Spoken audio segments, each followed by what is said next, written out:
of here, we can't escape. Only elves can escape. Away, away out of Middle-earth, far away over the sea. If even that is wide enough to keep the shadow out. No, not everything, Mr. Frodo. And it hasn't failed, not yet. I took it, Mr. Frodo, begging your pardon. And I've kept it safe. It's round my neck now, and a terrible burden it is, too. Sam fumbled for the ring in its chain. But I suppose you must take it back. Now it had come to it. Sam felt reluctant to give up the ring and burden his master with it again. You've got it, gasped Frodo. You've got it here. Sam, you're a marvel. Then quickly and strangely his tone changed. Give it to me, he cried, standing up, holding out a trembling hand. Give it me at once. You can't have it. All right, Mr. Frodo, said Sam, rather startled. Here it is. Slowly, he drew the ring out and passed the chain over his head. But you're in the land of Mordor now, sir, and when you get out, you'll see the fiery mountain and all. You'll envy the ring. Very dangerous now, and very hard to bear. If it's too hard a job, I could share it with you, maybe.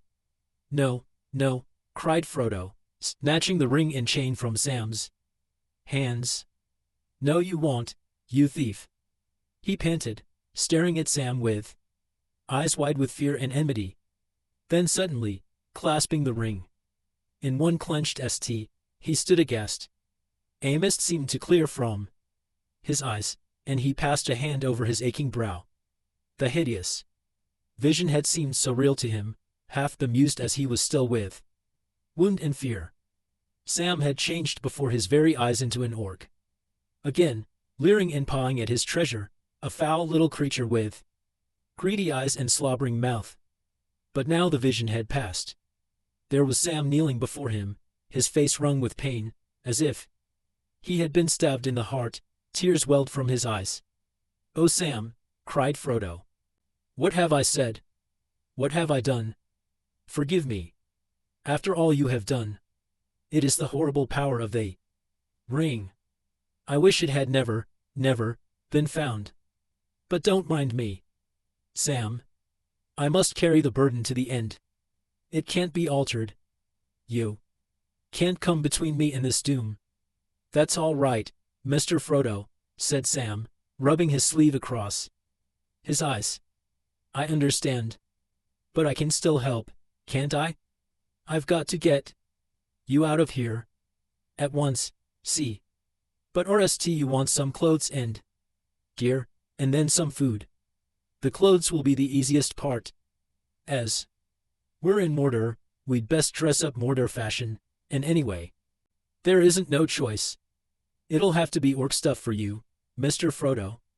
I'm afraid. And for me too. If we go together, we'd best match. Now, put this round you." Sam unclasped his gray cloak and cast it about Frodo's shoulders. Then unslinging his pack he laid it on the oar. He drew Sting from its sheath. Hardly a ichor was to be seen upon its blade. "I was forgetting this, Mr. Frodo," he said. "No, they didn't get everything. You lent me Sting, if you remember, and the lady's glass. I've got them both still. But lend them to me a little longer, Mr. Frodo. I must go and see what I can do. You stay here. Walk about a bit. And ease your legs. I shan't be long. I shan't have to go far." "Take care, Sam," said Frodo. "And be quick. There may be orcs still alive, lurking in wait." "I've got to chance it," said Sam. He stepped to the trapdoor and slipped down the ladder. In a minute his head reappeared. He threw a long knife on the oar. "There's something that might be useful," he said. "He's dead. The one that whipped you broke his neck, it seems, in his hurry. Now, you draw up the ladder, if you can, Mr. Frodo, and don't you let it down till you hear me call the password. Elbereth, I'll call." "What the Elves say. No orc would say that. Frodo sat for a while and shivered, dreadful fears chasing one another through his mind.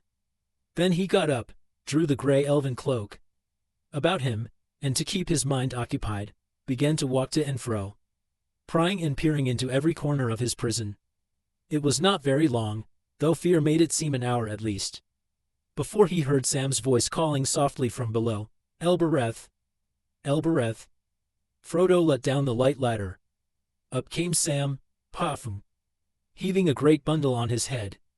He let it fall with a thud. Quick now, Mr. Frodo, he said.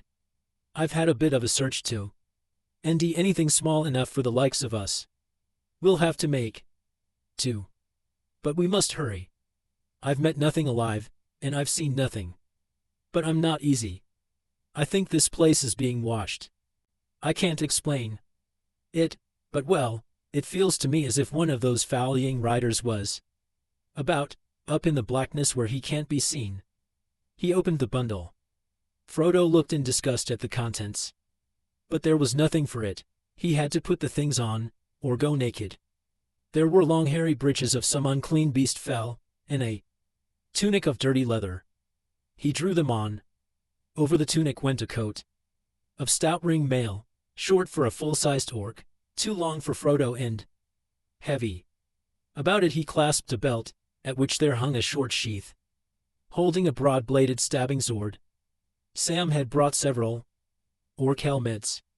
One of them did Frodo well enough, a black cap with iron rim, and iron hoops covered with leather upon which the evil eye was painted in red above the beak-like nose guard. The Morgul stuff, Gorbag's gear, was a better tea and better made, said Sam, but it wouldn't do, I guess, to go carrying his tokens into Mordor, not after this business here. Well, there you are, Mr. Frodo. A perfect little orc, if I may make so bold, at least you would be, if we could cover your face with a mask, give you longer arms, and make you bow-legged. This will hide some of the telltales. He put a large black cloak round Frodo's shoulders. Now you're ready. You can pick up a shield as we go. What about you, Sam? Said Frodo. Aren't we going to match? Well, Mr. Frodo, I've been thinking, said Sam. I'd best not leave any of my stuff behind, and we can't destroy it. And I can't wear orc mail over all my clothes, can I? I'll just have to cover up. He knelt down and carefully folded his elven cloak. It went into a surprisingly small roll. This he put into his pack that lay on the oar. Standing up, he slung it behind his back, put an orc helm on his head, and cast another black cloak about his shoulders. There, he said. Now we match, near enough. And now we must be off. I can't go all the way at a run, Sam, said Frodo with a wry smile. I hope you've made inquiries about inns along the road. Or have you forgotten about food and drink? Save me, but so I had, said Sam. He whistled in dismay. Bless me, Mr. Frodo, but you've gone and made me that hungry and thirsty. I don't know when drop or morsel last passed my lips. I'd forgotten it, trying to envy you. But let me think. Last time I looked, I'd got about enough of that whey bread, and of what Captain Faramir gave us, to keep me on my legs for a couple of weeks at a pinch. But if there's a drop left in my bottle, there's no more. That's not going to be enough for two, nohow. Don't orcs eat, and don't they drink? Or do they just live on foul air and poison? No, they eat and drink, Sam. The shadow that bred them can only mock, it cannot make, not real new things of its own. I don't think it gave life to the orcs. It only ruined them and twisted them. And if they are to live at all, they have to live like other living creatures. Foul waters and foul meats they'll take, if they can get no better, but not poison. They've fed me, and so I'm better off than you. There must be food and water somewhere in this place. But there's no time to look for them, said Sam. Well, things are a bit better than you think, said Frodo. I have Had a bit of luck while you were away. Indeed they did not take everything. I found my food bag among some rags on the oar. They've rummaged it, of course. But I guess they disliked the very look and smell of the lembas, worse than Gollum did. It's scattered about and some of it is trampled and broken, but I've gathered it together. It's not far short of what you've got. But they've taken Faramir's food, and they've slashed up my water bottle. Well, there's no more to be said, said Sam. We've got enough to start on. But the water's going to be a bad business. But come, Mr. Frodo. Off we go, or a whole lake of it won't do us any good. Not till you've had a mouthful, Sam, said Frodo. I won't budge.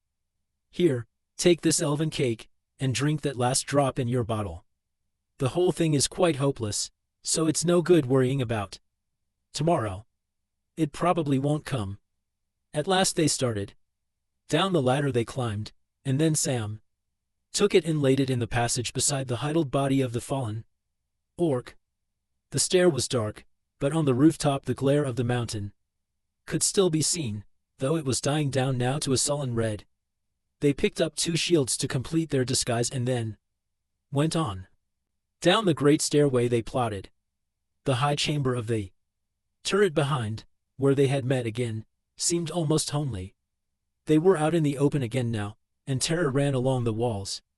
All might be dead in the tower of Cirithungel, but it was steeped in fear and evil still.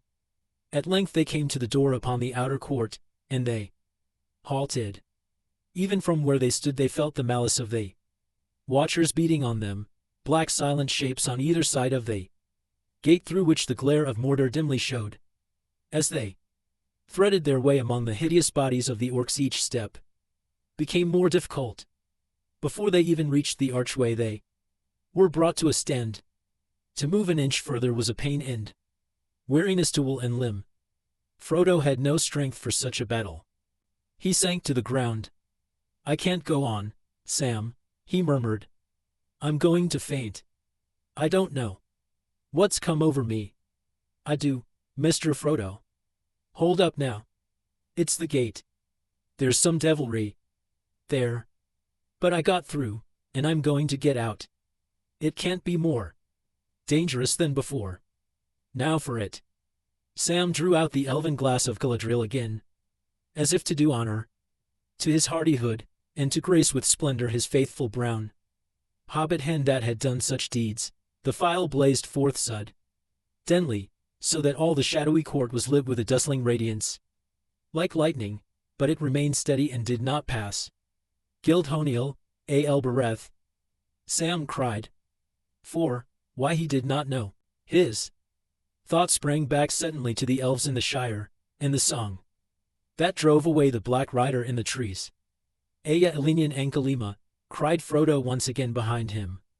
The will of the Watchers was broken with a suddenness like the snapping of a cord, and Frodo and Sam stumbled forward. Then they ran through the gate and past the great Seededgers with their glittering eyes. There was a crack.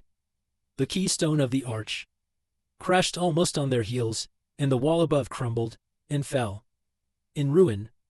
Only by a hair did they escape.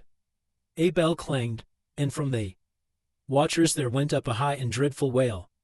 Far up above in the darkness it was answered. Out of the black sky there came drop, ping like a bolt a winged shape, rending the clouds with a ghastly shriek. Chapter 2. The Land of Shadow. Sam had just wits enough left to thrust the file back into his breast. Run, Mr. Frodo, he cried. No, not that way. There's a sheer drop over the wall. Follow me. Down the road from the gate they in FTY paces, with a swift bend round a jutting bastion of the cliff, it took them out of sight. From the tower they had escaped for the moment. Cowering back against the rock they drew breath, and then they clutched at their hearts. Perching now on the wall beside the ruined gate the Nazgul sent out its deadly cries. All the cliffs echoed. In terror they stumbled on. Soon the road bent sharply eastward. again and exposed them for a dreadful moment to view from the tower.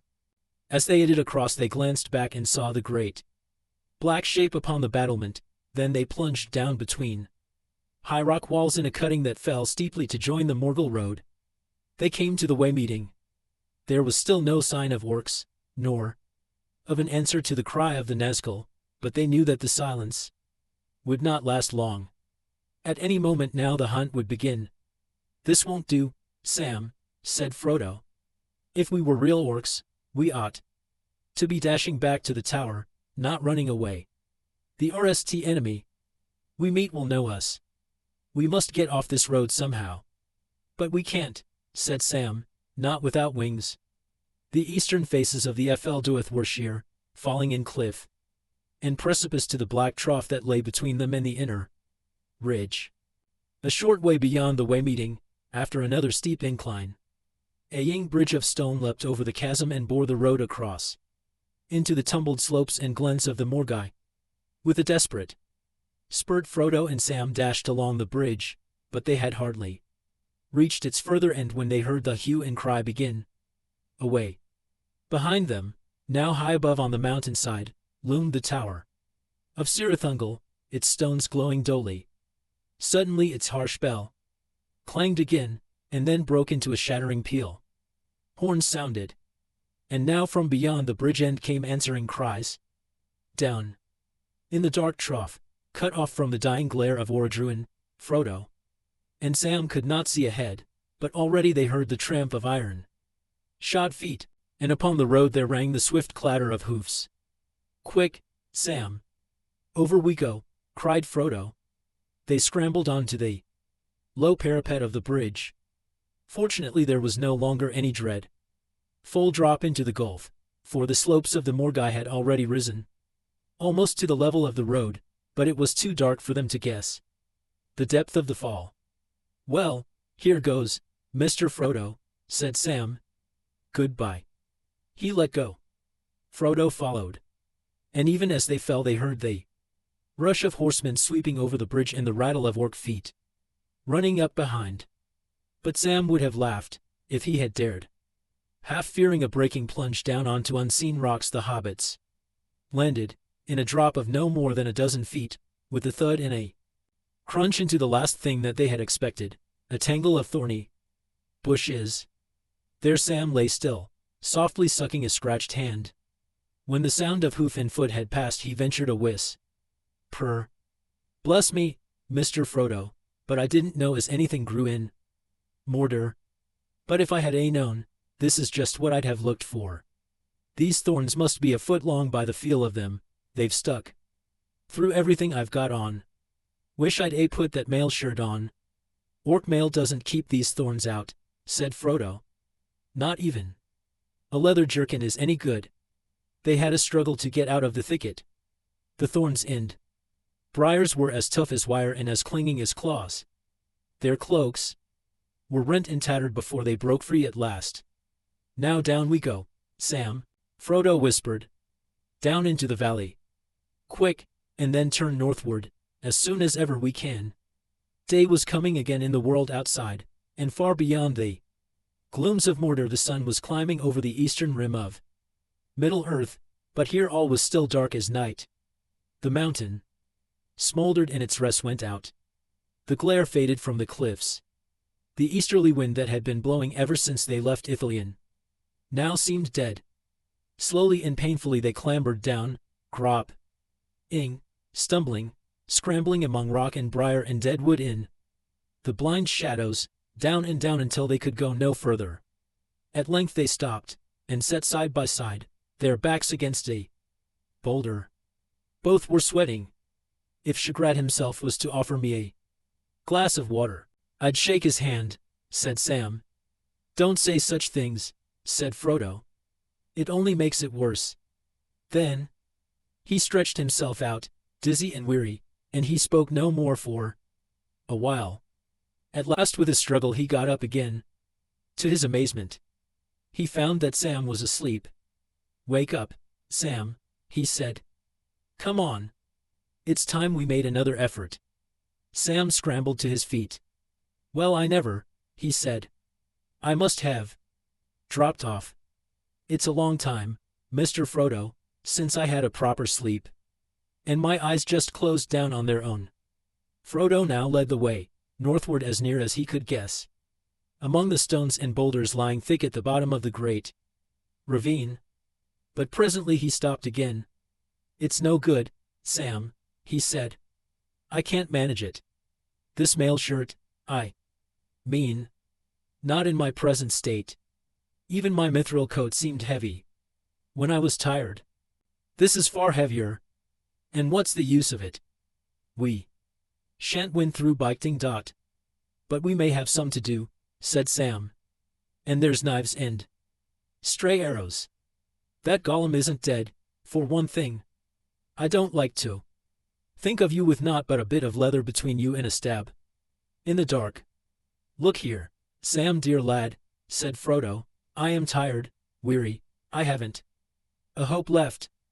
But I have to go on trying to get to the mountain, as long as I can move. The ring is enough. This extra weight is killing me. It must go. But don't think I'm ungrateful. I hate to think of the foul work you must have had among the bodies to end it for me. Don't talk about it, Mr. Frodo. Bless you. I'd carry you on my back, if I could. Let it go then. Frodo laid aside his cloak and took off the orc mail and hung it away. He shivered a little. What I really need is something warm, he said. It's gone cold, or else I've caught a chill. You can have my cloak, Mr. Frodo, said Sam. He unslung his pack and took out the elven cloak. How's this, Mr. Frodo, he said. You wrap that orc rag close round you, and put the belt outside it. Then this can go over all. It don't look quite orc fashion, but it'll keep you warmer, and I dare say it'll keep you from harm better than any other gear. It was made by the lady. Frodo took the cloak and fastened the brooch. That's better, he said. I feel much lighter. I can go on now. But this blind dark seems to be getting into my heart.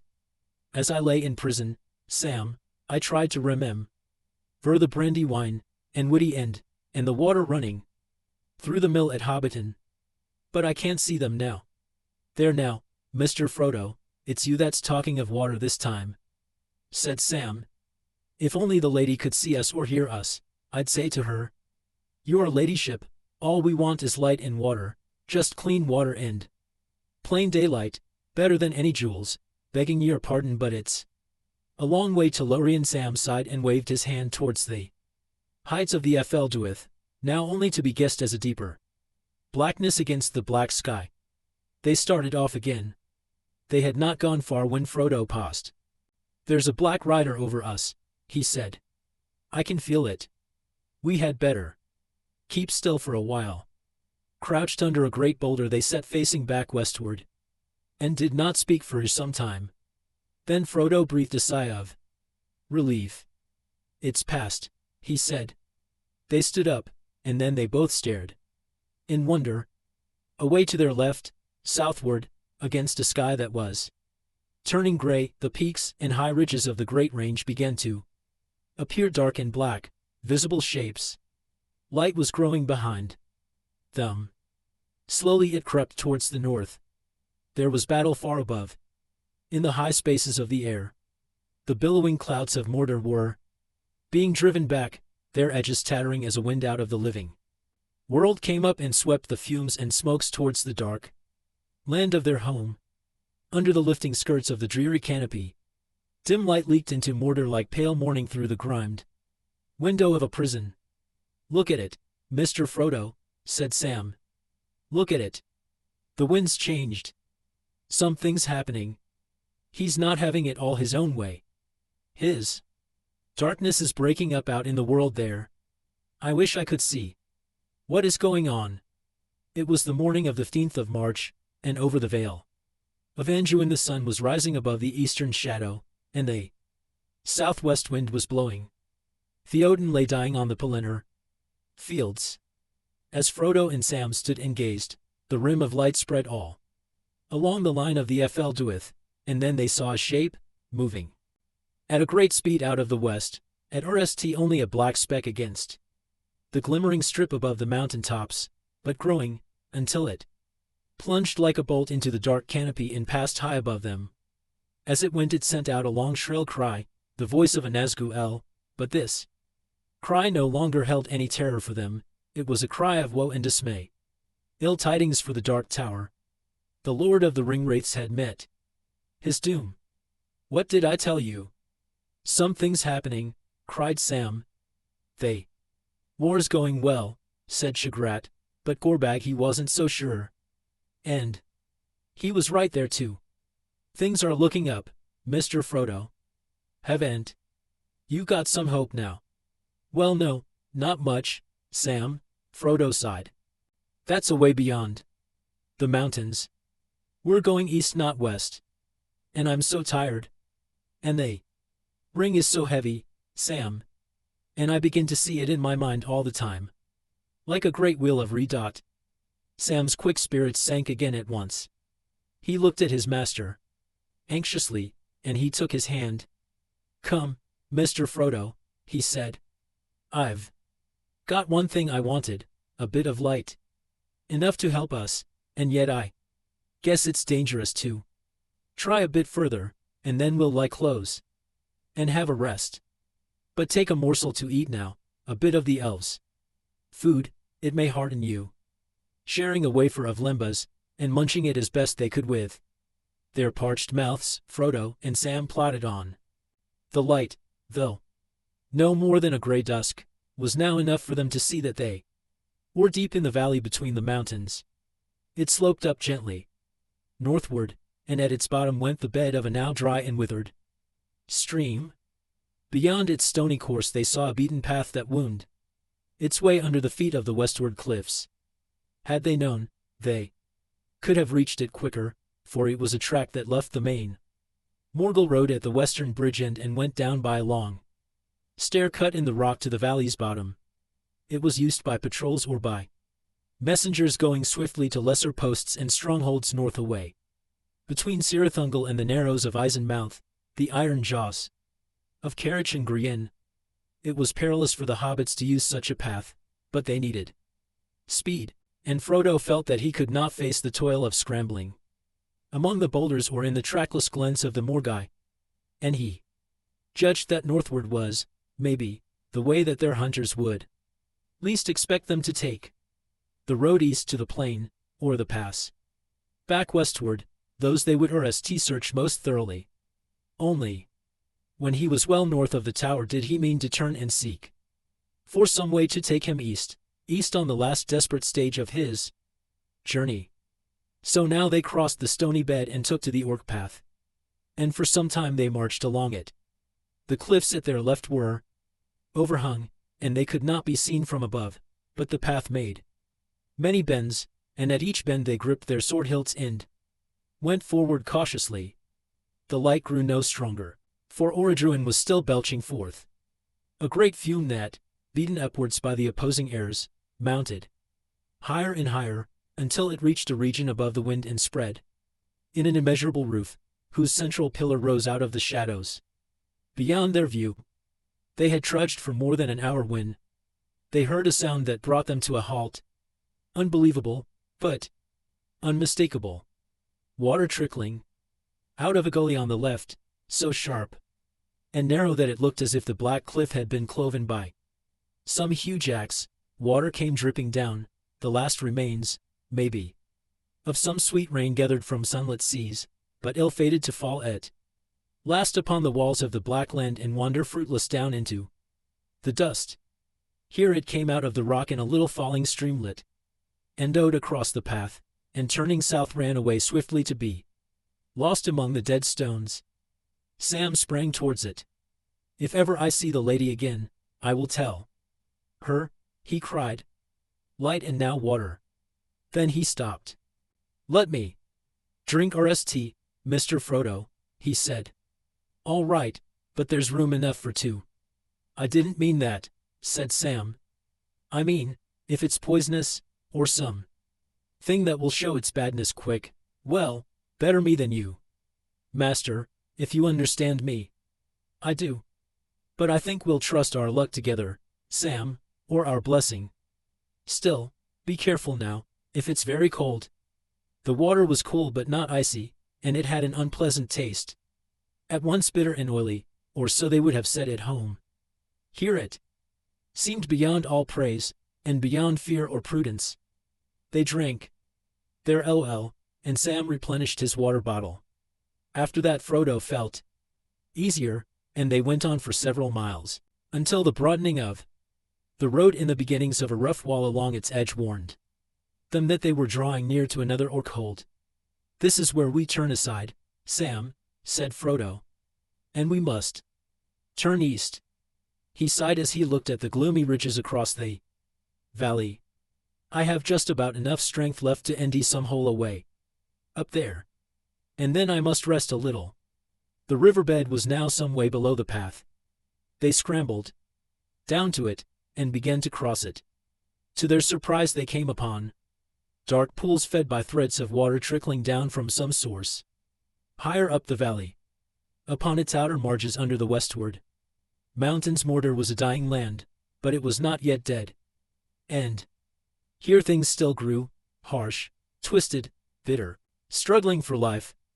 In the glens of the Morgai on the other side of the valley low scrubby trees lurked and clung, coarse gray grass tussocks fought with the stones, and withered mosses crawled on them, and everywhere great writhing, tangled brambles sprawled. Some had long stabbing thorns, some hooked barbs that rent like knives. The sullen shriveled leaves of a past year hung on them, grating and rattling in the sad airs, but their maggot-ridden butts were only just opening. Flies, dun or gray, or black, marked like orcs with a red eye-shaped blotch, buzzed and stung, and above the briar thickets clouds of hungry midges danced and reeled. "Orc ears no good," said Sam waving his arms. "I wish I'd got an orc's hide." At last Frodo could go no further. They had climbed up a narrow, shelving ravine, but they still had a long way to go before they could even come in sight of the last craggy ridge. "I must rest now, Sam, and sleep if I can," said Frodo. He looked about, but there seemed nowhere even for an animal to crawl into in this dismal country. At length, tired out, they slunk under a curtain of brambles that hung down like a mat over a low rock face. There they sat and made such a meal as they could. Keeping back the precious lumbus for the evil days ahead, they ate the half of what remained in Sam's bag of Faramir's provision, some dried fruit, and a small slip of cured meat, and they sipped some water. They had drunk again from the pools in the valley, but they were very thirsty. Again, there was a bitter tang in the air of Mordor that dried the mouth. When Sam thought of water even his hopeful spirit quailed. Beyond the Morgai there was the dreadful plain of Gorgoroth to cross. "Now you go to sleep or St. Mr. Frodo," he said. "It's getting dark again. I reckon this day is nearly over." Frodo sighed and was asleep almost before the words were spoken. Sam struggled with his own weariness, and he took Frodo's hand. And there he sat silent till deep night fell. Then at last, to keep himself awake, he crawled from the hiding place and looked out. The land seemed full of creaking and cracking and sly noises, but there was no sound of voice or of foot. Far above the Fell within the west the night sky was still dim and pale. There, peeping among the cloud rack above a dark tor high up in the mountains, Sam saw a white star twinkle for a while. The beauty of it smote his heart, as he looked up out of the forsaken land, and hope returned to him. For like a shaft, clear and cold, the thought pierced him that in the end the shadow was only a small and passing thing, there was light and high beauty forever beyond its reach. His song in the tower had been Dion's rather than hope, for then he was thinking of himself. Now, for a moment, his own fate, and even his master's, ceased to trouble him. He crawled back into the brambles and laid himself by Frodo's side, and putting away all fear he cast himself into a deep untroubled sleep. They woke together, hand in hand.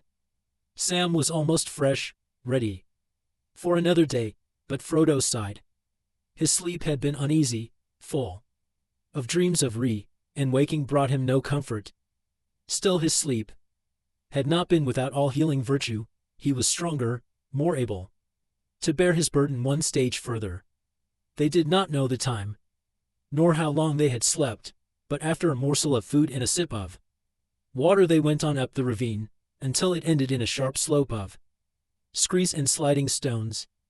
There the last living things gave up their struggle. The tops of the Morgai were grassless, bare, jagged, barren as a slate. After much wandering and search they found a way that they could climb, and with a last 100 feet of clawing scramble they were up. They came to a cleft between two dark crags, and passing through, found themselves on the very edge of the last fence of Mordor. Below them, at the bottom of a fall of some 1,500 feet, lay the inner plain stretching away into a formless gloom beyond their sight. The wind of the world blew now from the west, and the great clouds were lifted high, oding away eastward, but still only a grey light came to the dreary elts of Gorgoroth. Their smokes trailed on the ground and lurked in hollows, and fumes leaked from sores in the earth. Still far away, 40 miles at least, they saw Mount Doom, its feet founded in ashen ruin, its huge cone rising to a great height, where its reeking head was swathed in cloud. Its rests were now dimmed, and it stood in smoldering slumber, as threatening and dangerous as a sleeping beast. Behind it there hung a vast shadow, ominous as a thundercloud, the vales of Barad-dûr that was reared far away upon a long spur of the Ashen Mountains thrust down from the north. The dark power was deep in thought, and the eye turned inward, pondering tidings of doubt and danger. A bright sword, and a stern and kingly face it saw, and for a while it gave little thought to other things, and all its great stronghold, gate on gate, and tower on tower, was wrapped in a brooding gloom. Frodo and Sam gazed out in mingled loathing and wonder on this hateful land. Between them and the smoking mountain, and about it north and south, all seemed ruinous and dead, a desert burned and choked. They wondered how the lord of this realm maintained and fed his slaves and his armies. Yet armies he had, as far as their eyes could reach, along the skirts of the Morgai and away southward. There were camps, some of tents, some ordered like small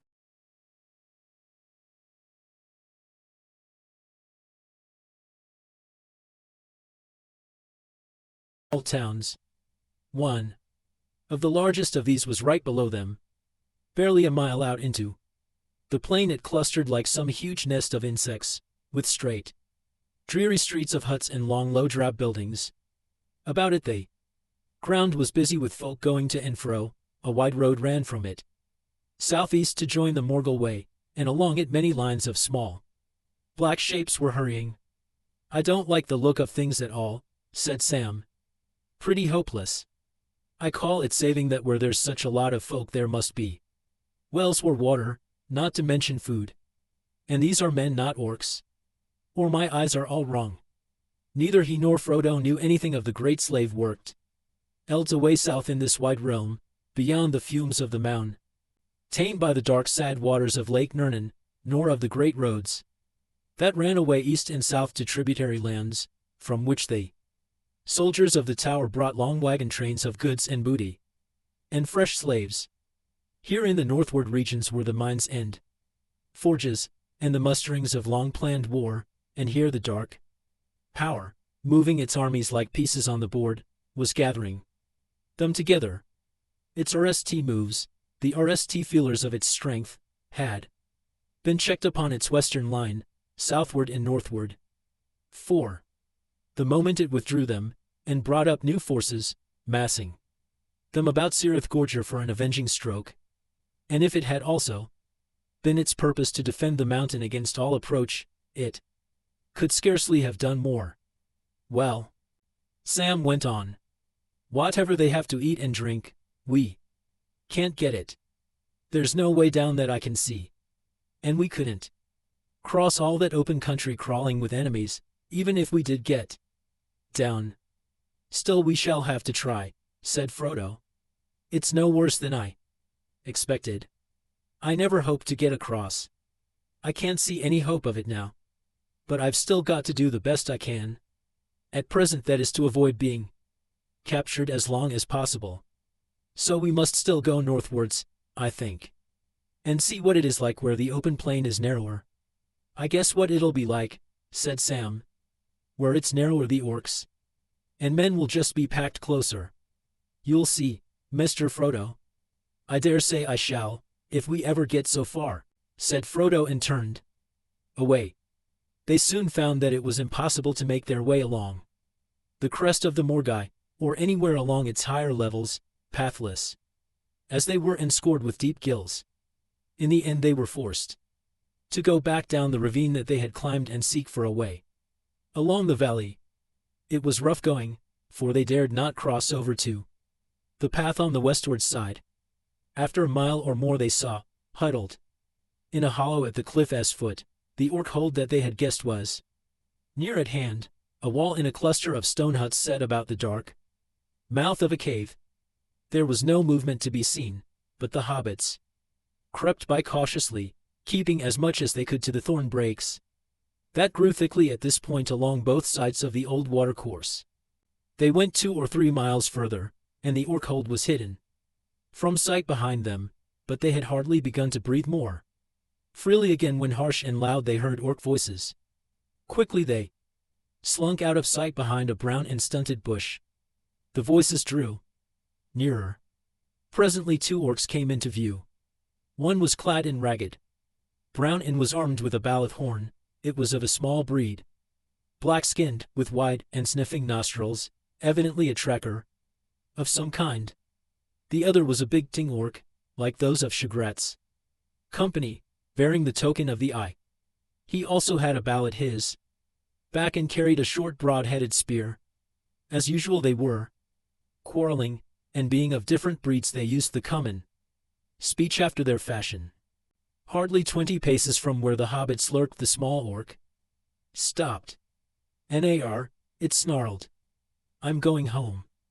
It pointed across the valley to the orc hold. "No good wearing my nose out on stones any more. There's not a trace left, I say. I've lost the scent through giving way to you. It went up into the hills, not along the valley, I tell you." "Not much use are you, you little sniffers," said the big orc. "I reckon eyes are better than your snotty noses." "Then what have you seen with them?" snarled the other. "Garn. You don't even know what you are looking for." "Whose blame's that?" said the soldier. "Not mine. That comes from higher up. First they say it's a great elf in bright armor, then it's a sort of small dwarf man, then it must be a pack of rebel Uruk. Hi, or maybe it's all the lot together." "AR," said the trekker. "They've lost their heads, that's what it is. And some of the bosses are going to lose their skins too, I guess, if what I hear is true, tower raided and all, and hundreds of your lads done in, and prisoner got away. If that's the way Ukters go on, small wonder there's bad news from the battles." "Who says there's bad news?" shouted the soldier. "AR. Who says there isn't? That's cursed rebel talk, and I'll stick you, if you don't shut it down, see?" All right," said the trekker. "I'll say no more and go on thinking. But what's the black sneak got to do with it all? That gobbler with the upping hands?" "I don't know. Nothing, maybe. But he's up to no good, nosing around, I'll wager. Curse him. No sooner had he slipped us and run off than word came he's wanted alive, wanted quick." "Well, I hope they get him and put him through it," growled the trekker. "He messed up the scent back there, pinching that cast-off mail shirt that he found, and paddling all round the place before I could get there. It saved his life anyhow," said the soldier. "Why, before I knew he was wanted I shot him, as neat, at FTY paces right in the back, but he ran on." "Garn. You missed him," said the trekker. First you shoot wild. Then you run too slow, and then you send for the poor trackers. I've had enough of you." He loped off. "You come back," shouted the soldier, "or I'll report you." "Who to?" "Not to your precious Shagrat. He won't be captain any more." "I'll give your name and number to the Nazgul," said the soldier, lowering his voice to a hiss. "One of them's in charge at the tower now." The other halted, and his voice was full of fear and rage. "You cursed peaching sneak thief," he yelled.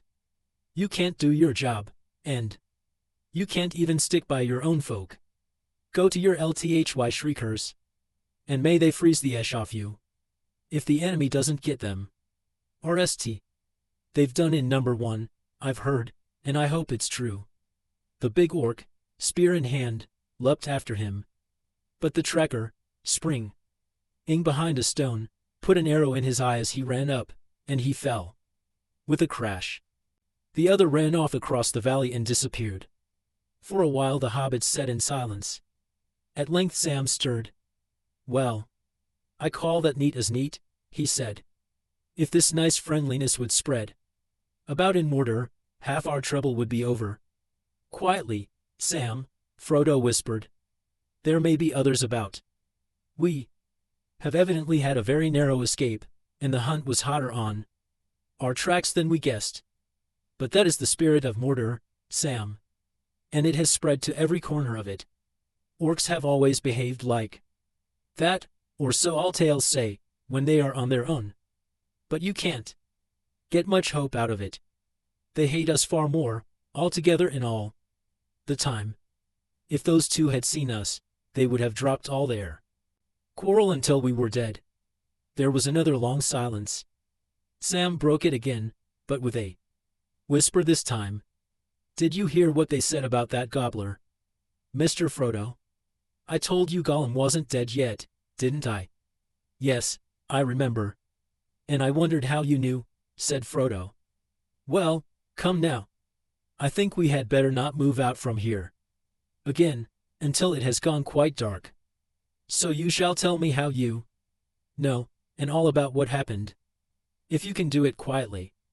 "I'll try," said Sam, "but when I think of that stinker I get so hot I could shout." There the hobbits sat under the cover of the thorny bush, while the drear light of Mordor faded slowly into a deep and starless night. And Sam spoke into Frodo's ear all that he could ND words for. Of Gollum's treacherous attack, the horror of Shelob, and his own adventures with the orcs. When he had nished, Frodo said nothing, but took Sam's hand and pressed it. At length he stirred. "Well, I suppose we must be going on again," he said. "I wonder how long it will be before we really are caught in all the toiling and the slinking will be over, and in vain." He stood up. "It's dark, and we cannot use the lady's glass. Keep it safe for me, Sam. I have nowhere to keep it now, except in my hand, and I shall need both hands in the blind night. But Sting I give to you. I have got an orc blade, but I do not think it will be my part to strike any blow." Again, it was difficult and dangerous moving in the night in the pathless land, but slowly and with much stumbling the two hobbits toiled on, hour by hour northward along the eastern edge of the stony valley. When a gray light crept back over the western heights, long after day had opened in the lands beyond, they went into hiding again and slept a little, turn by turn. In his times of waking Sam was busy with thoughts of food. At last when Frodo roused himself and spoke of eating and making ready for yet another effort, he asked the question that was troubling him most. "Begging your pardon, Mr. Frodo," he said, "but have you any notion how far there is still to go?" "No, not any clear notion, Sam," Frodo answered. "In Rivendell. Before I set out I was shown a map of Mordor that was made before the enemy came back here, but I only remember it vaguely. I remember clearest that there was a place in the north where the western range and the northern range send out spurs that nearly meet. That must be 20 leagues at least from the bridge back by the tower. It might be a good point at which to cross. But of course, If we get there, we shall be further than we were from the mountain, 60 miles from it, I should think. I guess that we have gone about 12 leagues north from the bridge now. Even if all goes well, I could hardly reach the mountain in a week. I am afraid, Sam, that the burden will get very heavy, and I shall go still slower as we get nearer. Sam sighed. That's just as I feared, he said. Well, to say nothing of water, we've got to eat less, Mr. Frodo, or else move a bit quicker. At any rate while we're still in this valley. One more bite and all the food's ended, save the elves' way bread. I'll try and be a bit quicker, Sam, said Frodo, drawing a deep breath. Come on then. Let's start another march. It was not yet quite dark again. They plodded along, on into the night. The hours passed in a weary stumbling trudge with a few brief halts. At the RST hint of grey light under the skirts of the canopy of shadow they hid themselves again in a dark hollow under an over-hanging stone. Slowly the light grew, until it was clearer than it yet had been. A strong wind from the west was now driving the fumes of Mordor from the upper airs. Before long the hobbits could make out the shape of the land for some miles about them. The trough between the mountains and the Morgai had steadily dwindled as it climbed upwards, and the inner ridge was now no more than a shelf in the steep faces of the Efelduith, but to the east it fell as sheerly as ever down into Gorgoroth. Ahead the watercourse came to an end in broken steps of rock, for out from the main range there sprang a high barren spur, thrusting eastward like a wall. To meet it there stretched out from the grey and misty northern range of Erd Lithui a long jutting arm, and between the ends there was a narrow gap. Carrick and Grian, the Eisenmouth, beyond which lay the deep dale of Eowdun. In that dale behind the Morannon were the tunnels and deep armories that the servants of Mordor had made for the defense of the black gate of their land, and there now their lord was gathering in haste great forces to meet the onslaught of the captains of the west. Upon the outthrust spurs forts and towers were built, and watch-rests burned, and all across the gap an earth wall had been raised, and a deep trench delved that could be crossed only by a single bridge. A few miles north, high up in the angle where the western spur branched away from the main range, stood the old castle of Dithang, now one of the many orkholds that clustered about the Dale of Eowdun. A road, already visible in the growing light, came winding down from it, until only a mile or two from where the hobbits lay it turned east, and ran along a shelf cut in the side of the spur, and so went down into the plain, and on to the Eisenmouth. To the hobbits as they looked out it seemed that all their journey north had been useless. The plain to their right was dim and smoky, and they could see there neither camps nor troops moving, but all that region was under the vigilance of the forts of Carrick and Grian. We have come to a dead end, Sam, said Frodo. If we go on, we shall only come up to that orc tower, but the only road to take is that road that comes down from it unless we go back. We can't climb up westward, or climb down eastward. Then we must take the road, Mr. Frodo, said Sam. We must take it and chance our luck. If there is any luck in Mordor, we might as well give ourselves up as wander about any more, or try to go back. Our food won't last. We've got to make a dash for it. All right, Sam, said Frodo. Lead me. As long as you've got any hope left. Mine is gone. But I can't dash, Sam. I'll just plod along after you. Before you start any more plodding, you need sleep and food. Mr. Frodo, come and take what you can get of them. He gave Frodo water and an additional wafer of the way bread, and he made a pillow of his cloak for his master's head. Frodo was too weary to debate the matter, and Sam did not tell him that he had drunk the last drop of their water, and eaten Sam's share of the food as well as his own. When Frodo was asleep Sam bent over him, and listened to his breathing and scanned his face. It was lined and thin, and yet in sleep it looked content and unafraid. Well, here, Goes, master. Sam muttered to himself. I'll have to leave you for a bit and trust to luck. Water we must have, or we'll get no further. Sam crept out, and digging from stone to stone with more than hobbit care, he went down to the watercourse, and then followed it for some way as it climbed north, until he came to the rock steps, where long ago, no doubt, its spring had come gushing down in a little waterfall. All now seemed dry and silent, but refusing to despair. Sam stooped and listened, and to his delight he caught the sound of trickling. Clambering a few steps up, he found a tiny stream of dark water that came out from the hillside and led a little bare pool, from which again it spilt, and vanished then under the barren stones. Sam tasted the water, and it seemed good enough. Then he drank deeply, rolled the bottle, and turned to go back. At that moment, he caught a glimpse of a black form or shadow eating among the rocks away near Frodo's hiding place. Biting back a cry, he leapt down from the spring and ran, jumping from stone to stone. It was a wary creature, difficult to see, but Sam had little doubt about it. He longed to get his hands on its neck, but it heard him coming and slipped quickly away. Sam thought he saw a last eating glimpse of it, peering back over the edge of the eastward precipice, before it ducked and disappeared. Well, luck did not let me down, muttered Sam, but that was a near thing.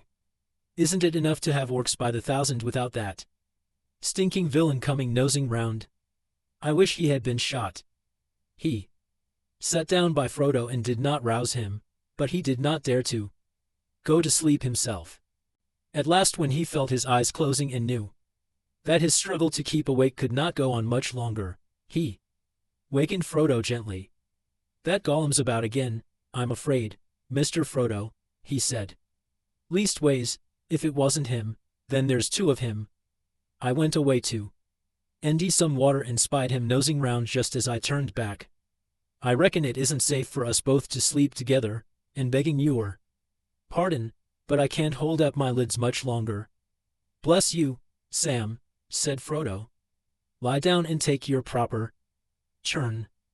But I'd rather have Gollum than orcs. At any rate, he won't give us away to them, not unless he's caught himself. But he might do a bit of robbery and murder on his own, growled Sam. Keep your eyes open, Mr. Frodo. There's a bottle full of water. Drink up. We can LL it again when we go on. With that, Sam plunged into sleep. Light was fading again when he woke. Frodo sat propped against the rock behind, but he had fallen asleep. The water bottle was empty. There was no sign of Gollum. Mordardark had returned, and the watch rests on the heights burned erse in red, when the hobbits set out again on the most dangerous stage of all their journey. They went rst to the little spring, and then climbing warily up they came to the road at the point where it swung east towards the Eisenmouth 20 miles away. It was not a broad road, and it had no wall or parapet along the edge, and as it ran on the sheer drop from its brink became deeper and deeper. The hobbits could hear no movements, and after listening for a while they set off eastward at a steady pace. After doing some 12 miles, they halted. A short way back the road had bent a little northward, in the stretch that they had passed over was now screened from sight. This proved disastrous. They rested for some minutes and then went on, but they had not taken many steps when suddenly in the stillness of the night they heard the sound that all along they had secretly dreaded, the noise of marching feet. It was still some way behind them, but looking back they could see the twinkle of torches coming round the bend less than a mile away, and they were moving fast, too fast for Frodo to escape by it along the road ahead. I feared it, Sam, said Frodo. We've trusted to luck, and it has failed us. We're trapped. He looked wildly up at the frowning wall, where the road builders of old had cut the rock sheer for many fathoms above their heads. He ran to the other side and looked over the brink into a dark pit of gloom. We're trapped at last, he said. He sank to the ground beneath the wall of rock and bowed his head. "Seems so," said Sam. "Well, we can but wait and see." And with that he sat down beside Frodo under the shadow of the cliff. They did not have to wait long. The orcs were going at a great pace. Those in the foremost led bore torches. On they came, red M's in the dark, swiftly growing. Now Sam too bowed his head, hoping that it would hide his face when the torches reached them. And he set their shields before their knees to hide their feet. If only they are in a hurry and will let a couple of tired soldiers alone and pass on, he thought. And so it seemed that they would. The leading orcs came loping along, panting, holding their heads down. They were a gang of the smaller breeds being driven unwilling to their Dark Lord's wars. All they cared for was to get the march over and escape the whip. Beside them, running up and down the line, went two of the large Uroks, cracking lashes and shouting. File after Lee passed, and the telltale torchlight was already some way ahead. Sam held his breath. Now more than half the line had gone by. Then suddenly one of the slave drivers spied the Tugers by the roadside. He icked a whip at them and yelled, "Hi, you! Get up!" They did not answer, and with a shout he halted the whole company. "Come on, you slugs," he cried. "This is no time for his slouching." He took a step towards them, and even in the gloom he recognized the devices on their shields. "Deserting, he snarled. "Or thinking of it? All your folks should have been inside Hoodoo End before yesterday evening. You know that. Up you get and fall in, or I'll have your numbers and report you." They struggled to their feet, and keeping bent, limping like footsore soldiers, they shuffled back towards the rear of the line. "No, not it. The rear," the slave driver shouted. "Free let up. And stay there. Or you'll know it, when I come down the line." He sent his long whiplash cracking over their heads, then with another crack and a yell he started the company off again at a brisk trot. It was hard enough for poor Sam, tired as he was, but for Frodo it was a torment, and soon a nightmare. He set his teeth and tried to stop his mind from thinking, and he struggled on. The stench of the sweating orcs about him was sting, and he began to gasp with thirst. On they went, and he bent all his will to draw his breath, and to make his legs keep going, and yet to what evil end he toiled and endured he did not dare to think. There was no hope of falling out unseen. Now and again the orc driver fell back and jeered at them. "There now," he laughed, icking at their legs. "Where there's a whip there's a will, my slugs.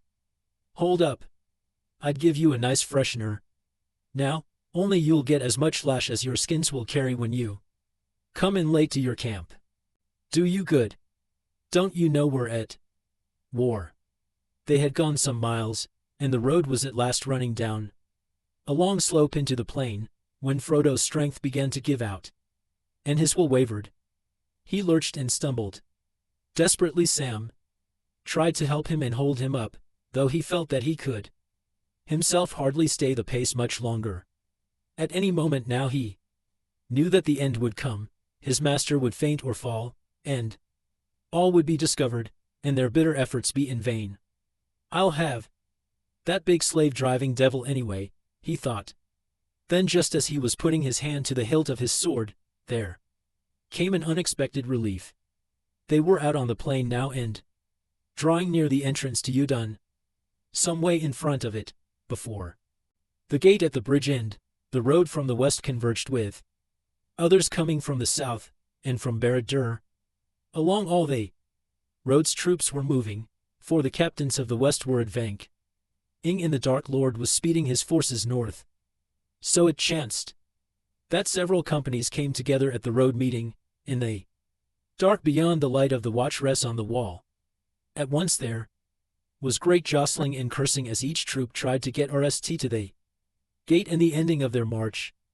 Though the drivers yelled and plied their whips, skewfs broke out and some blades were drawn. A Troop of heavy-armed Uruks from Barad-dûr charged into the Dur, fang line and threw them into confusion. Dazed as he was with pain and weariness, Sam woke up, grasped quickly at his chance, and threw himself to the ground, dragging Frodo down with him. Orcs fell over them, snarling and cursing. Slowly on hand and knee the hobbits crawled away out of the turmoil, until at last unnoticed they dropped over the further edge of the road. It had a high curb by which troop leaders could guide themselves in black night or fog, and it was banked up some feet above the level of the open land. They lay still for a while. It was too dark to seek for cover, if indeed there was any to ND, but Sam felt that they ought at least to get further away from the highways and out of the range of torchlight. "Come on, Mr. Frodo," he whispered. "One more crawl, and then you can lie still." With a last despairing effort Frodo raised himself on his hands and struggled on for maybe 20 yards. Then he pitched down into a shallow pit that opened unexpectedly before them, and there he lay like a dead thing. Chapter 3. Mount Doom. Sam put his ragged orc cloak under his master's head, and covered them both with the grey robe of Lorien, and as he did so his thoughts went out to that fair land, and to the elves, and he hoped that they, cloth woven by their hands, might have some virtue to keep them hidden beyond all hope in this wilderness of fear. He heard they scoffing in cries die down as the troops passed on through the Eisenmouth. It seemed that in the confusion and the mingling of many companies of various kinds they had not been missed, not yet. At any rate, Sam took a sip of water, but pressed Frodo to drink, and when his master had recovered a little he gave him a whole wafer of their precious whey bread and made him eat it. Then, too worn out even to feel much fear, they stretched themselves out. They slept a little in uneasy ts, for their sweat grew chill on them, and the hard stones bit them, and they shivered. Out of the north from the Black Gate, through Cirith Gorger there owed whispering along the ground a thin cold air. In the morning a grey light came again, for in the high regions the west wind still blew, but down on the stones behind the fences of the Black Land the air seemed almost dead, chill, and yet stinging. Sam looked up out of the hollow. The land all about was dreary, and drab-hued. On the roads nearby nothing was moving now, but Sam feared the watchful eyes on the wall of the Eisenmouth, no more than a furlong away northward. Southeastward, far off like a dark standing shadow, loomed the mountain. Smokes were pouring from it, and while those that rose into the upper air trailed away eastward, great rolling clouds floated down its sides and spread over the land. A few miles to the northeast the foothills of the Ashen Mountains stood like somber grey ghosts, behind which the misty northern heights rose like a line of distant cloud hardly darker than the lowering sky. Sam tried to guess the distances and to decide what way they ought to take. "It looks every step of FTY miles," he muttered gloomily, staring at the threatening mountain, "and that'll take a week, if it takes a day, with Mr. Frodo as he is." He shook his head, and as he worked things out, slowly a new dark thought grew in his mind. Never for long had hope died in his staunch heart, and always until now he had taken some thought for their return. But the bitter truth came home to him at last. At best their provision would take them to their goal, and when the task was done, there they would come to an end, alone, houseless, foodless in the midst of a terrible desert. There could be no return. So that was the job I felt I had to do when I started, thought Sam, to help Mr. Frodo to the last step and then die with him. Well, if that is the job then I must do it. But I would dearly like to see Bywater again, and Rosie Cotton and her brothers, and the Gaffer, and Marigold and all. I can't think somehow that Gandalf would have sent Mr. Frodo on this errand, if there hadn't been any hope of his ever coming back at all. Things all went wrong when he went down in Moria. I wish he hadn't. He would have done something. But even as hope died in Sam, or seemed to die, it was turned to a new strength. Sam's plain hobbit face grew stern, almost grim, as the wool hardened in him, and he felt through all his limbs a thrill, as if he was turning into some creature of stone and steel that neither despair nor weariness nor endless barren miles could subdue. With a new sense of responsibility he brought his eyes back to the ground near at hand, studying the next move. As the light grew a little he saw to his surprise that what from a distance had seemed wide and featureless its were in fact all broken and tumbled. Indeed, the whole surface of the plains of Gorgoroth was pocked with great holes, as if, while it was still a waste of soft mud, it had been smitten with a shower of bolts and huge sling stones. The largest of these holes were rimmed with ridges of broken rock, and broadswores ran out from them in all directions. It was a land in which it would be possible to creep from hiding to hiding, unseen by all but the most watchful eyes, possible at least for one who was strong and had no need for her speed. For the hungry and worn, who had far to go before life failed, it had an evil look. Thinking of all these things, Sam went back to his master. He had no need to rouse him. Frodo was lying on his back with eyes open, staring at the cloudy sky. "Well, Mr. Frodo," said Sam, "I've been having a look round and thinking a bit. There's nothing on the roads, and we'd best be getting away while there's a chance. Can you manage it?" "I can manage it," said Frodo. "I must." Once more they started, crawling from hollow to hollow, hitting behind such cover as they could end, but moving always in a slant towards the foothills of the northern range. But as they went, the most easterly of the roads followed them, until it ran off, hugging the skirts of the mountains, away into a wall of black shadow far ahead. Neither man nor orc now moved along its at gray stretches, for the Dark Lord had almost completed the movement of his forces, and even in the fastness of his own realm he sought the secrecy of night, fearing the winds of the world that had turned against him, tearing aside his veils, and troubled with tidings of bold spies that had passed through his fences. The hobbits had gone a few weary miles when they halted. Frodo seemed nearly spent. Sam saw that he could not go much further in this fashion, crawling, stooping, now picking a doubtful way very slowly, now hurrying at a stumbling run. "I'm going back onto the road while the light lasts, Mr. Frodo," he said. "Trust to luck again. It nearly failed us last time, but it didn't quite." A steady pace for a few more miles, and then a rest. He was taking a far greater risk than he knew, but Frodo was too much occupied with his burden and with the struggle in his mind to debate, and almost too hopeless to care. They climbed onto the causeway and trudged along, down the hard, cruel road that led to the Dark Tower itself. But their luck held, and for the rest of that day they met no living or moving thing, and when night fell they vanished into the darkness of Mordor. All the land now brooded as at the coming of a great storm, for the captains of the West had passed the crossroads and set Ems in the deadly Elts of Imlid, Morgul. So the desperate journey went on, as the ring went south and the banners of the kings rode north. For the hobbits each day, each mile, was more bitter than the one before, as their strength lessened and the land became more evil. They met no enemies by day. At times, by night, as they cowered or drowsed uneasily in some hiding beside the road, they heard cries and the noise of many feet or the swift passing of some cruelly ridden steed. But far worse than all such perils was the ever-approaching threat that beat upon them as they went, the dreadful menace of the power that waited, brooding in deep thought and sleepless malice behind the dark veil about its throne. Nearer and nearer it drew, looming blacker, like the coming of a wall of night at the last end of the world. There came at last a dreadful nightfall, and even as the captains of the West drew near to the end of the living lands, the two wanderers came to an hour of blank despair.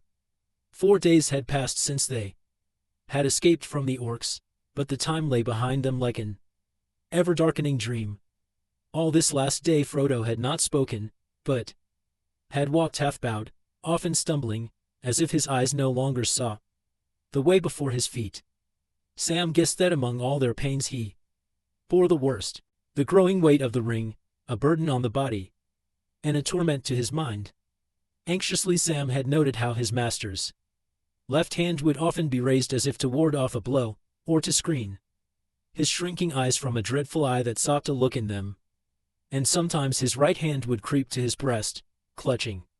And then slowly, as the will recovered mastery, it would be withdrawn. Now as the blackness of night returned, Frodo sat, his head between his knees, his arms hanging wearily to the ground where his hands lay feebly twitching. Sam watched him, till night covered them both and hid them from one another. He could no longer endy any words to say, and he turned to his own dark thoughts. As for himself, though weary and under a shadow of fear, he still had some strength left. The Limbas had a virtue without which they would long ago have lain down to die. It did not satisfy desire, and at times Sam's mind was led with the memories of food, and the longing for simple bread and meats. And yet this way bread of the elves had a potency that increased as travelers relied on it alone and did not mingle it with other foods. It fed the will, and it gave strength to endure, and to master sinew and limb beyond the measure of mortal kind. But now a new decision must be made. They could not follow this road any longer, for it went on eastward into the great shadow, but the mountain now loomed upon their right, almost due south, and they must turn towards it. Yet still before it there stretched a wide region of fuming, barren, ash-ridden land. Water, water, muttered Sam. He had stinted himself, and in his parched mouth his tongue seemed thick and swollen, but for all his care they now had very little left, perhaps half his bottle, and maybe there were still days to go. All would long ago have been spent, if they had not dared to follow the Orc road. For at long intervals on that highway cisterns had been built for the use of troops sent in haste through the waterless regions. In one Sam had found some water left, stale, muddied by the Orcs, but still sufficient for their desperate case. Yet that was now a day ago. There was no hope of any more.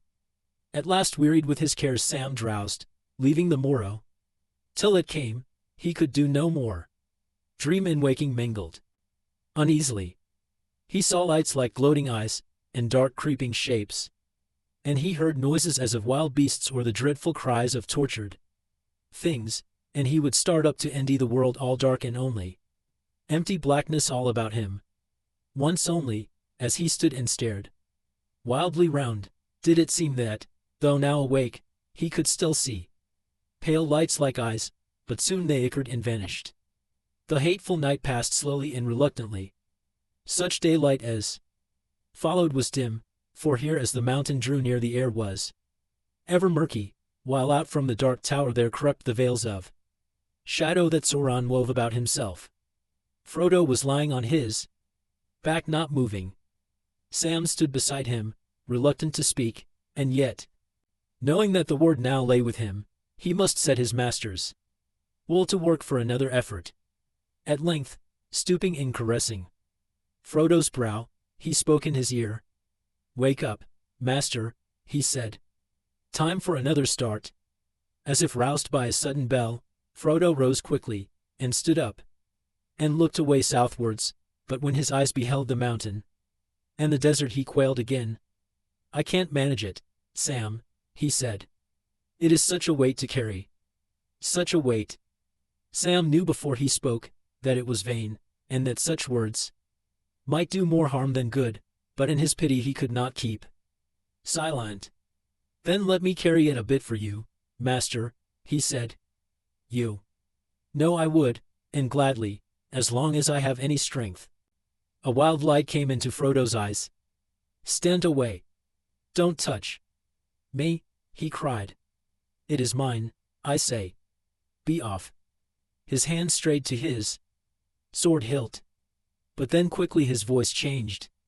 "No, no, Sam," he said sadly. "But you must understand. It is my burden, and no one else can bear it. It is too late now, Sam dear. You can't help me in that way again. I am almost in its power now. I could not give it up. And if you tried to take it I should go mad. Sam nodded. I understand, he said.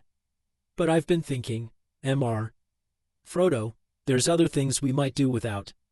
Why not lighten the load a bit? We're going that way now, as straight as we can make it. He pointed to the mountain. It's no good taking anything we're not sure to need. Frodo looked again towards the mountain. No, he said, we shan't need much on that road. And at its end nothing. Picking up his orc shield he hung it away and threw his helmet after it. Then, pulling off the grey cloak he undid the heavy belt and let it fall to the ground, and the sheathed sword with it. The shreds of the black cloak he tore off and scattered. There, I'll be an orc no more, he cried, and I'll bear no weapon. Fair or foul. Let them take me, if they will. Sam did likewise, and put aside his orc gear, and he took out all the things in his pack. Somehow each of them had become dear to him, if only because he had borne them so far with so much toil. Hardest of all it was to part with his cooking gear. Tears welled in his eyes at the thought of casting it away. Do you remember that bit of rabbit, Mr. Frodo? He said. And our place under the warm bank in Captain Faramir's country, the day I saw an oliphant? No, I am afraid not, Sam, said Frodo. At least, I know that such things happened, but I cannot see them. No taste of food, no feel of water, no sound of wind, no memory of tree or grass or oar, no image of moon or star are left to me. I am naked in the dark, Sam. And there is no veil between me and the will of Re. I begin to see it even with my waking eyes, and all else fades. Sam went to him and kissed his hand. Then the sooner we're rid of it, the sooner to rest, he said haltingly, ending no better words to say. Talking won't mend nothing, he muttered to himself, as he gathered up all the things that they had chosen to cast away. He was not willing to leave them lying open in the wilderness for any eyes to see. Stinker picked up that orc shirt, seemingly, and he isn't going to add a sword to it. His hands are bad enough when empty. And he isn't going to mess with my pans. With that he carried all they gear away to one of the many gaping sores that scored the land, and threw them in. The clatter of his precious pans as they fell down into the dark was like a death knell to his heart. He came back to Frodo, and then of his elven rope he cut a short piece to serve his master as a girdle and bind the grey cloak close about his waist. The rest he carefully coiled and put back in his pack. Beside that he kept only the remnants of their whey bread and the water bottle and sting still hanging by his belt, and hidden away in a pocket of his tunic next his breast the phial of Galadriel and the little box that she gave him for his own.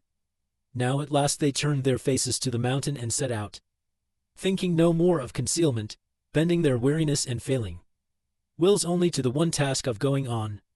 In the dimness of its dreary day few things even in that land of vigilance could have espied them, save from close at hand. Of all the slaves of the Dark Lord, only they, Nazgul, could have warned him of the peril that crept, small but indomitable, into the very heart of his guarded realm. But the Nazgul and their black wings were abroad on other errand. They were aired far away, shadowing the march of the captains of the West. And thither the thought of the Dark Tower was turned.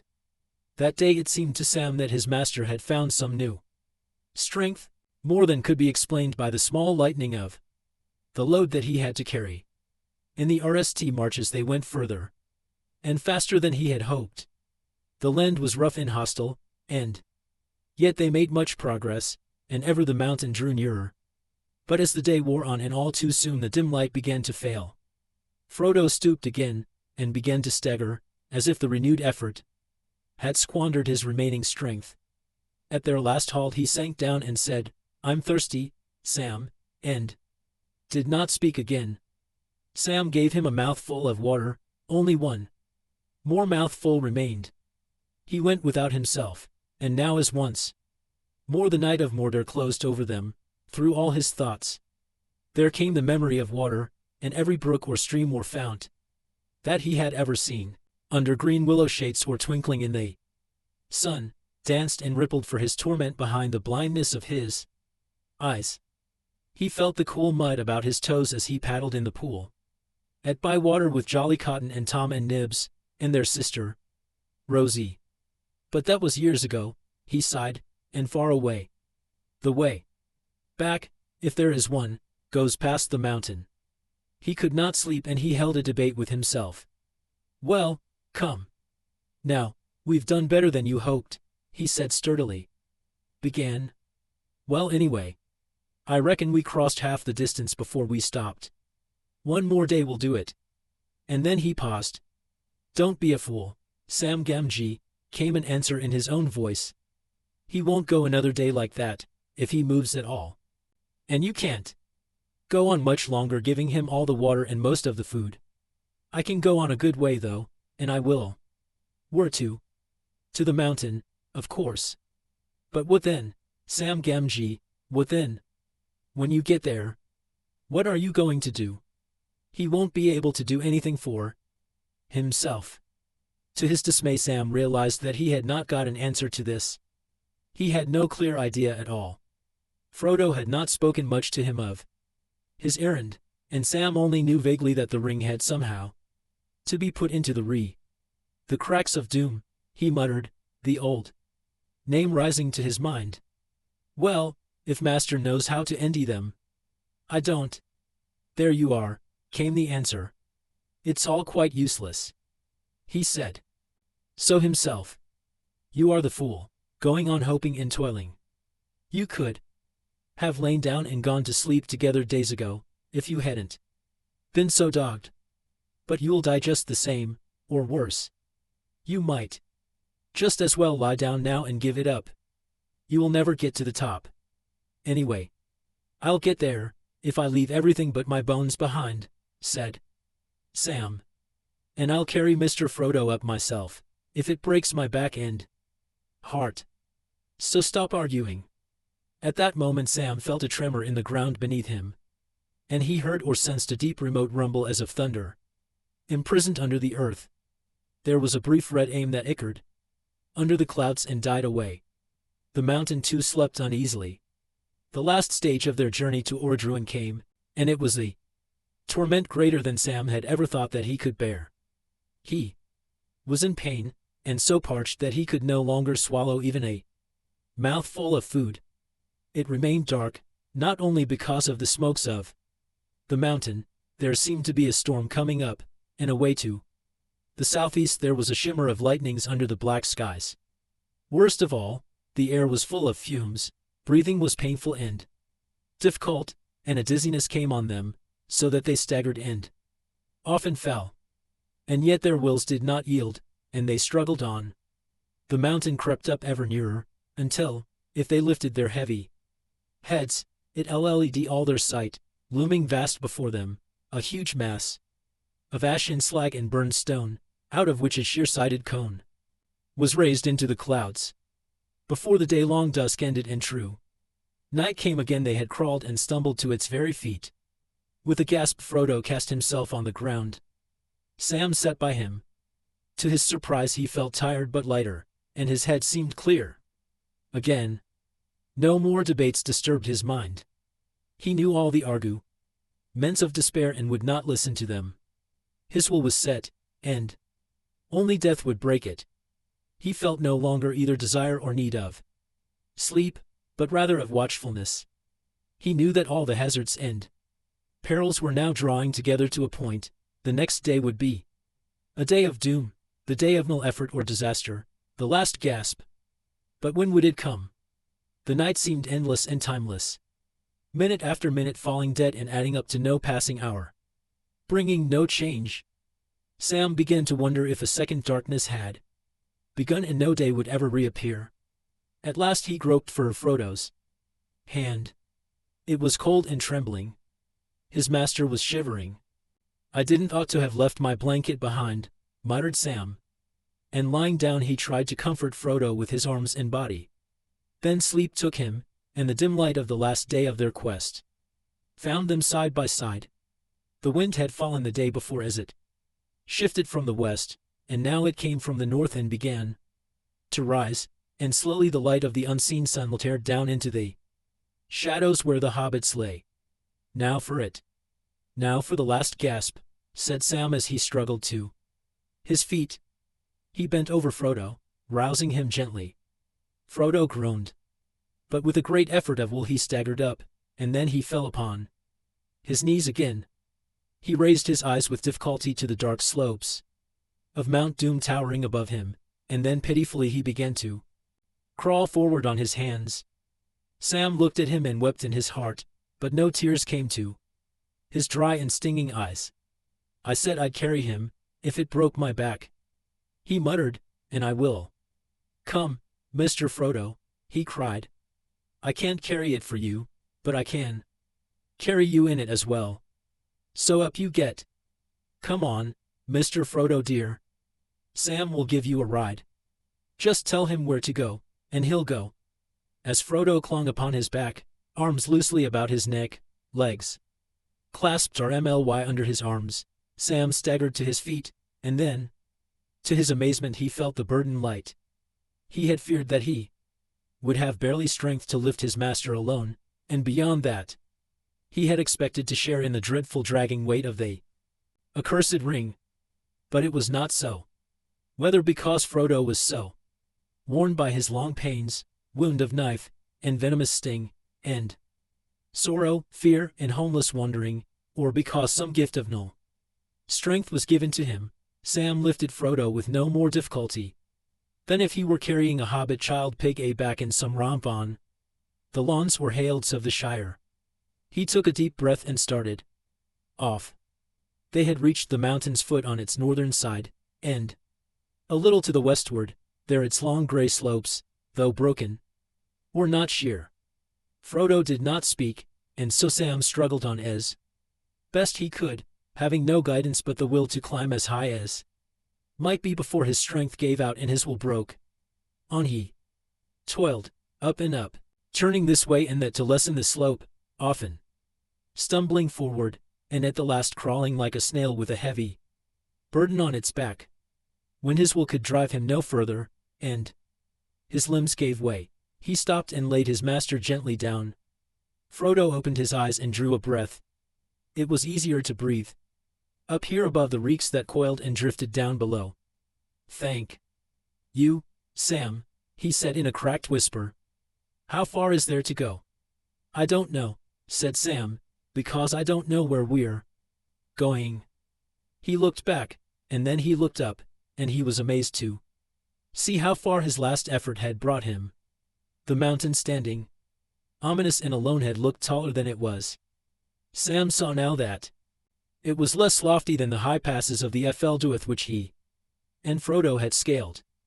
The confused and tumbled shoulders of its great base rose for maybe 3,000 feet above the plain, and above them was reared half as high again its tall central cone, like a vast oast or chimney kept with a jagged crater. But already Sam was more than halfway up the base, and the plain of Gorgoroth was dim below him, wrapped in fume and shadow. As he looked up he would have given a shout, if his parched throat had allowed him, for amid the rugged humps and shoulders above him he saw plainly a path or road. It climbed like a rising girdle from the west and wound snake-like about the mountain, until before it went round out of view, it reached the foot of the cone upon its eastern side. Sam could not see the course immediately above him, where it was lowest, for a steep slope went up from where he stood, but he guessed that if he could only struggle on just a little way further up, they would strike this path. A gleam of hope returned to him. They might conquer the mountain yet. Why, it might have been put there. A purpose, he said to himself. If it wasn't there, I'd have to say I was beaten in the end. The path was not put there for the purposes of Sam. He did not know it, but he was looking at Sauron's road from Barad-dûr-Dôr, Sammath-Nûdrûr, the Chambers of Fire. Out from the dark towers, huge western gate, it came over a deep abyss by a vast bridge of iron, and then passing into the plain it ran for a league between two smoking chasms, and so reached a long sloping causeway that led up onto the mountain's eastern side. Thence, turning in and circling all its wide girth from south to north, it climbed at last, high in the upper cone, but still far from the reeking summit, to a dark entrance that gazed back east straight to the window of the eye in Sauron's shadow-mantled fortress, often blocked or destroyed by the tumults of the mountain's furnaces. Always that road was repaired and cleared again by the labors of countless orcs. Sam drew a deep breath. There was a path, but how he was to get up the slope to it he did not know. First he must ease his aching back. He lay beside Frodo for a while. Neither spoke. Slowly the light grew. Suddenly a sense of urgency which he did not understand came to Sam.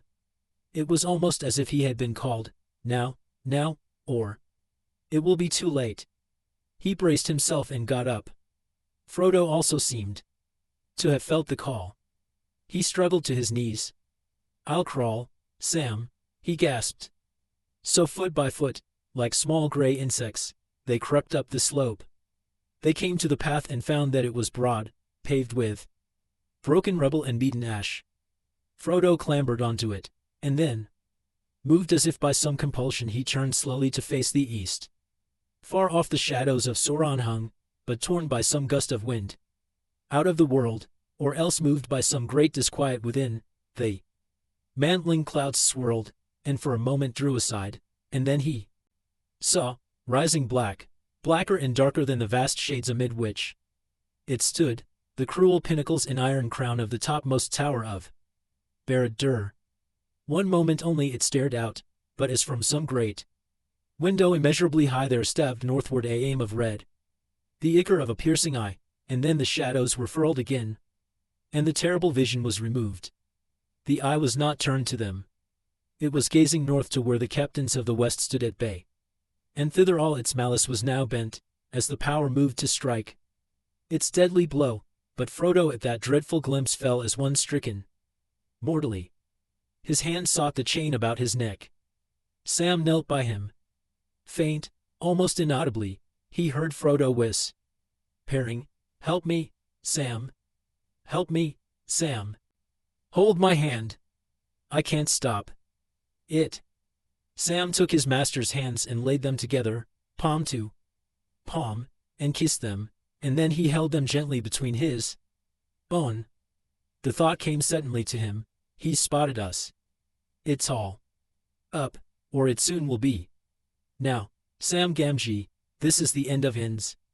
Again he lifted Frodo and drew his hands down to his own breast, letting his master's legs dangle. Then he bowed his head and struggled off along the climbing road. It was not as easy a way to take as it had looked at RST. By fortune the rest that had poured forth in the great turmoils when Sam stood upon Cirith Ungol had owed down, mainly on the southern and western slopes, and the road on this side was not blocked. Yet in many places it had crumbled away or was crossed by gaping rents. After climbing eastward for some time it bent back upon itself at a sharp angle and went westward for a space. There at the bend it was cut deep through a crag of old weathered stone once long ago vomited from the mountain's furnaces. Panting under his load, Sam turned the bend, and even as he did so, out of the corner of his eye, he had a glimpse of something falling from the crag, like a small piece of black stone that had toppled off as he passed. A sudden weight smote him and he crashed forward, tearing the backs of his hands that still clasped his master's.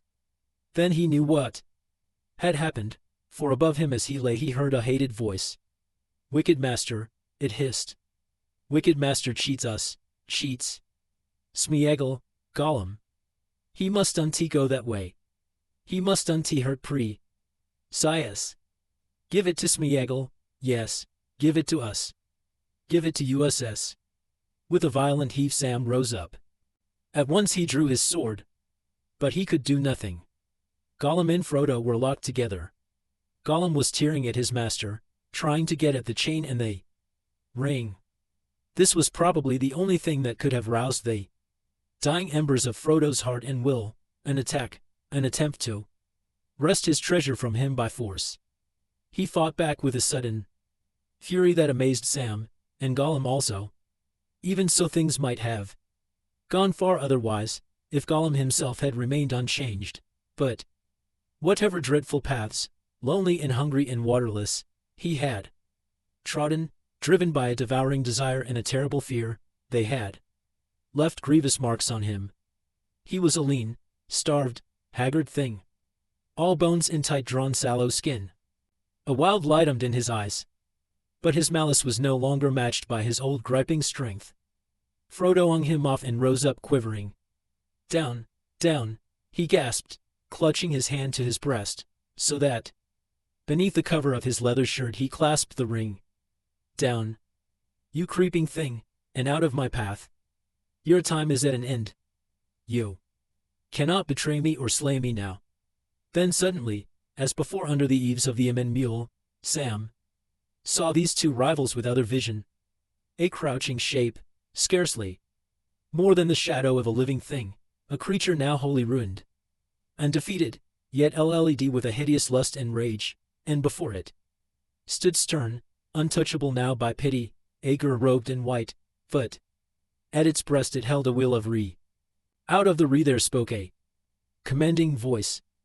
Begone, and trouble me no more. If you touch me ever again, you shall be cast yourself into the fire of doom. The crouching shape backed away, terror in its blinking eyes, and yet at the same time insatiable desire. Then the vision passed and Sam saw Frodo standing, hand on breast, his breath coming in great gasps, and Gollum at his feet, resting on his knees with his white splayed hands upon the ground. Look out, cried Sam. He'll spring. He stepped forward, Bran dishing his sword. Quick, master, he gasped. Go on. Go on. No time to lose. I'll deal with him. Go on. Frodo looked at him as if at one now far away. Yes, I must go on, he said. Farewell, Sam. This is the end at last. On Mount Doom, doom shall fall. Farewell. He turned and went on, walking slowly, but erect, up the climbing path. Now, said Sam, at last I can deal with you. He leaped forward, with drawn blade ready for battle. But Gollum did not spring. He fell out upon the ground and whimpered. Don't kill us, he wept. Don't hurt us with nasty cruel steel. Let us live, yes, live just a little longer. Lost. We're lost. And when precious goes we'll die, yes, die into the dust. He clawed up the ashes of the path with his long ashless engers. Dust, he hissed. Sam's hand wavered. His mind was hot with wrath and the memory of evil. It would be just to slay this treacherous, murderous creature, just and many times deserved, and also it seemed the only safe thing to do. But deep in his heart there was something that restrained him. He could not strike this thing lying in the dust, forlorn, ruinous, utterly wretched. He himself, though only for a little while, had borne the ring, and now dimly he guessed the agony of Gollum's shriveled mind and body, enslaved to that ring, unable to end peace or relief ever in life again. But Sam had no words to express what he felt. Oh, curse you, you stinking thing, he said. Go away. Be off. I don't trust you, not as far as I could kick you, but be off. Or I shall hurt you, yes, with nasty cruel steel. Gollum got up on all fours, and backed away for several paces. And then he turned, and as Sam aimed a kick at him he eased away. Down the path. Sam gave no more heed to him. He suddenly remembered his master. He looked up the path and could not see him. As fast as he could he trudged up the road. If he had looked back, he might have seen not far below Gollum turn again, and then, with a wild light of madness glaring in his eyes, come, swiftly but warily, creeping on behind, a slinking shadow among the stones. The path climbed on. Soon it bent again and with a last eastward course passed in a cutting along the face of the cone and came to the dark door in the mountain's side, the door of the Sammath Nagar. Far away now, rising towards the south, the sun, piercing the smokes and haze, burned ominous, a dull blared disk of red, but all mortar, lay about the mountain like a dead land, silent, shadow-folded, waiting for some dreadful stroke. Sam came to the gaping mouth and peered in. It was dark and hot, and a deep rumbling shook the air. "Frodo, master," he called. There was no answer. For a moment he stood, his heart beating with wild fears, and then he plunged in. A shadow followed him. At first he could see nothing. In his great need he drew out once more the phial of Galadriel, but it was pale and cold in his trembling hand and threw no light into that sting dark. He was come to the heart of the realm of Sauron and the forges of his ancient might. Greatest in Middle-earth, all other powers were here subdued. Fear. Fully he took a few uncertain steps in the dark, and then all at once there came a ash of red that leaped upward, and smote the high black roof. Then Sam saw that he was in a long cave or tunnel that bored into the mountain's smoking cone. But only a short way ahead. Its oar in the walls on either side were cloven by a great sore, out of which the red glare came, now leaping up, now dying down into darkness, and all the while far below there was a rumor in a treble as of great engines throbbing and laboring. The light sprang up again, and there on the brink of the chasm, at the very crack of doom, stood Frodo, black against the glare, tense, erect, but still as if he had been turned to stone. "Master," cried Sam.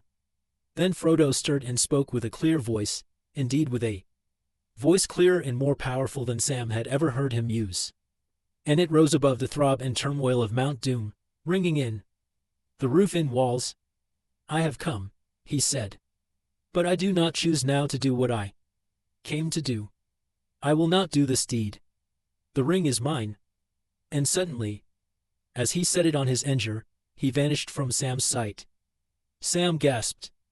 But he had no chance to cry out, for at that moment many things happened. Something struck Sam violently in the back, his legs were knocked from under him and he was on the side, striking his head against the stony oar, as a dark shape sprang over him. He lay still and for a moment all went black. And far away, as Frodo put on the ring and claimed it for his own, even in Sammath Nagar, the very heart of his realm, the power in Barad-dûr was shaken, and the tower trembled from its foundations to its proud and bitter crown. The Dark Lord was suddenly aware of him, and his eye piercing all shadows looked across the plain to the door that he had made, and the magnitude of his own folly was revealed to him in a blinding ash, and all the devices of his enemies were at last laid bare. Then his wrath blazed in consuming aim, but his fear rose like a vast black smoke to choke him. For he knew his deadly peril and the thread upon which his doom now hung. From all his policies and webs of fear and treachery, from all his stratagems and wars his mind shook free, and throughout his realm a tremor ran, his slaves quailed, and his armies halted, and his captains, suddenly steerless, bereft of will, wavered and despaired. For they were forgotten. The whole mind and purpose of the power that wielded them was now bent with overwhelming force upon the mountain. At his summons, willing with a rending cry, in a last desperate race there you, faster than the winds, the Nazgul, they ring wraiths, and with a storm of wings they hurtled southwards to Mount Doom. Sam got up. He was dazed, and blood streaming from his head dripped in his eyes.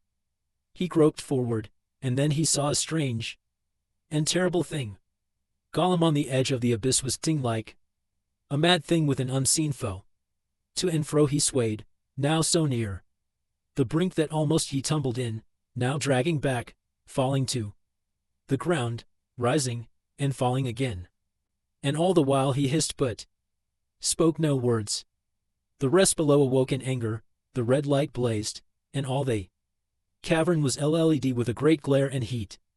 Suddenly Sam saw Gollum's long hands draw upwards to his mouth, his white fangs gleamed, and then snapped as they bit. Frodo gave a cry, and there he was, fallen upon his knees at the chasm's edge.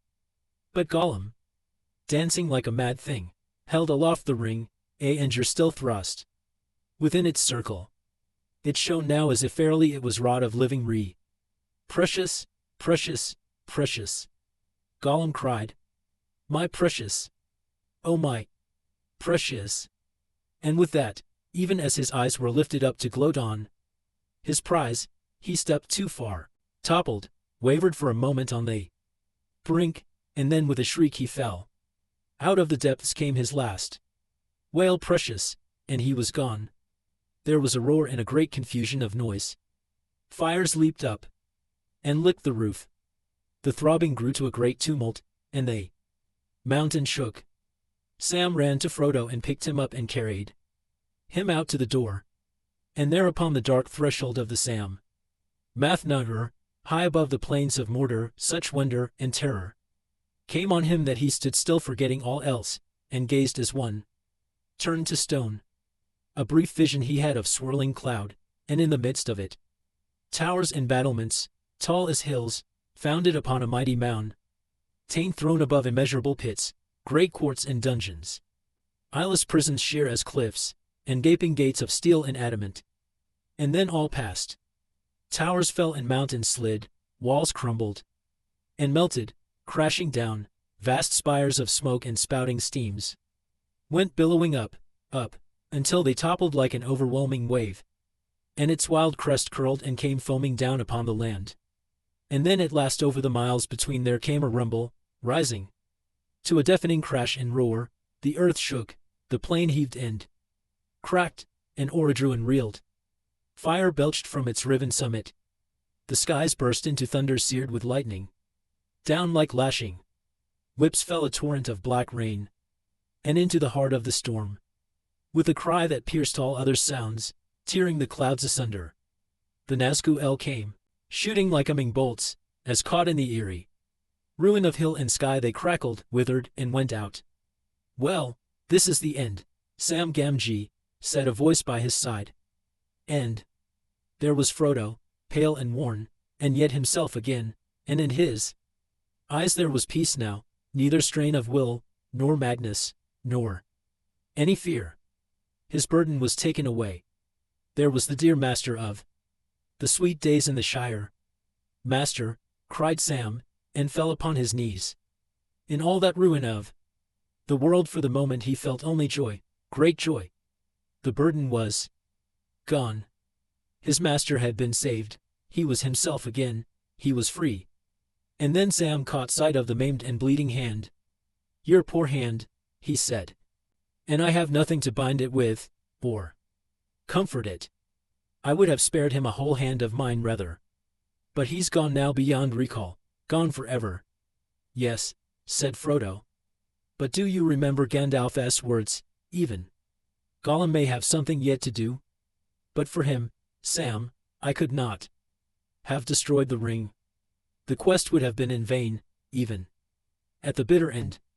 So let us forgive him, for the quest is achieved. And now all is over. I am glad you are here with me.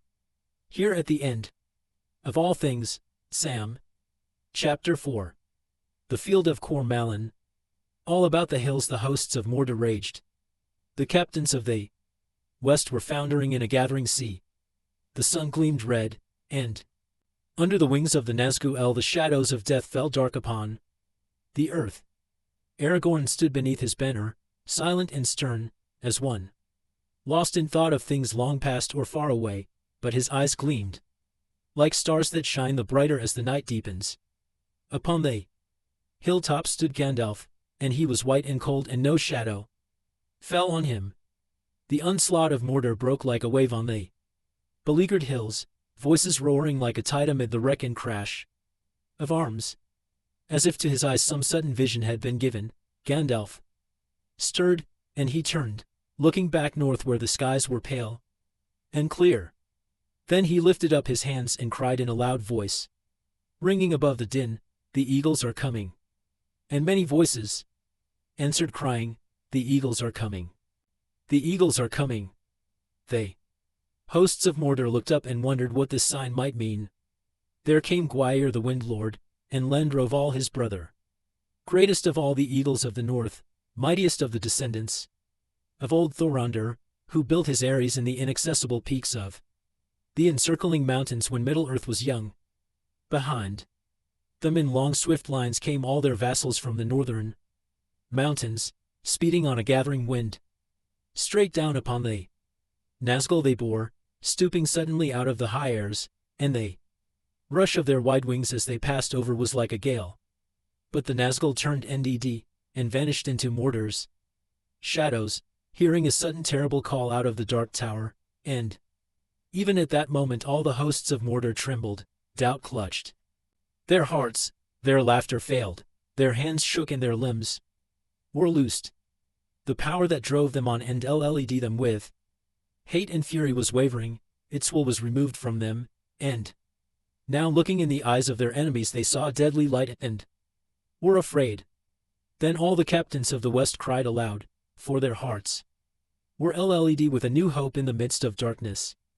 Out from the beleaguered hills knights of Gondor, riders of Rohan, Dúnedain of the north, close serried companies, drove against their wavering foes, piercing the press with the thrust of bitter spears.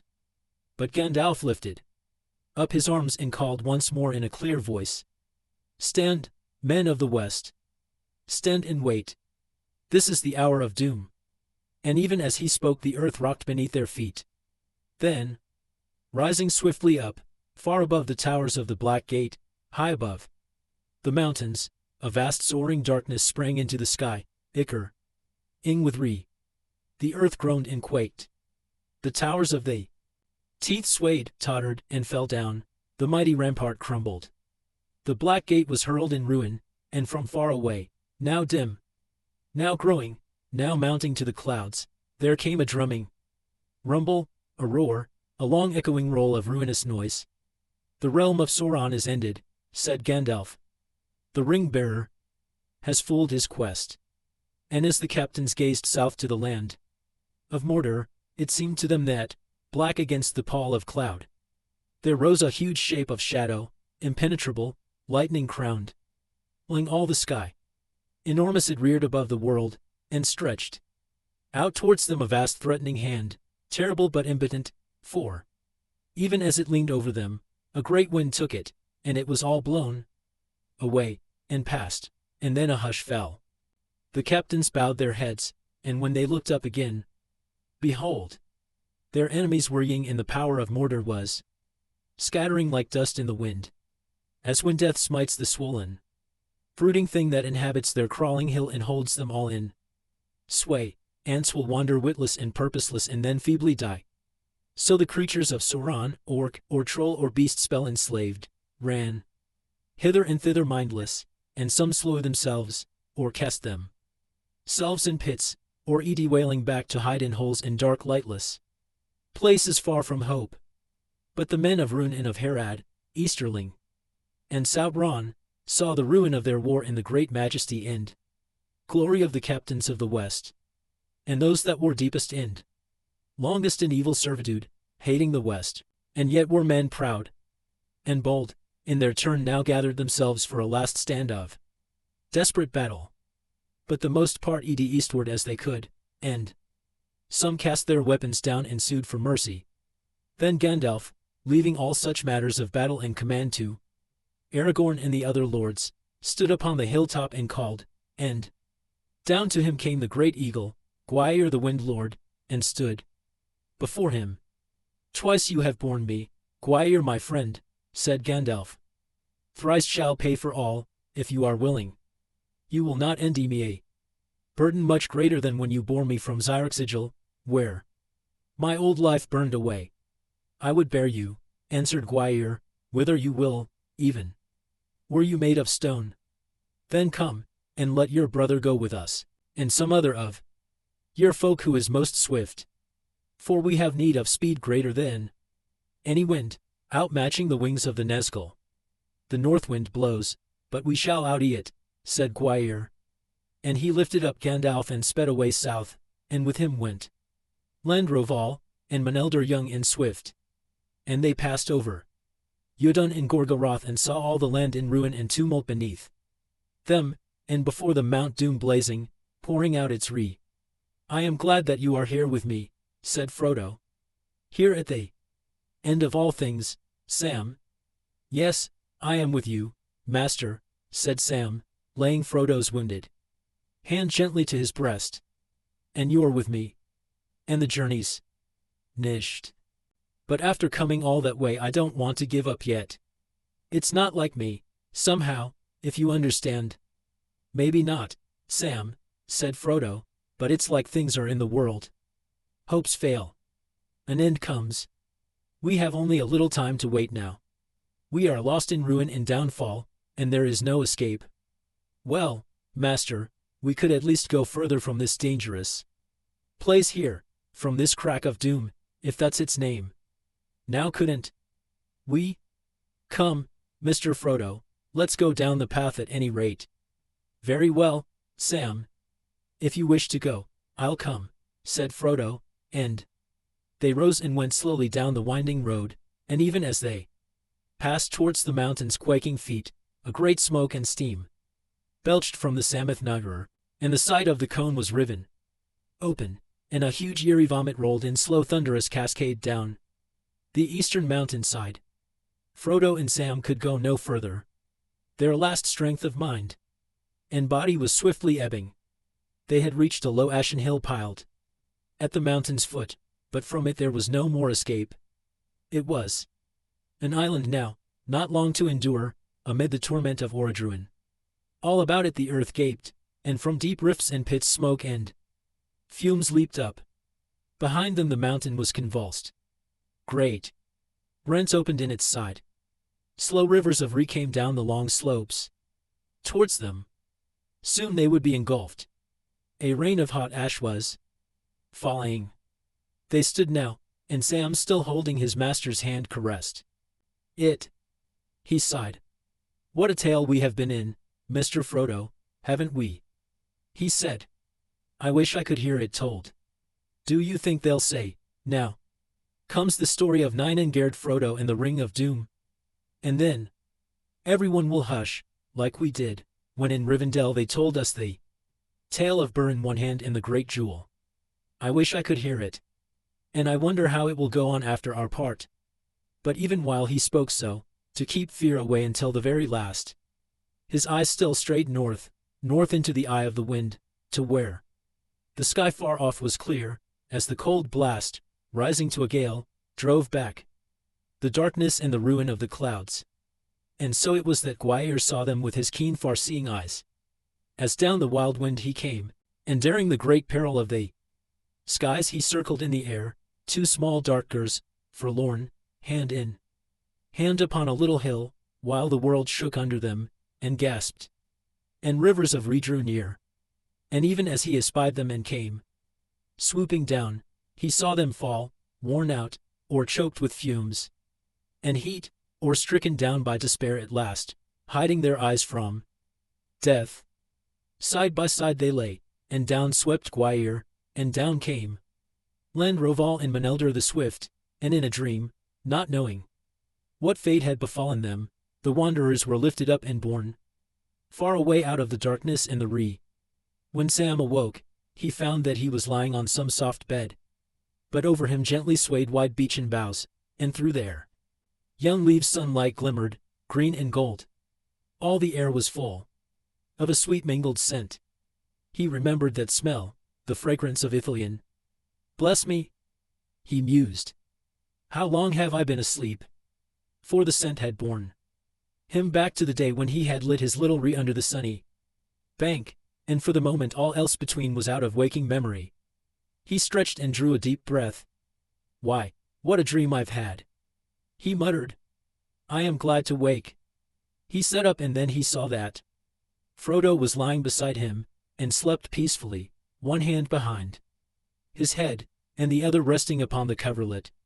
It was the right hand, and the third finger was missing. Full memory that it back, and Sam cried aloud, "It wasn't a dream? Then where are we?" And a voice spoke softly behind him, in the land of Ithilien, and in the keeping of the king, and he awaits you." With that Gandalf stood before him, robed in white, his beard now gleaming like pure snow in the twinkling of the leafy sunlight. "Well, Master Samwise, how do you feel?" he said. But Sam lay back and stared with open mouth, and for a moment, between bewilderment and great joy, he could not answer. At last he gasped, "Gandalf, I thought you were dead. But then I thought I was dead myself. Is everything sad going to come untrue? What's happened to the world?" "A great shadow has departed," said Gandalf, and then he laughed. And the sound was like music, or like water in a parched land, and as he listened the thought came to Sam that he had not heard laugh. Sure, the pure sound of merriment, for days upon days without count. It fell upon his ears like the echo of all the joys he had ever known. But he himself burst into tears. Then, as a sweet rain will pass down, a wind of spring in the sun will shine out the clearer, his tears ceased, and his laughter welled up, and laughing he sprang from his bed. "How do I feel?" he cried. "Well, I don't know how to say it. I feel, he waved his arms in the air, "I feel like spring after winter, and sun on the leaves, and like trumpets and harps and all the songs I have ever heard." He stopped and he turned towards his master. "But how's Mr. Frodo?" he said. "Isn't it a shame about his poor hand? But I hope he's all right otherwise. He's had a cruel time." "Yes, I am all right otherwise," said Frodo, sitting up and laughing. In his turn, "I fell asleep again waiting for you, Sam, you sleepy head. I was awake early this morning, and now it must be nearly noon." "Noon," said Sam, trying to calculate. "Noon of what day?" "The 14th of the new year," said Gandalf, "or if you like, the 8th day of April in the Shire reckoning asterisk, but in Gondor the New Year will always now begin upon the 20th of March, when Sauron fell, and when you were brought out of the reach of the king. He has tended you, and now he awaits you. You shall eat and drink with him. When you are ready I will lead you to him." "The king," said Sam. "What king, and who is he?" "The king of Gondor and lord of the western lands," said Gandalf, "and he has taken back all his ancient realm. He will ride soon to his crowning, but he waits for you." "What shall we wear?" said Sam, for all he could see was the old and tattered clothes that they had journeyed in, lying folded on the ground beside their beds. "The clothes that you wore on your way to Mordor," said Gandalf. "Even the orc rags that you bore in the Black Land, Frodo, shall be preserved. No silks and linens, nor any armor or heraldry could be more honorable. But later I will endy some other clothes, perhaps." Then he held out his hands to them, and they saw that one shone with light. "What have you got there?" Frodo cried. "Can it be?" "Yes, I have brought your two treasures. They were found on Sam when you were rescued, the Lady Galadriel's gifts, your glass, Frodo, and your box, Sam. You will be glad to have these safe again." When they were washed and clad, and had eaten a light meal, the hobbits followed Gandalf. They stepped out of the beech grove in which they had lain, and passed on to a long green lawn, glowing in sunshine, bordered by stately dark-leaved trees laden with scarlet blossom. Behind them they could hear the sound of falling water, and a stream ran down before them between owering banks, until it came to a greenwood at the lawn's foot and passed then on under an archway of trees, through which they saw the shimmer of water far away. As they came to the opening in the wood, they were surprised to see knights in bright mail and tall guards in silver and black standing there, who greeted them with honor and bowed before them. And then one blew a long trumpet, and they went on through the aisle of trees beside the singing stream. So they came to a wide green land, and beyond it was a broad river in a silver haze, out of which rose a long wooded isle, and many ships lay by its shores. But on the eld, where they now stood, a great host was drawn up, in ranks and companies glittering in the sun. And as the hobbits approached, swords were unsheathed, and spears were shaken, and horns and trumpets sang, and men cried with many voices and in many tongues, Long live the Halings! Praise them with great praise. Quio Ifriane Anan, Agla en Ifrianeth. Praise them with great praise, Frodo and Samwise. Dora Birhel, Conan and Anyun. Eaglreel. Praise them. Eaglreel. A Leda Te, and Davla Chovolmit. Praise them. Cormacalander, a Leda Terriana. Praise them. The ring-bearers, praise them with great praise. And so the red blood blushing in their faces and their eyes shining with wonder, Frodo and Sam went forward and saw that amidst the clamorous host were set 3 high seats built of green turves. Behind the seat upon the right Oded, white on green, a great horse running free. Upon the left was a banner, silver upon blue, a ship swan proud, faring on the sea. But behind the highest throne in the midst of all a great standard was spread in the breeze, and there a white tree, oared upon a sable eld beneath a shining crown and 7 glitter-ing stars. On the throne sat a mail-clad man, a great sword was laid across his knees, but he wore no helm. As they drew near he rose, and then they knew him, changed as he was, so high and glad of face, kingly, lord of men, dark-haired with eyes of grey. Frodo ran to meet him, and Sam followed close behind. Well, if this isn't the crown of all, he said. Strider, or I'm still asleep. Yes, Sam, Strider, said Aragorn. It is a long way, is it not, from Bree, where you did not like the look of me. A long way for us all. But yours has been the darkest road.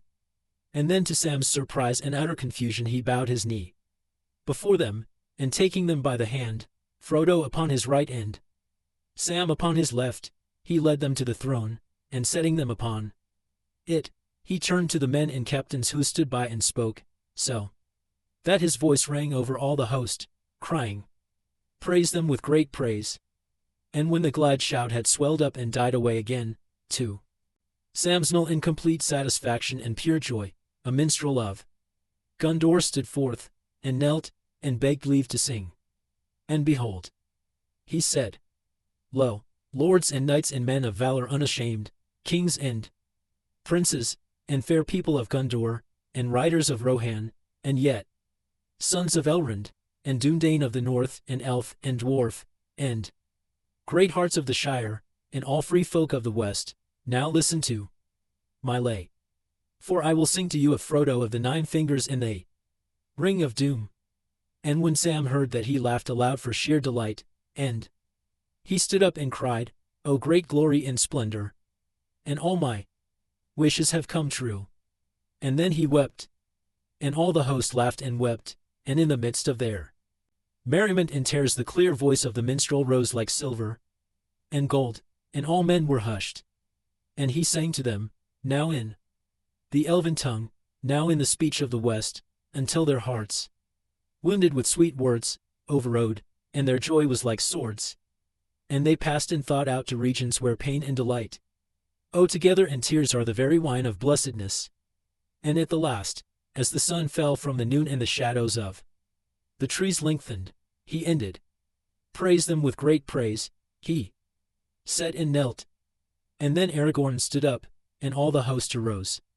And they passed to pavilions made ready, to eat and drink and make merry while the day lasted. Frodo and Sam were led apart and brought to a tent, and there their old raiment was taken off, but folded and set aside with honor. And clean linen was given to them. Then Gandalf came in his arms, to the wonder of Frodo, he bore the sword and the elven cloak, and the mithril coat that had been taken from him in Mordor. For Sam he brought a coat of gilded mail, and his elven cloak all healed of the soils and hurts that it had suffered, and then he laid before them 2 swords. I do not wish for any sword, said Frodo. Tonight at least you should wear one, said Gandalf. Then Frodo took the small sword that had belonged to Sam, and had been laid at his side in Cirithungol. Sting I gave to you, Sam, he said. No, master. Mr. Bilbo gave it to you, and it goes with his silver coat. He would not wish anyone else to wear it now. Frodo gave way, and Gandalf, as if he were their esquire, knelt, and girt the sword belts about them, and then rising he set circlets of silver upon their heads.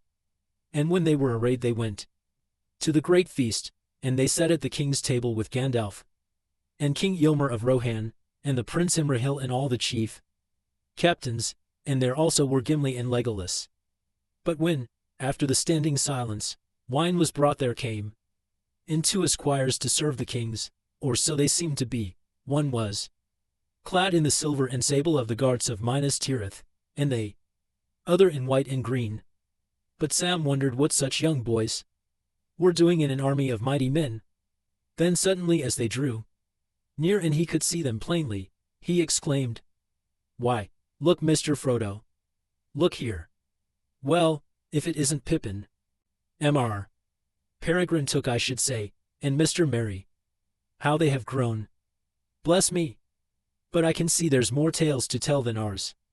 "There are indeed," said Pippin, turning towards him, "and we'll begin telling them as soon as this feast is ended.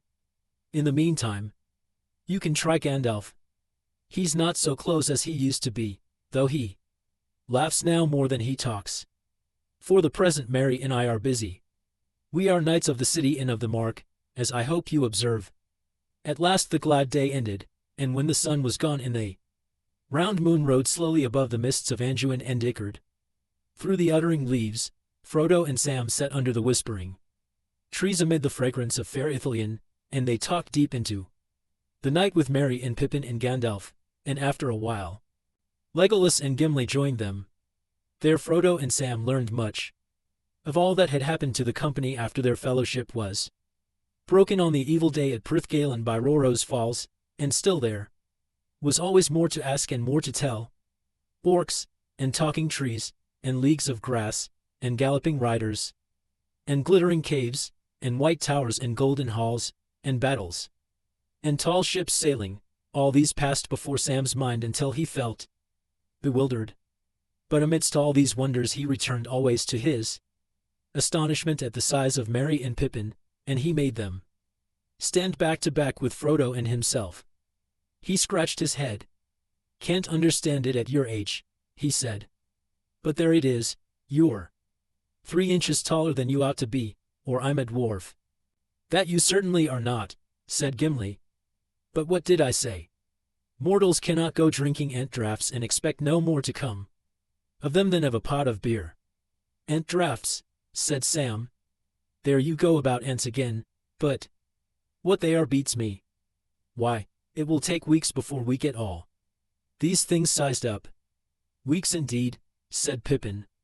"And then Frodo will have to be locked up in a tower in Minas Tirith and write it all down. Otherwise, he will forget half of it, and poor old Bilbo will be dreadfully disappointed." At length Gandalf rose. "The hands of the king are hands of healing, dear friends," he said. "But you went to the very brink of death ere he recalled you, putting forth all his power, and sent you into the sweet forgetfulness of sleep. And though you have indeed slept long and blessedly, still it is now time to sleep again. And not only Sam and Frodo here," said Gimli, "but you too, Pippin.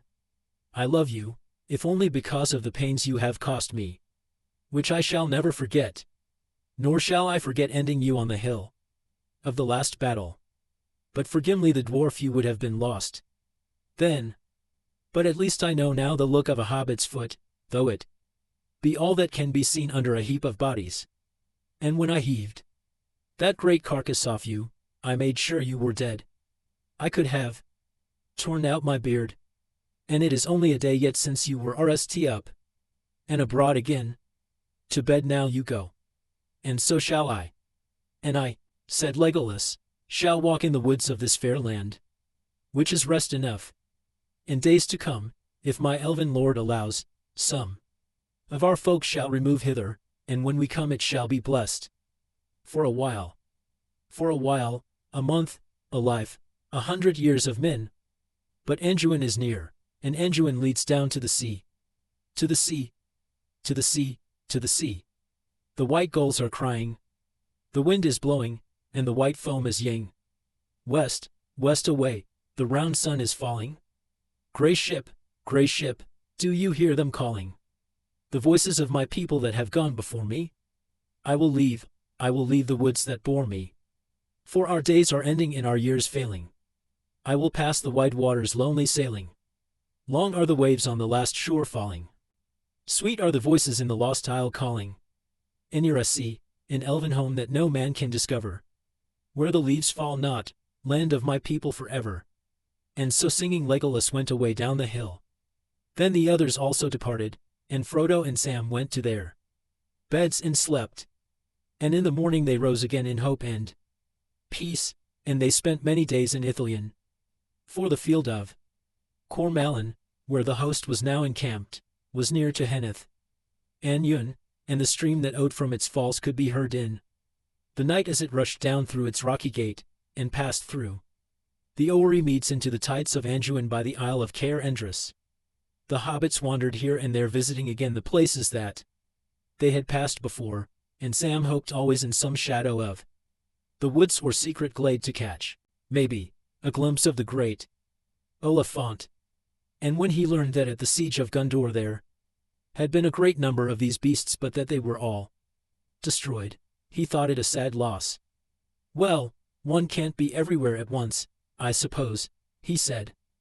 But I missed a lot, seemingly. In the meanwhile the host made ready for the return to Minas Tirith. The weary rested and the heart were healed. For some had labored and fought much with the remnants of the Easterlings and Sauron's, until all were subdued. And, latest of all, those returned, who had passed into Mordor and destroyed the fortresses in the north of the land. But at the last, when the month of May was drawing near, they captains of the west set out again, and they went aboard ship with all their men, and they sailed from Caer Endrys down Anduin to Osgiliath, and there they remained for one day, and the day after they came to the green elts of the Pelennor and saw again the white towers under tall Mindalluin, the city of the men of Gondor, last memory of Westerness, that had passed through the darkness and to a new day. And there in the midst of the elts they set up their pavilions and awaited the morning, for it was the eve of May, and the king would enter his gates with the rising of the Sunday. Chapter 5. The Steward and the King. Over the city of Gondor doubt and great dread had hung. Fair weather and clear sun had seemed but a mockery to men whose days held little hope, and who looked each morning for news of doom. Their lord was dead and burned. Dead lay the king of Rohan in their citadel, and the new king that had come to them in the night was gone again to a war with powers too dark and terrible for any might or valor to conquer. And no news came, after the host left Morgul Vale and took the northward road beneath the shadow of the mountain. Tains no messenger had returned, nor any rumor of what was passing in the brooding east. When the captains were but 2 days gone, the lady Eowyn bade the women who tended her to bring her raiment, and she would not be gainsaid, but rose, and when they had clothed her and set her arm in a sling of linen, she went to the warden of the houses of Healing. Sir, she said, I am in great unrest, and I cannot lie longer in sloth. Lady, he answered, you are not yet healed, and I was calm Monday to tend you with especial care. You should not have risen from your bed for 7 days yet, or so I was bidden. I beg you to go back. I am healed, she said, healed at least in body, save my left arm only, and that is at ease. But I shall sicken anew, if there is not that I can do. Are there no tidings of war? The women can tell me nothing. There are no tidings, said the warden, save that the lords have ridden to Morgul Vale, and men say that the new captain out of the north is their chief. A great lord is that, and a healer, and it is a thing passing strange to me that the healing hand should also wield the sword. It is not thus in Gondor now, though once it was so, if old tales be true. But for long years we healers have only sought to patch the rents made by the men of swords, though we should still have enough to do without them. The world is full enough of hurts and mischances without wars to multiply them. It needs but one foe to breed a war, not two, Master Warden, answered Eowyn. And those who have not swords can still die upon them. Would you have the folk of Gondor gather you herbs only, when the Dark Lord gathers armies? And it is not always good to be healed in body, nor is it always evil to die in battle, even in bitter pain.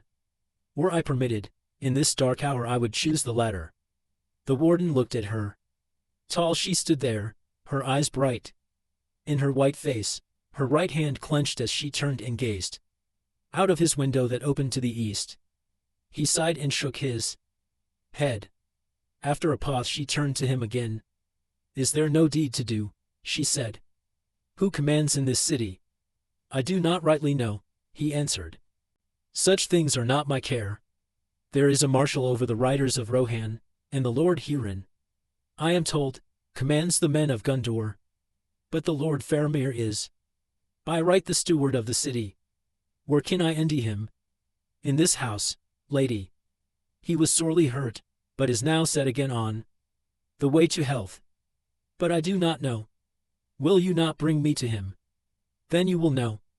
The Lord Faramir was walking alone in the garden of the houses of healing, and the sunlight warmed him, and he felt life run new in his veins, but his heart was heavy, and he looked out over the walls eastward.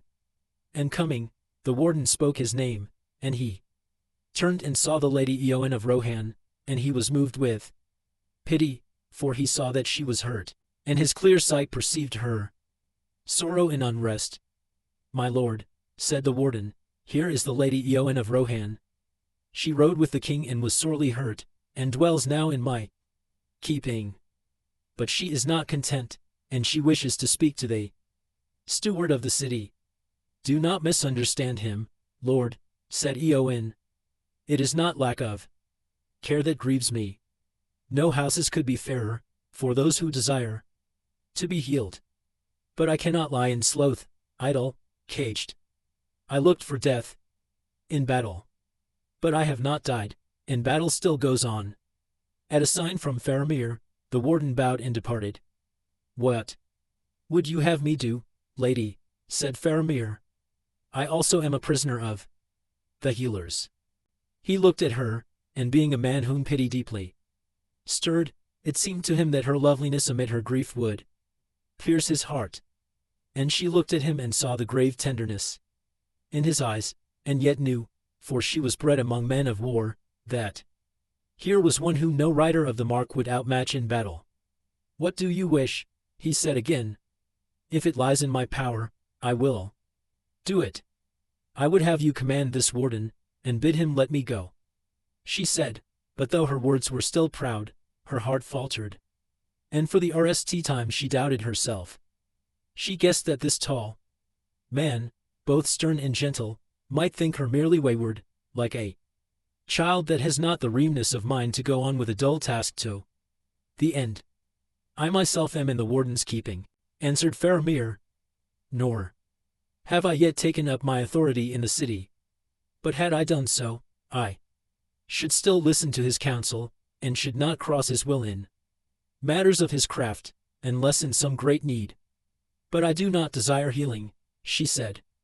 I wish to ride to war like my brother Eomer, or better like Theoden the king, for he died and has both honor and peace. It is too late, lady, to follow the captains, even if you had the strength, said Faramir. But death in battle may come to us all yet. Willing or unwilling, you will be better prepared to face it in your own manner, if while there is still time you do as the healer commanded. You and I, we must endure with patience the hours of waiting. She did not answer, but as he looked at her it seemed to him that something in her softened, as though a bitter frost were yielding it the faint presage of spring. A tear sprang in her eye and fell down her cheek, like a glistening raindrop. Her proud head drooped a little.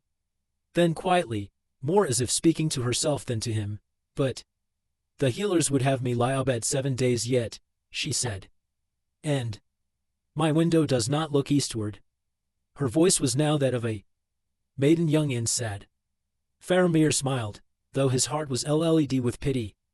Your window does not look eastward, he said. That can be amended. In this I will command the warden. If you will stay in this house in our care, lady, and take your rest, then you shall walk in this garden in the sun, as you will, and you shall look east, whither all our hopes have gone. And here you will envy me, walking and waiting, and also looking east. It would ease my care, if you would speak to me, or walk at whiles with me. Then she raised her head and looked him in the eyes again, and a color came in her pale face. How should I ease your care, my lord? She said. And I do not desire the speech of living men. Would you have my plain answer? He said. I would. Then, Eowyn of Rohan, I say to you that you are beautiful. In the valleys of our hills there are hours fair and bright, and maidens fairer still, but neither Oer nor lady have I seen till now in Gondor. So lovely, and so sorrowful. It may be that only a few days are left, ere darkness falls upon our world, and when it comes I hope to face it steadily, but it would ease my heart, if while the sun yet shines, I could see you still. For you and I have both passed under the wings of the shadow, and the same hand drew us back. Alas, not me, Lord, she said. Shadow lies on me still. Look not to me for healing.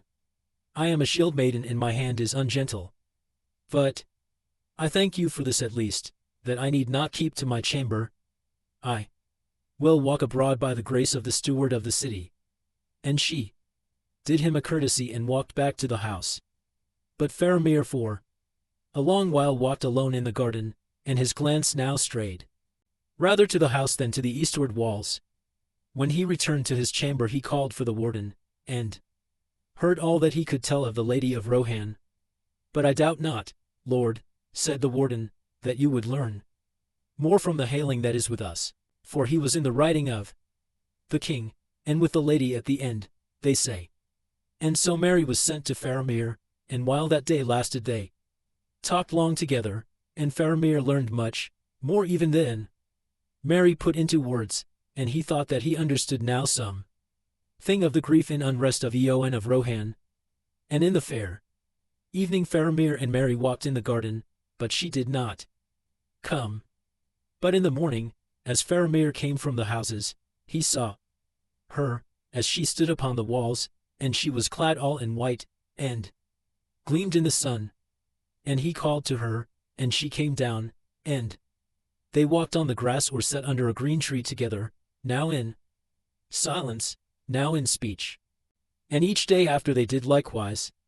And the warden looking from his window was glad in heart, for he was a healer, and his care was lightened, and certain it was that, heavy as was the dread and foreboding of those days upon the hearts of men, still these two of his charges prospered and grew daily in strength. And so the FTH day came since the Lady Eowyn went RST to Faramir, and they stood now together once more upon the walls of the city and looked out. No tidings had yet come, and all hearts were darkened. The weather, too, was bright no longer. It was cold. A wind that had sprung up in the night was blowing now keenly from the north, and it was rising, but the lands about looked grey and drear. They were clad in warm raiment and heavy cloaks, and over all the Lady Eowyn wore a great blue mantle of the color of deep summer night, and it was set with silver stars about hem and throat. Faramir had sent for this robe and had wrapped it about her, and he thought that she looked fair and queenly indeed as she stood there at his side. The mantle was wrought for his mother, fine Dewelaus of Emroth, who died untimely, and was to him but a memory of lovely ness and far days and of his RST grief, and her robe seemed to him raiment fitting for the beauty and sadness of Eowyn. But she now shivered beneath the starry mantle, and she looked northward, above the grey hither lands, into the eye of the cold wind, where far away the sky was hard and clear. What do you look for, Eowyn? Said Faramir. Does not the black gate lie yonder? Said she. and must he not now be come thither? It is 7 days since he rode away. 7 days, said Faramir. But think not ill of me, if I say to you, they have brought me both a joy and a pain that I never thought to.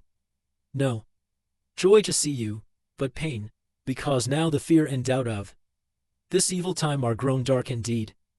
Eowyn, I would not have this world end now, or lose so soon what I have found.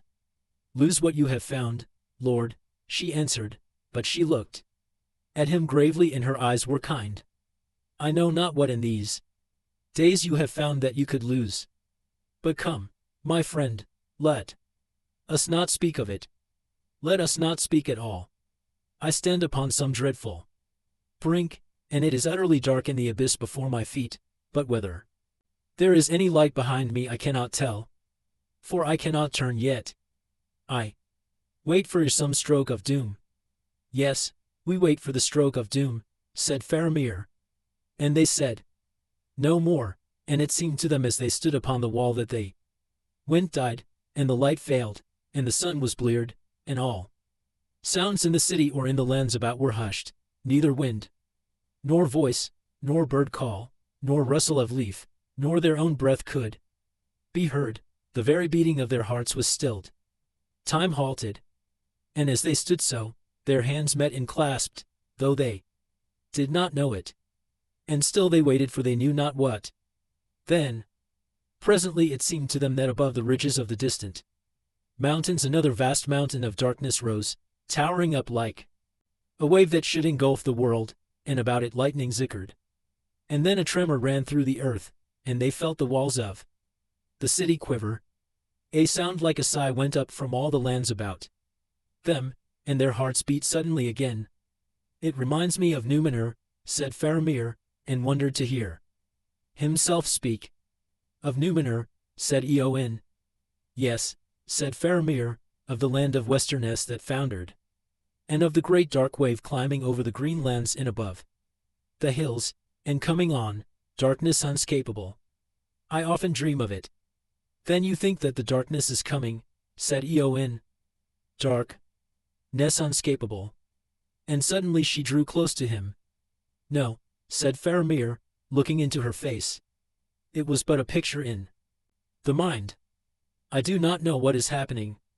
The reason of my waking mind tells me that great evil has befallen and we stand at the end of days.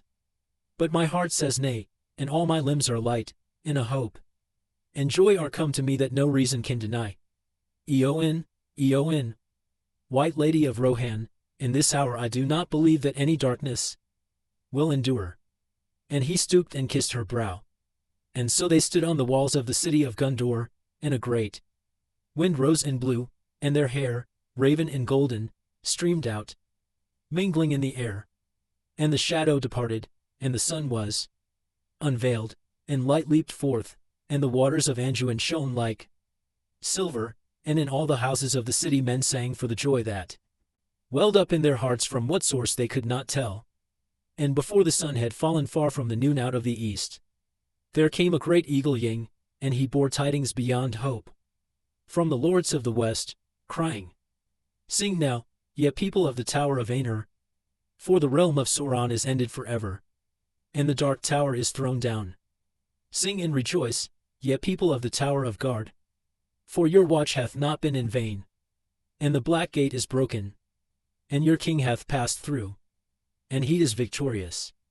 Sing and be glad, all ye children of the west, for your king shall come again, and he shall dwell among you all the days of your life, and the tree that was withered shall be renewed, and he shall plant it in the high places, and the city shall be blessed. Sing all ye people. And the people sang in all the ways of the city. The days that followed were golden, and spring and summer joined and made revel together in the Elds of Gondor.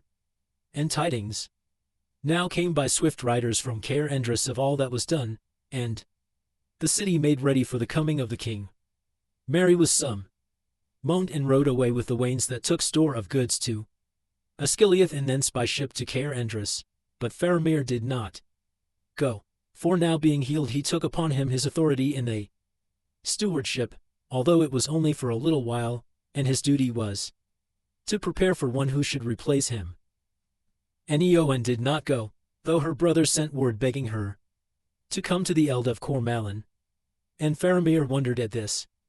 But he saw her seldom, being busy with many matters, and she dwelt still in the houses of healing and walked alone in the garden, and her face grew pale again, and it seemed that in all the city she only was ailing and sorrowful. And the warden of the houses was troubled, and he spoke to Faramir. Then Faramir came and sought her, and once more they stood on the walls together, and he said to her, Eowyn, why do you tarry here, and do not go to the rejoicing in Cormallen beyond Caer Endrys, where your brother awaits you? And she said, Do you not know? But he answered, 2 reasons there may be, but which is true? I do not know. And she said, I do not wish to play at riddles. Speak plainer. Then if you will have it so, lady, he said, you do not go, because only your brother called for you, and to look on the Lord Aragorn. Elendil's heir, in his triumph would now bring you no joy. Or because I do not go, and you desire still to be near me. And maybe for both these reasons, and you yourself cannot choose between them. Eowyn, do you not love me, or will you not? I wish to be loved by another, she answered. But I desire no man's pity. That I know, he said. You desired to have the love of the Lord Aragorn, because he was high and puissant, and you wished to have renown and glory and to be lifted far above the mean things that crawl on the earth. And as a great captain may to a young soldier he seemed to you admirable. For so he is, a lord among men, the greatest that now is. But when he gave you only understanding and pity, then you desired to have nothing, unless a brave death in battle. Look at me, Eowyn. And Eowyn looked at Faramir long and steadily, and Faramir said, Do not scorn pity, that is the gift of a gentle heart, Eowyn. But I do not offer you my pity. For you are a lady high and valiant, and have yourself won renown that shall not be forgotten, and you are a lady beautiful, I deem, beyond even the words of the elven tongue to tell. And I love you. Once I pitied your sorrow, but now, were you sorrowless, without fear or any lack, were you the blissful queen of Gondor, still I would love you. Eowyn, do you not love me? Then the heart of Eowyn changed, or else at last she understood it. And suddenly her winter passed, and the sun shone on her. I stand in Minas Aenir, the tower of the sun, she said, and behold, the shadow has departed. I will be a shield maiden no longer, nor vie with the great riders, nor take joy only in the songs of slaying. I will be a healer, and love all things that grow and are not barren. And again she looked at Faramir. No longer do I desire to be a queen, she said. Then Faramir laughed merrily. That is well, he said, for I am not a king. Yet I will wed with the White Lady of Rohan, if it be her will. And if she will, then let us cross the river, and in happier days let us dwell in fair Ithilien and there make a garden. All things will grow with joy there, if the White Lady comes. Then must I leave my own people, man of Gondor, she said. And would you have your proud folk say of you, There goes a lord who tamed a wild shield maiden of the north? Was there no woman of the race of Númenor to choose? I would, said Faramir. And he took her in his arms and kissed her under the sunlit sky, and he cared not that they stood high upon the walls in the sight of many. And many indeed saw them, and they light that shone about them as they came down from the wall's end went hand in hand to the houses of healing. And to the warden of the houses Faramir said, Here is the lady Eowyn of Rohan, and now she is healed. And the warden said, Then I release her from my charge and bid her farewell, and may she suffer never hurt nor sickness again. I commend her to the care of the steward of the city, until her brother returns. But Eowyn said, Yet now that I have leave to depart, I would remain. For this house has become to me of all dwellings the most blessed. and she remained there until King Eomer came. All things were now made ready in the city, and there was great concourse of people, for the tidings had gone out into all parts of Gondor, from Minrimmon even to Pinith-Jelin and the far coasts of the sea, and all that could come to the city made haste to come. And the city was led again with women and fair children that returned to their homes laden with hours, and from Dol Amroth came the harpers that harped most skillfully in all the land, and there were players upon viols and upon lutes and upon horns of silver, and clear-voiced singers from the vales of Labanin. At last an evening came when from the walls the pavilions could be seen upon the eld, and all night lights were burning as men watched for the dawn. And when the sun rose in the clear morning, above the mountains in the east, upon which shadows lay no more, then all the bells rang, and all the banners broke and owed in the wind, and upon the white tower of the citadel the standard of the stewards, bright argent like snow in the sun, bearing no charge nor device, was raised over Gondor for the last time. Now the captains of the west led their host towards the city, and folk saw them advance in line upon line, ashing and glinting in the sunrise and rippling like silver. And so they came before the gateway and halted a furlong from the walls. As yet no gates had been set up again, but a barrier was laid across the entrance to the city, and there stood men at arms in silver and black with long swords drawn. Before the barrier stood Faramir the steward, and Hurin warden of the keys, and other captains of Gondor, and they Lady Eowyn of Rohan with Elfhelm the marshal and many knights of the Mark, and upon either side of the gate was a great press of fair people in raiment of many colors and garlands of ours. So now there was a wide space before the walls of Minas Tirith, and it was hemmed in upon all sides by the knights and the soldiers of Gondor and of Rohan, and by the people of the city and of all parts of the land. A hush fell upon all as out from the host stepped the Dúnedain in silver and grey, and before them came walking slow the Lord Aragorn. He was clad in black mail girt with silver, and he wore a long mantle of pure white clasped at the throat with a great jewel of green that shone from afar, but his head was bare save for a star upon his forehead bound by a slender lid of silver. With him were Eomer of Rohan, and the Prince Imrahil, and Gandalf robed all in white, and 4 Smaugrs that many men marveled to see. Nay, cousin, they are not boys, said Ioreth to her kinswoman from Imlith Milui, who stood beside her. Those are Periain, out of the far country of the Halings, where they are princes of great fame. It is said, I should know, for I had one to tend in the houses. They are small, but they are valiant. Why, cousin, one of them went with only his esquire into the black country and fought with the dark Lord all by himself, and set re to his tower, if you can believe it. At least that is the tale in the city. That will be the one that walks with our elf stone. They are dear friends, I hear. Now he is a marvel. The Lord Elfstone, not too soft in his speech, mind you, but he has a golden heart, as the saying is, and he has the healing hands. The hands of the king are the hands of a healer, I said, and that was how it was all discovered. And Mithrandir, he said to me, Ioreth, men will long remember your words, and but Ioreth was not permitted to continue the instruction of her kinswoman from the country, for a single trumpet rang, and a dead silence followed. Then forth from the gate went Faramir with Hurin of the keys, and no others, save that behind them walked 4 men in the high helms and armor of the citadel, and they bore a great casket of black lebethrin bound with silver. Faramir met Aragorn in the midst of those there assembled, and he knelt, and said, The last steward of Gondor begs leave to surrender to his office. And he held out a white rod, but Aragorn took the rod and gave it back, saying, That office is not ended, and it shall be thine and theirs as long as my line shall last. Do now thy office. Then Faramir stood up and spoke in a clear voice, Men of Gondor, hear now the steward of this realm. Behold, one has come to claim the kingship again at last.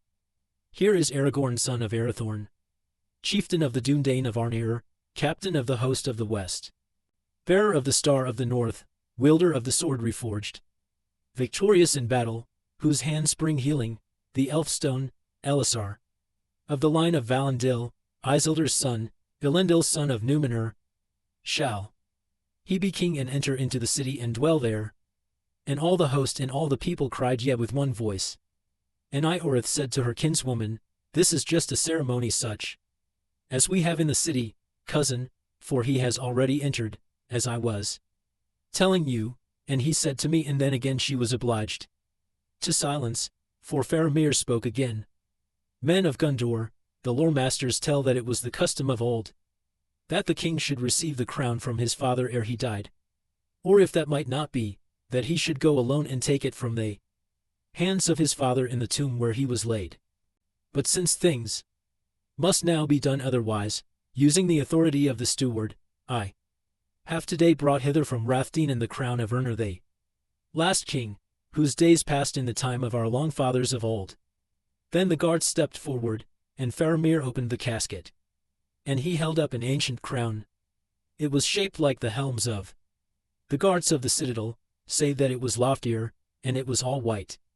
And the wings at either side were wrought of pearl and silver in the likeness of the wings of a sea-bird, for it was the emblem of kings who came over the sea, and 7 gems of adamant were set in the circlet, and upon its summit was set a single jewel, the light of which went up like a aim. Then Aragorn took the crown and held it up and said, Et ira lo endorena Utolian. Sino Maravane ar Hildin Yarten. Amber Meta. And those were the words that Elendil spoke when he came up out of the sea on the wings of the wind, out of the great sea to Middle-earth I am come. In this place will I abide, and my heirs, unto the ending of the world. Then to the wonder of many Aragorn did not put the crown upon his head, but gave it back to Faramir, and said, By the labor and valor of many I have come into my inheritance. In token of this I would have the ring-bearer bring the crown to me, and let Mithrandir set it upon my head, if he will, for he has been the mover of all that has been accomplished, and this is his victory. Then Frodo came forward and took the crown from Faramir and bore it to Gandalf, and Aragorn knelt, and Gandalf set the white crown upon his head, and said, Now come the days of the king, and may they be blessed while the thrones of the Vala endure. But when Aragorn arose, all that beheld him gazed in silence, for it seemed to them that he was revealed to them now for the rst time. Tall as the sea kings of old, he stood above all that were near. Ancient of days he seemed, and yet in the hour of manhood, and wisdom sat upon his brow, and strength and healing were in his hands, and a light was about him. And then Faramir cried, Behold the king! And in that moment all the trumpets were blown, and the king Elisar went forth and came to the barrier, and Hurin of the keys thrust it back, and amid the music of harp and of viol and of ewitt, and the singing of clear voices, the king passed through the o'er-laden streets, and came to the citadel, and entered in, and the banner of the tree in the stars was unfurled upon the topmost tower, and the reign of King Elisar began, of which many songs have told.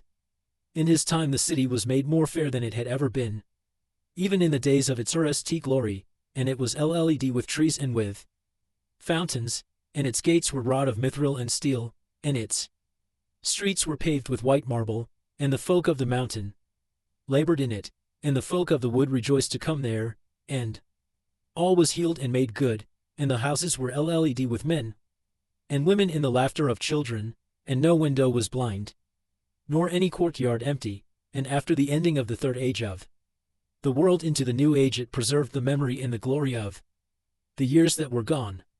In the days that followed his crowning the king sat on his throne in the hall of the kings and pronounced his judgments. And embassies came from many lands and peoples, from the east and the south, and from the borders of Mirkwood, and from Dunland in the west. And the king pardoned the Easterlings that had given themselves up, and sent them away free, and he made peace with the peoples of Harad, and the slaves of Mordor he released and gave to them all the lands about Lake Nirnan to be their own. And there were brought before him many to receive his praise and reward for their valor. And last the captain of the guard brought to him Bergond to be judged. And the king said to Bergond, Bergond, by your sword blood was spilt in the hallows, where that is forbidden. Also you left your host without leave of lord or of captain. For these things, of old, death was the penalty. Now therefore I must pronounce your doom. All penalty is remitted for your valor in battle, and still more, because all that you did was for the love of the Lord Faramir. None the less you must leave the guard of the citadel, and you must go forth from the city of Minas Tirith. Then the blood left Bergond's face, and he was stricken to the heart and bowed his head. But the king said, So it must be, for you are appointed to the White Company, the guard of Faramir, prince of Ithilien, and you shall be its captain and dwell in Immin Arnon in honor and peace, and in the service of him, for whom you risked all, to save him from death. And then Bergond, perceiving the mercy and justice of the king, was glad, and kneeling kissed his hand, and departed in joy and content. And Aragorn gave to Faramir Ithilien to be his princedom, and bade him dwell in the hills of Immin Arnon within sight of the city. For, said he, Minas Ithil and Morgul Vale shall be utterly destroyed, and though it may in time to come be made clean, no man may dwell there for many long years. And last of all Aragorn greeted Eomer of Rohan, and they embraced, and Aragorn said, Between us there can be no word of giving or taking, nor of reward, for we are brethren. In happy hour did Eorl ride from the north, and never has any league of peoples been more blessed, so that neither has ever failed the other, nor shall fail. Now, as you know, we have laid Theoden the Renowned in a tomb in the Hallows, and there he shall lie forever among the kings of Gondor, if you will. Or if you desire it, we will come to Rohan, and bring him back to rest with his own people. And Eomer answered, Since the day when you rose before me, out of the green grass of the downs I have loved you, and that love shall not fail. But now I must depart for a while to my own realm, where there is much to heal and set in order. But as for the fallen, when all is made ready we will return for him, but here let him sleep a while. And Eoin said to Faramir, Now I must go back to my own land, and look on it once again, and help my brother in his labor, but when one whom I long loved as father is laid at last to rest, I will return. So the glad days passed, and on the 8th day of May the riders of Rohan made ready, and rode off by the north way, and with them went the sons of Elrond. All the road was lined with people to do them honor and praise them, from the gate of the city to the walls of the Pelennor. Then all others that dwelt afar went back to their homes rejoicing, but in the city there was labor of many willing hands to rebuild and renew and to remove all the scars of war and the memory of the darkness. The hobbits still remained in Minas Tirith, with Legolas and Gimli, for Aragorn was loath for the fellowship to be dissolved. At last all such things must end, he said, but I would have you wait a little while longer, for the end of the deeds that you have shared in has not yet come. A day draws near that I have looked for in all the years of my manhood, and when it comes I would have my friends beside me. But of that day he would say no more. In those days the companions of the ring dwelt together in a fair house with Gandalf, and they went to and fro as they wished.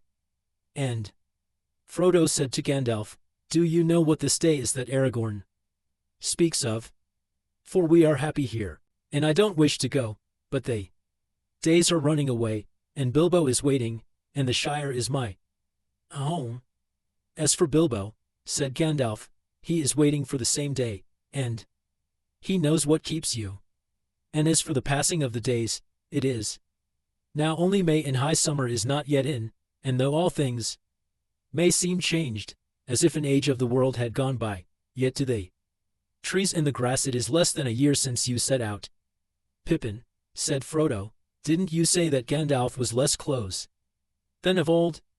He was weary of his labors then, I think. Now he is recovering. And Gandalf said, Many folk like to know beforehand what is to be set on the table, but those who have labored to prepare the feast like to keep their secret, for wonder makes the words of praise louder, and Aragorn himself waits for a sign. There came a day when Gandalf could not be found, and they, companions, wondered what was going forward. But Gandalf took Aragorn out from the city by night, and he brought him to the southern feet of Mount Mindalluin, and there they found a path, made in ages past that few now dared to tread, for it led up onto the mountain to a high hollow where only the kings had been wont to go. And they went up by steep ways, until they came to a high ell below the snows that clad the lofty peaks, and it looked down over the precipice that stood behind the city. And standing there, they surveyed the lands, for the morning was come, and they saw the towers of the city far below them like white pencils touched by the sunlight, and all the vale of Anduin was like a garden, and the mountains of shadow were veiled in a golden mist. Upon the one side their sight reached to the grey Emyn Muil, and the glint of Rhoros was like a star twinkling far off, and upon the other side they saw the river like a ribbon laid down to Pelar Gur, and beyond that was a light on the hem of the sky that spoke of the sea. And Gandalf said, "This is your realm, in the heart of the greater realm that shall be.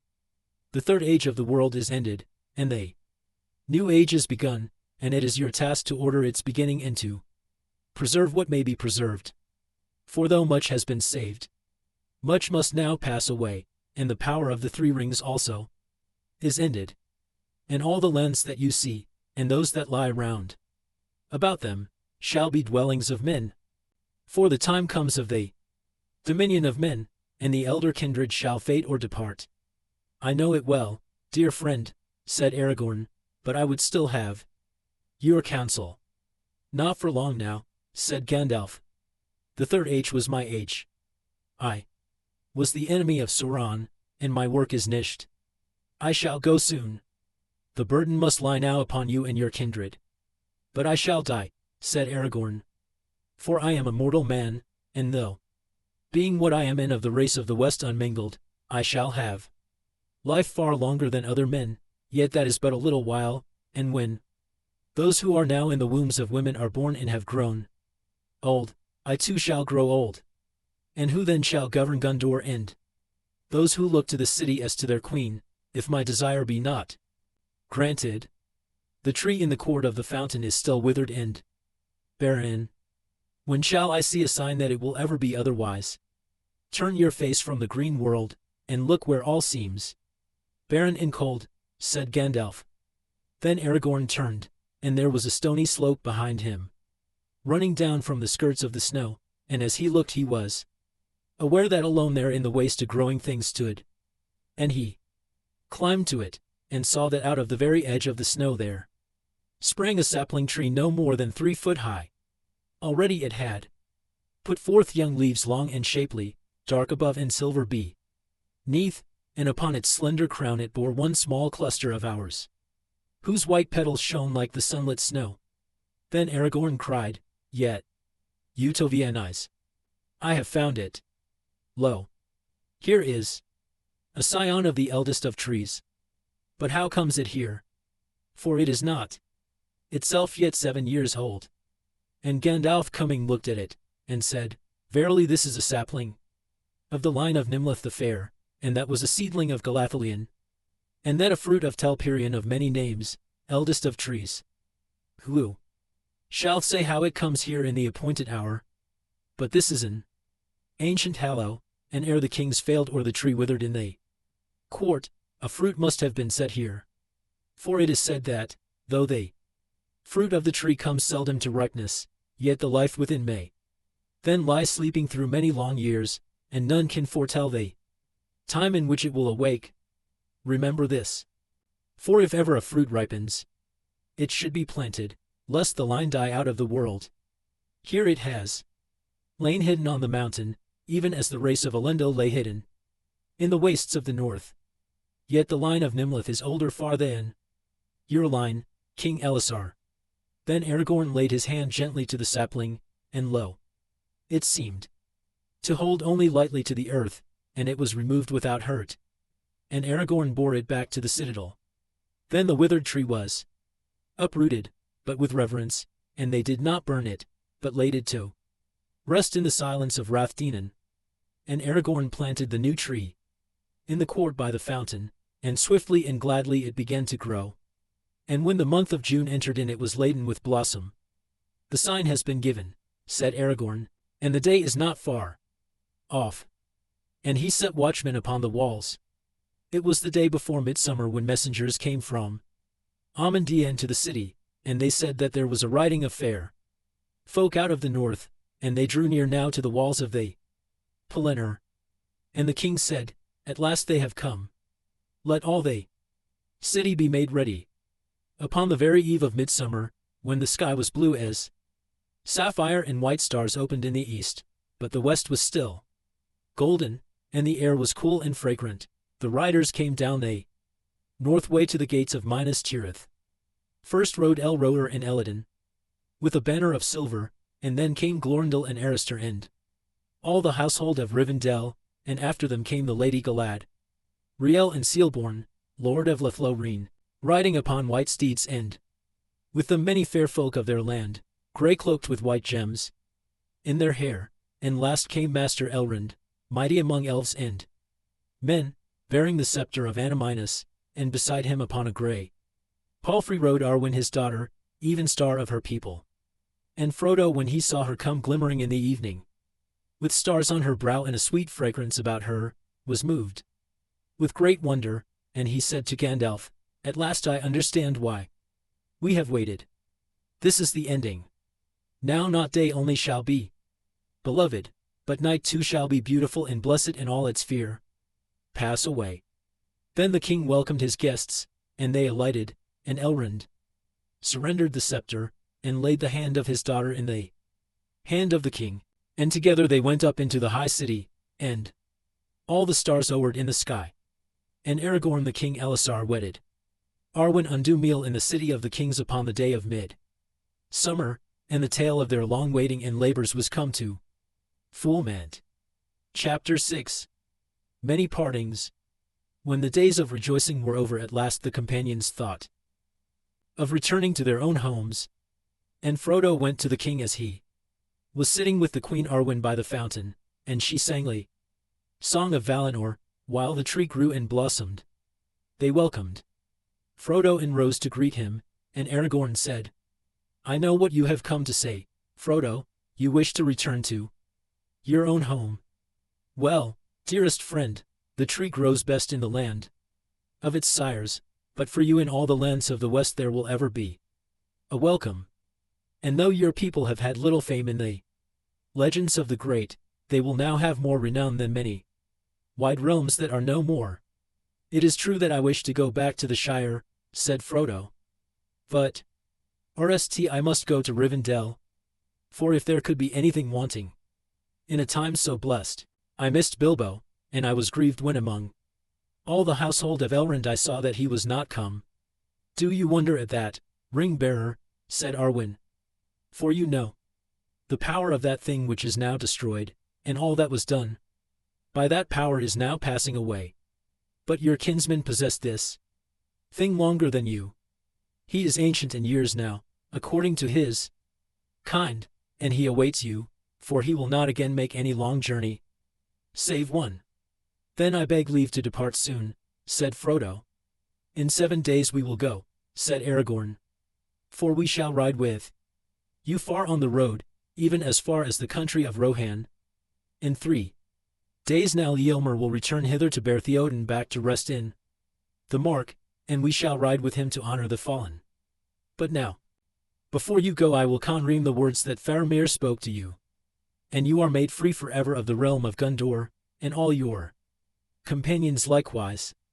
And if there were any gifts that I could give to match with your deeds, you should have them, but whatever you desire you shall take with you, and you shall ride in honor and arrayed as princes of the land." But the Queen Arwen said, "A gift I will give you, for I am the daughter of Elrond.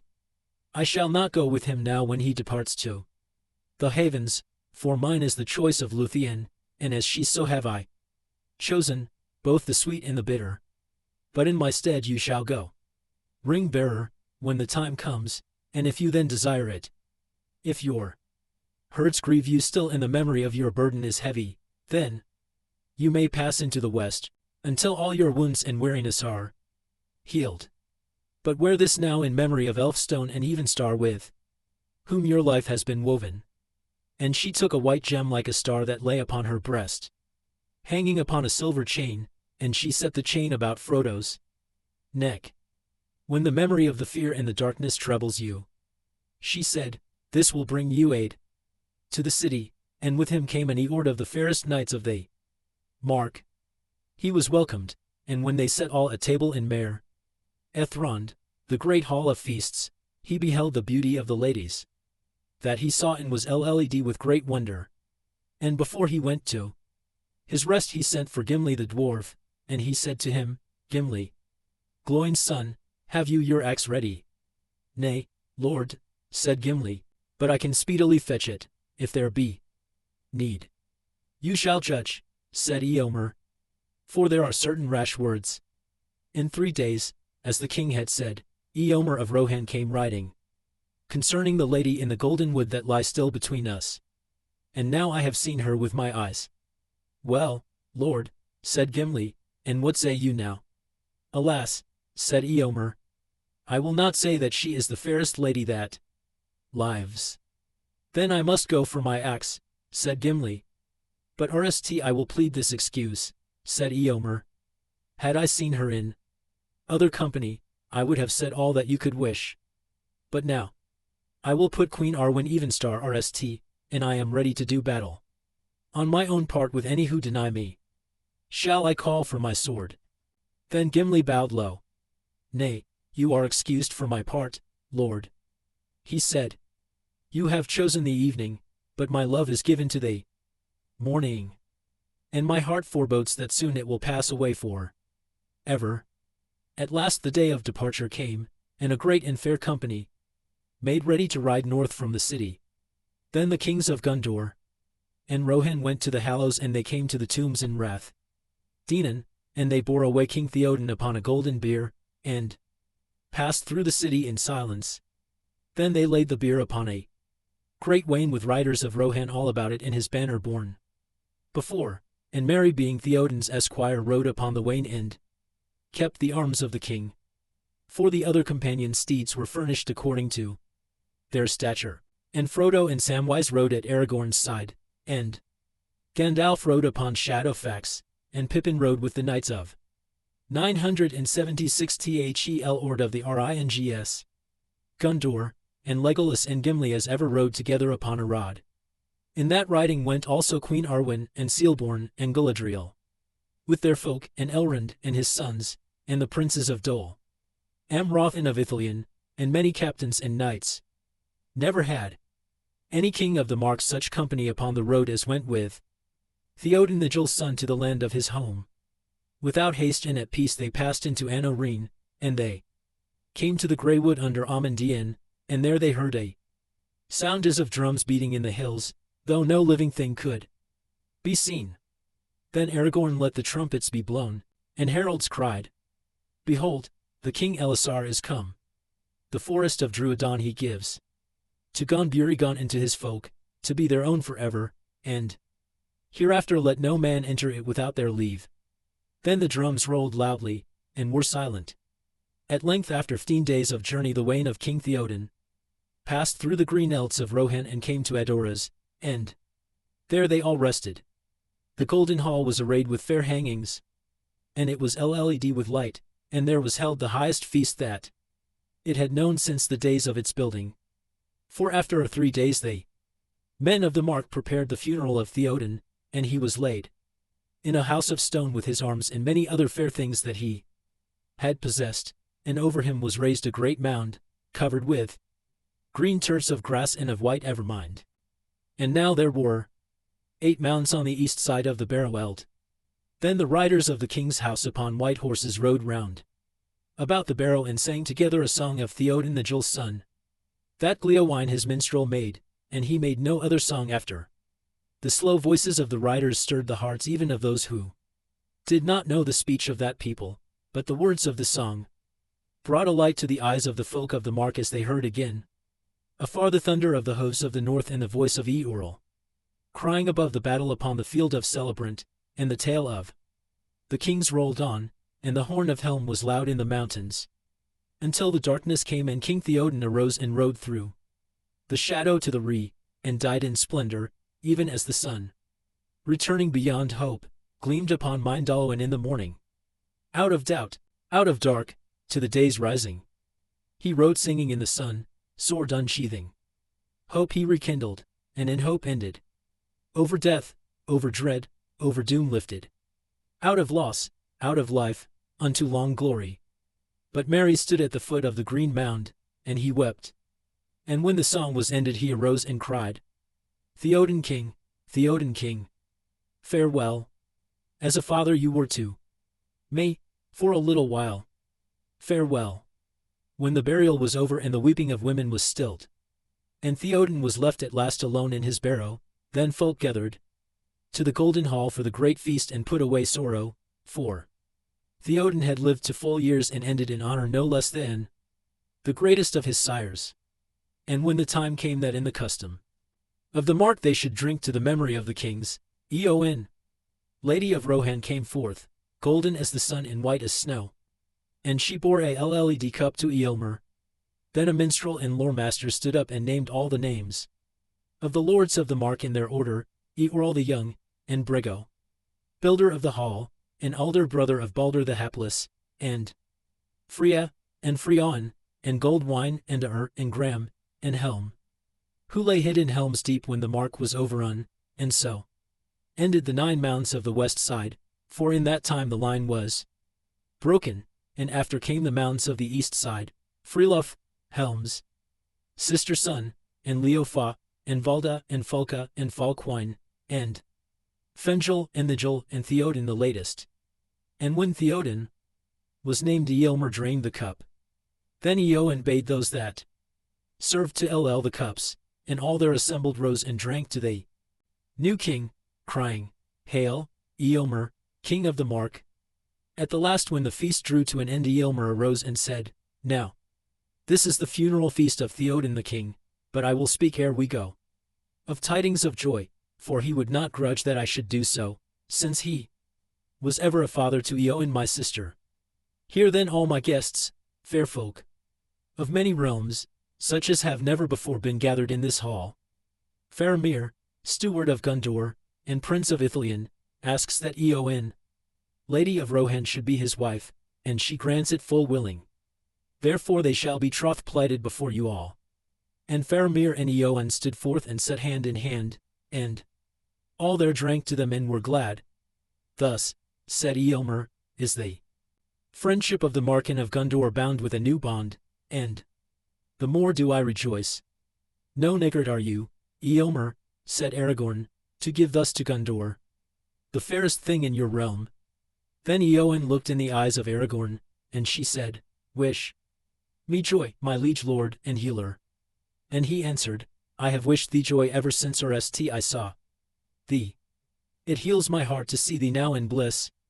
When the feast was over, those who were to go took leave of King Eomer, Aragorn and his knights, and the people of Lorien and of Rivendell, made ready to ride, but Faramir and Imrahil remained at Edoras, and Arwen Evenstar remained also, and she said farewell to her brethren. None saw her last meeting with Elrond her father, for they went up into the hills and there spoke long together, and bitter was their parting that should endure beyond the ends of the world. At the last before the guests set out, Eomer and Eowyn came to Mary, and they said, Farewell now, Meriadoc of the Shire, and hold wine of the mark. Ride to good fortune, and ride back soon to our welcome. And Eomer said, Kings of old would have laden you with gifts that Owain could not bear for your deeds upon the Elds of Mund Burg, and yet you will take not, you say, but the arms that were given to you. This I suffer, for indeed I have no gift that is worthy. But my sister begs you to receive this small thing, as a memorial of Durnhelm of the horns of the mark at the coming of the morning. Then Eowyn gave to Mary an ancient horn, small but cunningly wrought all of fair silver with a baldric of green, and rights had engraven upon it swift horsemen riding in a line that wound about it from the tip to the mouth, and there were set runes of great virtue. "This is an heirloom of our house," said Eowyn. "It was made by the dwarves, and came from the hoard of Skada the worm. Eorl the young brought it from the north. He that blows it at need shall set fear in the hearts of his enemies and joy in the hearts of his friends. And they shall hear him and come to him." Then Merry took the horn, for it could not be refused, and he kissed Eowyn's hand, and they embraced him, and so they parted for that time. Now the guests were ready, and they drank the stirrup cup, and with great praise and friendship they departed, and came at length to Helm's Deep, and there they rested 2 days. Then Legolas repaid his promise to Gimli and went with him to the glittering caves, and when they returned he was silent, and would say only that Gimli alone could NDT words to speak of them, and never before has a dwarf claimed a victory over an elf in a contest of words, said he. "Now therefore let us go to Fangorn and set the score right." From Deeping Combe they rode to Isengard, and saw how they Ents had busied themselves. All the stone circle had been thrown down and removed, and the land within was made into a garden, LED with orchards and trees, and a stream ran through it, but in the midst of all there was a lake of clear water, and out of it the Tower of Orthan rose still, tall and impregnable, and its black rock was mirrored in the pool. For a while the travelers sat where once the old gates of Isengard had stood, and there were now 2 tall trees like sentinels at the beginning of a green-bordered path that ran towards Orthan, and they looked in wonder at the work that had been done, but no living thing could they see far or near. But presently they heard a voice calling hum hum, and there came Treebeard striding down the path to greet them with Quickbeam at his side. "Welcome to the Treegarth of Orthan," he said. "I knew that you were coming, but I was at work up the valley. There is much still to be done. But you have not been idle either away in the south end. The east, I hear, and all that I hear is good, very good." Then Treebeard praised all their deeds, of which he seemed to have full knowledge, and at last he stopped and looked long at Gandalf. "Well, come now," he said. "You have proved mightiest, and all your labors have gone well. Where now would you be going? And why do you come here?" "To see how your work goes, my friend," said Gandalf, "and to thank you for your aid in all that has been achieved." Well, that is fair enough," said Treebeard, "for to be sure, Ents have played their part. And not only in dealing with that accursed tree-slayer that dwelt here, for there was a great rush of those evil-eyed black-handed bow-legged hearted clongered foul-bellied bloodthirsty, Moramate Sinkahonda. Well, since you are hasty folk and their full name is as long as years of torment, those vermin of orcs, and they came over the river, and down from the north and all round the wood of Laurelindor Renan, which they could not get into, thanks to the great ones who are here." He bowed to the Lord and Lady of Lorien. "And these same foul creatures were more than surprised to meet us out on the wold, for they had not heard of us before, though that might be said also of better folk. And not many will remember us, for not many escaped us alive, and the river had most of those. But it was well for you, for if they had not met us, then the king of the grassland would not have ridden far, and if he had there would have been no home to return to." "We know it well," said Aragorn, "and never shall it be forgotten. In Minas Tirith or in Edoras. Never is too long a word even for me," said Treebeard. "Not while your kingdoms last, you mean, but they will have to last long indeed, to seem long to Ents." "The new age begins," said Gandalf, "and in this age it may well prove that the kingdoms of men shall outlast you, Fangorn my friend. But now come tell me, what of the task that I set you? How is Saruman? Is he not weary of Orthan yet? For I do not suppose that he will think you have improved the view from his windows." Treebeard gave Gandalf a long look, almost a cunning look. "Merry thought. Ah," he said. "I thought you would come to that. Weary of Orthan?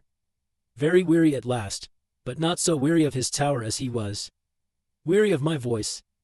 Alone. I gave him some long tales, or at least, what might be thought long in your speech. Then why did he stay to listen? Did you go into Orthan? Asked Gandalf. No, not into Orthan, said Treebeard. But he came to his window and listened, because he could not get news in any other way, and though he hated the news, he was greedy to have it, and I saw that he heard it all. But I added a great many things to the news, that it was good for him to think of. He grew very weary. He always was hasty. That was his ruin. I observe, my good Fangorn, said Gandalf, that with great care you say dwelt, was, grew. What about is? Is he dead? No, not dead, so far as I know, said Treebeard. But he is gone.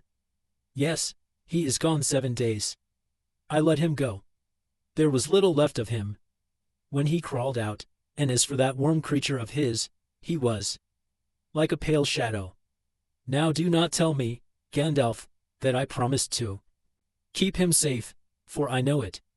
But things have changed since then, and I kept him until he was safe from doing any more harm. You should know that above all I hate the caging of live things, and I will not keep even such creatures as these caged beyond great need. A snake without fangs may crawl where he will. You may be right, said Gandalf, but this snake had still one tooth left, I think. He had the poison of his voice, and I guess that he persuaded you, even you Treebeard, knowing the soft spot in your heart. Well, he is gone, and there is no more to be said. But the Tower of Orthan now goes back to the king, to whom it belongs. Though maybe he will not need it. That will be seen later, said Aragorn. But I will give to Ents all this valley to do with as they will, so long as they keep a watch upon Orthan and see that none enter it without my leave. It is locked, said Treebeard. I made Saruman lock it and give me the keys. Quickbeam has them. Quickbeam bowed like a tree bending in the wind and handed to Aragorn 2 great black keys of intricate shape, joined by a ring of steel. Now I thank you once more, said Aragorn, and I bid you farewell.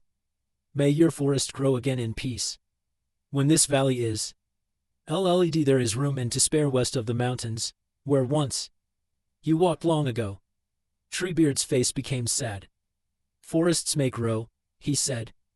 Woods may spread, but not Ents. There are no Entings. Yet maybe there is now more hope in your search, said Aragorn. Lands will lie open to you eastward that have long been closed. But Treebeard shook his head and said, it is far to go. And there are too many men there in these days. But I am forgetting my manners. Will you stay here and rest a while? And maybe there are some that would be pleased to pass through Fangorn Forest and so shorten their road home. He looked at Celeborn and Galadriel. But all save Legolas said that they must now take their leave and depart either south or west. Come, Gimli, said Legolas. Now by Fangorn's leave I will visit the deep places of the Entwood and see such trees as are nowhere else to be found in Middle-earth. You shall come with me and keep your word, and thus we will journey on together to our own lands in Mirkwood and beyond. To this Gimli agreed, though with no great delight, it seemed. Here then at last comes the ending of the Fellowship of the Ring, said Aragorn. Yet I hope that ere long you will return to my land, with the help that you promised. We will come, if our own lords allow it, said Gimli. Well, fair. Well, my hobbits, you should come safe to your own homes now, and I shall not be kept awake for fear of your peril. We will send word when we may, and some of us may yet meet at times, but I fear that we shall not all be gathered together ever again. Then Treebeard said farewell to each of them in turn, and he bowed 3 times slowly and with great reverence to Celeborn and Galad. Riel. It is long, long since we met by stock or by stone, Vanamar. Vanamalian Nostri, he said. It is sad that we should meet only thus it. The ending. For the world is changing. I feel it in the water, I feel it in the earth, and I smell it in the air. I do not think we shall meet again. And Sealborn said, I do not know, eldest. But Galadriel said, not in Middle Earth, nor until the lands that lie under the wave are lifted up again. Then in the willow meads of Tazarinan we may meet. In the spring. Farewell. Last of all Merry and Pippin said goodbye to the old Ent, and he grew gayer as he looked at them. Well, my merry folk, he said, will you drink another draught with me before you go? Indeed we will, they said, and he took them aside into the shade of one of the trees, and there they saw that a great stone jar had been set. And Treebeard led 3 bowls, and they drank, and they saw his strange eyes looking at them over the rim of his bowl. Take care, he said, for you have already grown since I saw you last. And they laughed and drained their bowls. Well, goodbye, he said. And don't forget that if you hear any news of the Entwives in your land, you will send word to me. Then he waved his great hands to all the company and went off into the trees. The travelers now rode with more speed, and they made their way towards the gap of Rohan, and Aragorn took leave of them at last. Close to that very place where Pippin had looked into the stone of Orthann. The hobbits were grieved at this parting, for Aragorn had never failed them and he had been their guide through many perils. I wish we could have a stone that we could see all our friends in, said Pippin, and that we could speak to them from far away. Only one now remains that you could use, answered Aragorn. For you would not wish to see what the stone of Minas Tirith would show you. But the Palandra of Orthann the king will keep, to see what is passing in his realm, and what his servants are doing. For do not forget, Peregrine Took, that you are a knight of Gondor, and I do not release you from your service. You are going now on leave. But I may recall you. And remember, dear friends of the Shire, that my realm lies also in the north, and I shall come there one day. Then Aragorn took leave of Sealborn and Galadriel, and the lady said to him, Elfstone, through darkness you have come to your hope, and have now all your desire. Use well the days. But Sealborn said, Kinsman, farewell. May your doom be other than mine, and your treasure remain with you to the end. With that they parted, and it was then the time of sunset, and when after a while they turned and looked back, they saw the king of the west sitting upon his horse with his knights about him, and the falling sun shone upon them and made all their harness to gleam like red gold, and the white mantle of Aragorn was turned to aim. Then Aragorn took the green stone and held it up, and there came a green wreath from his hand. Soon the dwindling company, following the Isin, turned west and rode through the gap into the wastelands beyond, and then they turned northwards, and passed over the borders of Dunland. They Dunlendings and hid themselves, for they were afraid of Elvish folk, though few indeed ever came to their country, but the travelers did not heed them, for they were still a great company and were well provided with all that they needed, and they went on their way at their leisure, setting up their tents when they would. On the 6th day since their parting from the king they journeyed through a wood climbing down from the hills at the feet of the misty mountains that now marched on their right hand. As they came out again into the open country at sundown they overtook an old man, leaning on a staff, and he was clothed in rags of grey or dirty white. And at his heels went another beggar, slouching and whining. Well, Saruman, said Gandalf, where are you going? What is that to you? He answered. Will you still order my goings? And are you not content with my ruin? You know the answers, said Gandalf, no and no. But in any case the time of my labors now draws to an end. The king has taken on the burden. If you had waited at Orthann, you would have seen him, and he would have shown you wisdom and mercy. Then all the more reason to have left sooner, said Saruman, for I desire neither of him. Indeed, if you wish for an answer to your RST question, I am seeking a way out of his realm. Then once more you are going the wrong way, said Gandalf. and I see no hope in your journey. But will you scorn our help? 4. We offer it to you. To me, said Saruman. Nay, pray do not smile at me. I prefer your frowns. And as for the lady here, I do not trust her, she always hated me, and schemed for your part. I do not doubt that she has brought you this way to have the pleasure of gloating over my poverty. Had I been warned of your pursuit, I would have denied you the pleasure. Saruman, said Galadriel, we have other errands and other cares. That seem to us more urgent than hunting for you. Say rather that you are overtaken by good fortune, for now you have a last chance. If it be truly the last, I am glad, said Saruman, for I shall be spared the trouble of refusing it again. All my hopes are ruined, but I would not share yours, if you have any. For a moment his eyes kindled. Go, he said. I did not spend long study on these matters for naught. You have doomed yourselves, and you know it. And it will afford me some comfort as I wander to think that you pulled down your own house when you destroyed mine.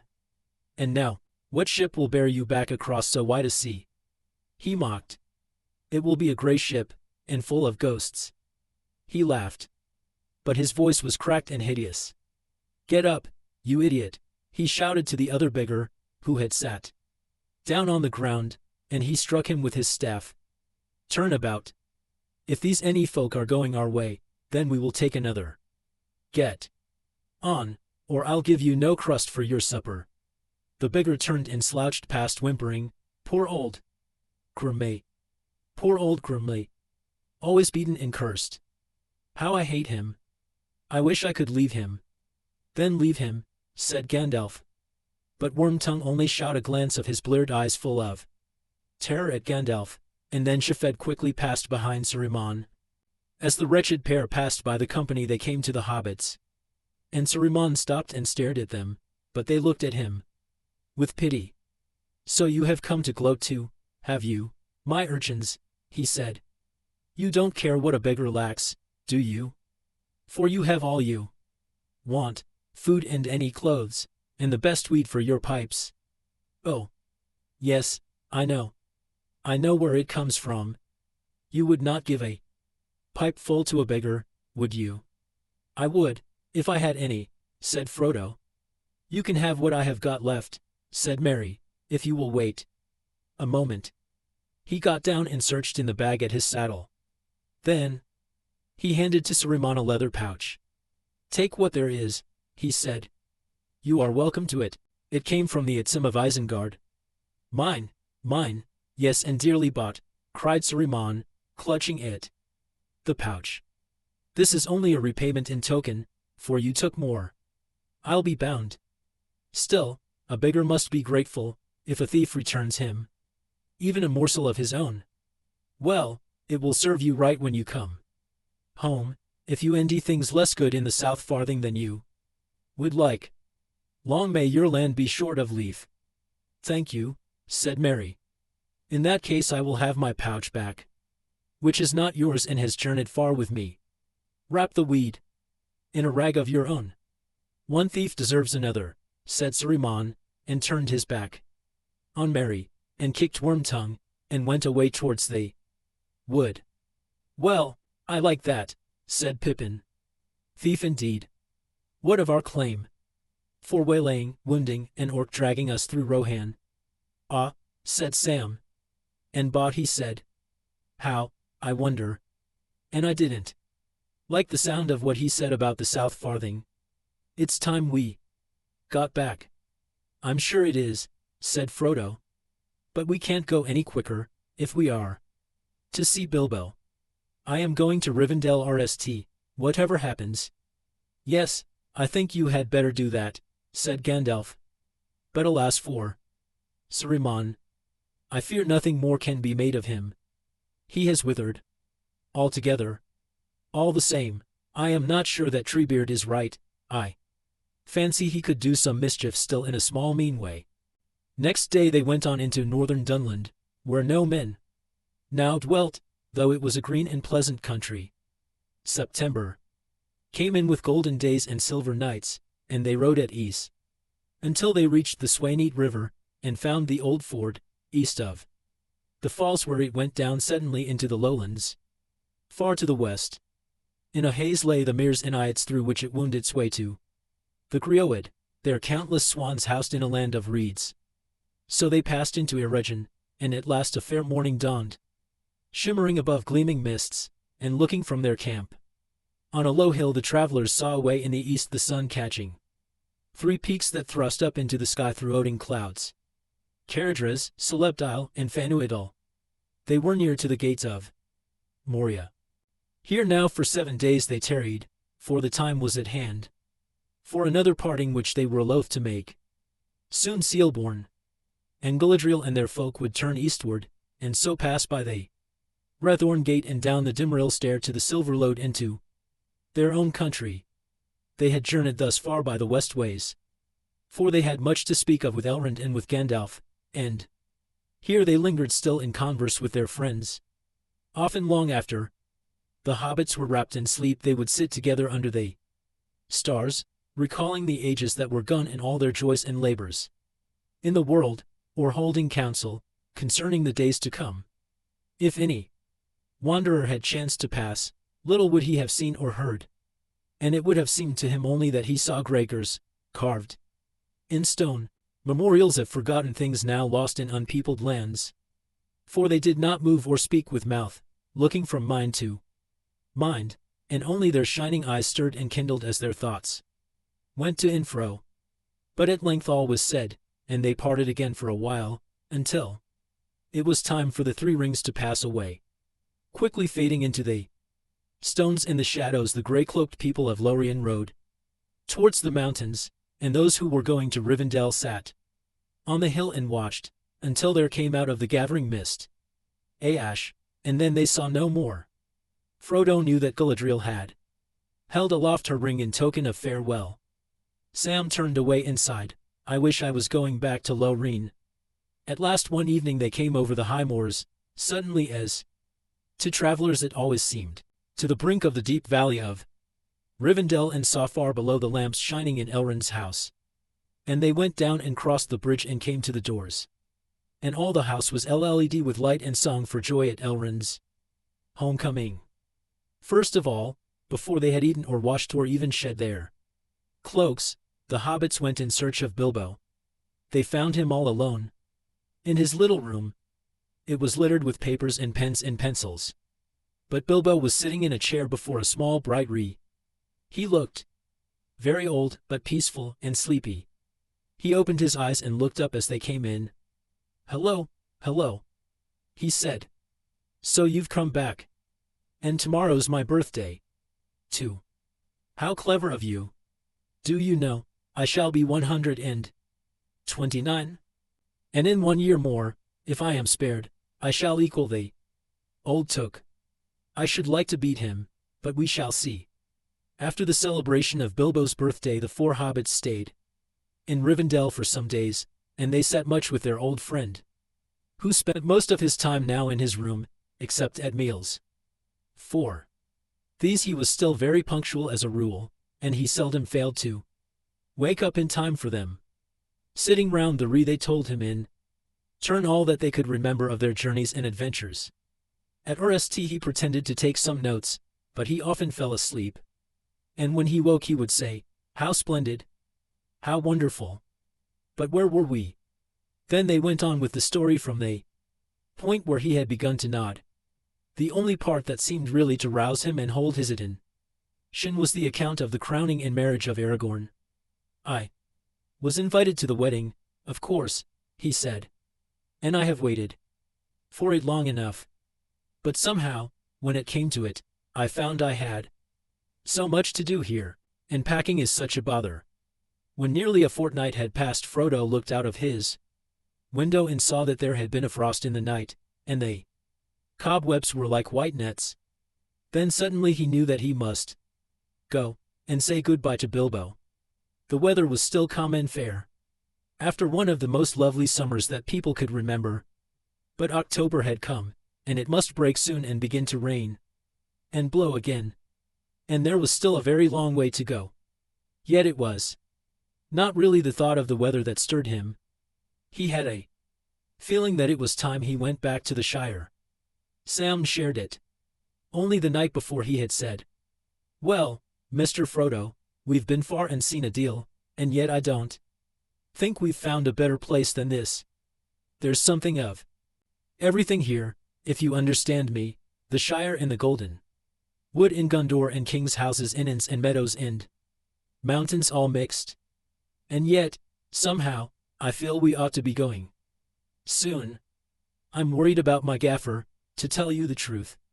Yes, something of everything, Sam, except the sea, Frodo had answered, and he repeated it now to himself, except the sea. That day Frodo spoke to Elrond, and it was agreed that they should leave the next morning. To their delight Gandalf said, "I think I shall come too. At least as far as Bree. I want to see Butterbur." In the evening they went to say goodbye to Bilbo. "Well, if you must go, you must," he said. "I am sorry. I shall miss you. It is nice just to know that you are about the place. But I am getting very sleepy." Then he gave Frodo his mithril coat and sting, forgetting that he had already done so, and he gave him also 3 books of lore that he had made at various times, written in his spidery hand, and labeled on their red backs, translations from the Elvish, by B.B. To Sam he gave a little bag of gold. "Almost the last drop of the Smog vintage," he said. "May come in useful, if you think of getting married, Sam." Sam blushed. "I have nothing much to give to you young fellows," he said to Merry and Pippin, "except good advice." And when he had given them a fair sample of this, he added a last item in Shire fashion. "Don't let your heads get too big for your hats. But if you don't nish growing up soon, you are going to endy hats and clothes expensive." "But if you want to beat the old Took," said Pippin, "I don't see why we shouldn't try and beat the bull roarer." Bilbo laughed, and he produced out of a pocket 2 beautiful pipes with pearl mouthpieces and bound with any wrought silver. "Think of me when you smoke them," he said. "The elves made them for me, but I don't smoke now." And then suddenly he nodded and went to sleep for a little, and when he woke up again he said, "Now, where were we? Yes, of course, giving presents. Which reminds me, what's become of my ring, Frodo, that you took away?" "I have lost it, Bilbo dear," said Frodo. "I got rid of it, you know." "What a pity," said Bilbo. "I should have liked to see it again. But no, how silly of me. That's what you went for, wasn't it, to get rid of it? But it is all so confusing, for such a lot of other things seem to have got mixed up with it, Aragorn's affairs, and the White Council, and Gondor, and the horsemen, and Sauron's, and Oliphant's. Did you really see one, Sam? And caves and towers and golden trees, and goodness knows what besides. I evidently came back by much too straight a road from my trip. I think Gandalf might have shown me round a bit. But then the auction would have been over before I got back, and I should have had even more trouble than I did. Anyway, it's too late now, and really I think it's much more comfortable to sit here and hear about it all. The Ria's very cozy here, and the food's very good, and there are elves when you want them. What more could one want? The road goes ever on and on, out from the door where it began. Now far ahead the road has gone. Let others follow it who can. Let them a journey new begin. But I at last with weary feet will turn towards the lighted inn, my evening rest and sleep to meet." And as Bilbo murmured the last words his head dropped on his chest and he slept soundly. The evening deepened in the room, and the real light burned brighter, and they looked at Bilbo as he slept and saw that his face was smiling.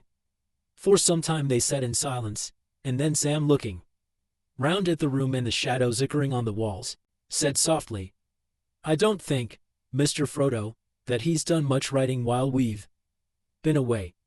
He won't ever write our story now." At that Bilbo opened an eye, almost as if he had heard. Then he roused himself. "You see, I am getting so sleepy," he said. "And when I have time to write, I only really like writing poetry. I wonder, Frodo, my dear fellow, if you would very much mind tidying things up a bit before you go. Collect all my notes and papers, and my diary too. And take them with you, if you will. You see, I haven't much time for the selection and the arrangement and all that. Get Sam to help. And when you've knocked things into shape, come back, and I'll run over it. I won't be too critical." "Of course I'll do it," said Frodo. "And of course I'll come back soon. It won't be dangerous any more. There is a real king now, and he will soon put the roads in order." "Thank you, my dear fellow," said Bilbo. "That really is a very great relief to my mind." And with that he fell asleep again. The next day Gandalf and the hobbits took leave of Bilbo in his room, for it was cold out of doors, and then they said farewell to Elrond and all his household. As Frodo stood upon the threshold, Elrond wished him a fair journey, and blessed him, and he said, "I think, Frodo, that maybe you will not need to come back, unless you come very soon. For about this time of the year, when the leaves are gold before they fall, look for Bilbo in the woods of the Shire. I shall be with him." These words no one else heard, and Frodo kept them to himself. Chapter 7. Homeward Bound. At last the hobbits had their faces turned towards home. They were eager now to see the Shire again, but at RST they rode only slowly, for Frodo had been ill at ease. When they came to the ford of Bruinen, he had halted, and seemed loath to ride into the stream, and they noted that for a while his eyes appeared not to see them or things about him. All that day he was silent. It was the 6th of October. "Are you in pain, Frodo?" said Gandalf quietly as he rode by Frodo's side. "Well, yes I am," said Frodo. "It is my shoulder. The wound aches, and the memory of darkness is heavy on me. It was a year ago today." "Alas, there are some wounds that cannot be wholly cured," said Gandalf. "I fear it may be so with mine," said Frodo. "There is no real going back. Though I may come to the Shire, it will not seem the same. For I shall not be the same. I am wounded with knife, sting, and tooth, and a long burden. Where shall I and rest?" Gandalf did not answer. By the end of the next day the pain and unease had passed, and Frodo was merry again, as merry as if he did not remember the blackness of the day before. After that the journey went well, and the days went quickly by, for they rode at leisure, and often they lingered in the fair woodlands where the leaves were red and yellow in the autumn sun. At length they came to Weathertop, and it was then drawing towards evening, and the shadow of the hill lay dark on the road. Then Frodo begged them to hasten, and he would not look towards the hill, but rode through its shadow with head bowed and cloak drawn close about him. That night the weather changed, and a wind came from the west laden with rain, and it blew loud and chill, and the yellow leaves whirled like birds in the air. When they came to the Chetwood already the boughs were almost bare, and a great curtain of rain veiled Bree Hill from their sight. So it was that near the end of a wild and wet evening in the last days of October the VE travelers rode up the climbing road and came to the south gate of Bree. It was locked fast, and the rain blew in their faces, and in the darkening sky low clouds went hurrying by, and their hearts sank a little, for they had expected more welcome. When they had called many times, at last the gatekeeper came out, and they saw that he carried a great cudgel. He looked at them with fear and suspicion, but when he saw that Gandalf was there, and that his companions were hobbits, in spite of their strange gear, then he brightened and wished them welcome. "Come in," he said, unlocking the gate. "We won't stay for news out here in the cold and the wet, a roofinly evening. But old Barley will no doubt give you a welcome at the Pony, and there you'll hear all there is to hear.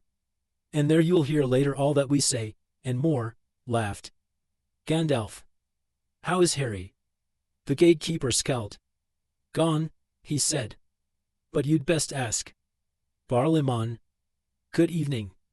Good evening to you, they said, and passed through, and then they noticed that behind the hedge at the roadside a long low hut had been built, and a number of men had come out and were staring at them over the fence.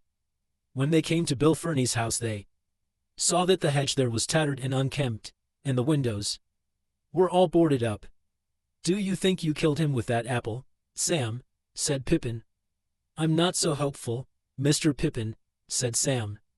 But I'd like to know what became of that poor pony. He's been on my mind many a time. And the wolves howling and all. At last they came to the prancing pony, and that at least looked outwardly unchanged, and there were lights behind the red curtains in the lower windows. They rang the bell, and Nob came to the door and opened it a crack and peeped through, and when he saw them standing under the lamp he gave a cry of surprise. Mr. Butterbur. Master, he shouted. They've come back. Oh, have they? I'll learn them, came Butterbur's voice, and out he came with a rush, and he had a club in his hand. But when he saw who they were he stopped short, and the black scowl on his face changed to wonder and delight. Nob, you woolly-pated ninny, he cried. Can't you give old friends their names? You shouldn't go scaring me like that, with times as they are. Well, well, and where have you come from? I never expected to see any of you folk again, and that's a fact, going off into the wild with that Strider, and all those black men about. But I'm right glad to see you, and none more than Gandalf. Come in. Come in. The same rooms as before. They're free. Indeed most rooms are empty these days, as I'll not hide from you, for you'll endy it out soon enough. And I'll see what can be done about supper, as soon as may be, but I'm short-handed at present. Hey, Nob, you slow coach. Tell Bob. Ah, but there I'm forgetting, Bob's gone, goes home to his folk at nightfall now. Well, take the guests' ponies to the stables, Nob. And you'll be taking your horse to his stable yourself, Gandalf, I don't doubt. Any beast, as I said when IRST set eyes on him. Well, come in. Make yourselves at home. Mr. Butterbur had at any rate not changed his manner of talking, and still seemed to live in his old breathless bustle. And yet there was hardly anybody about, and all was quiet. From the common room there came a low murmur of no more than 2 or 3 voices, and seen closer in the light of 2 candles that he lit and carried before them the landlord's face looked rather wrinkled and careworn. He led them down the passage to the parlor that they had used on that strange night more than a year ago, and they followed him, a little disquieted, for it seemed plain to them that old Barlimon was putting a brave face on some trouble. Things were not what they had been, but they said nothing, and waited. As they expected, Mr. Butterbur came to the parlor after supper to see if all had been to their liking, as indeed it had, no change, for the worst had yet come upon the beer or the victuals at the Pony. At any rate, now I won't make so bold as to suggest you should come to the common room tonight, said Butterbur. You'll be tired, and there isn't many folk there this evening, anyway. But if you could spare me half an hour before you go to your beds, I would dearly like to have some talk with you, quite like by ourselves. That is just what we should like, too, said Gandalf. We are not tired. We have been taking things easy. We were wet, cold and hungry, but all that you have cured. Come, sit down. And if you have any pipe weed, we'll bless you. Well, if you'd called for anything else, I'd have been happier, said Butterbur.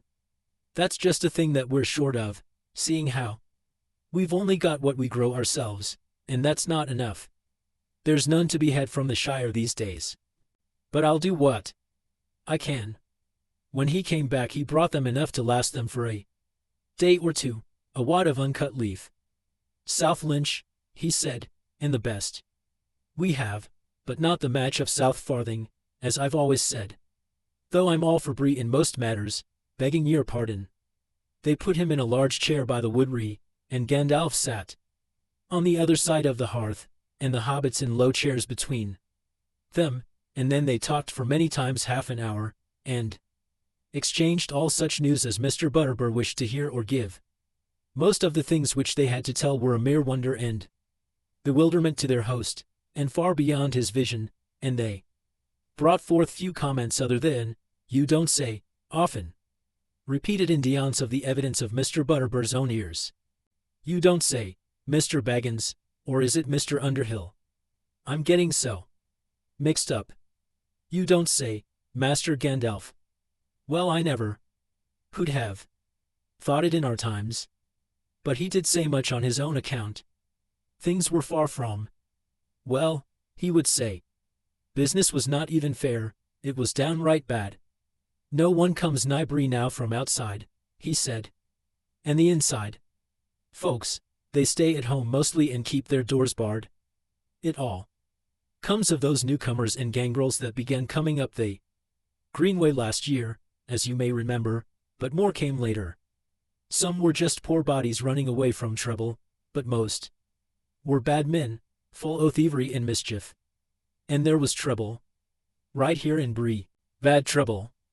Why, we had a real set to, and there were some folk killed dead.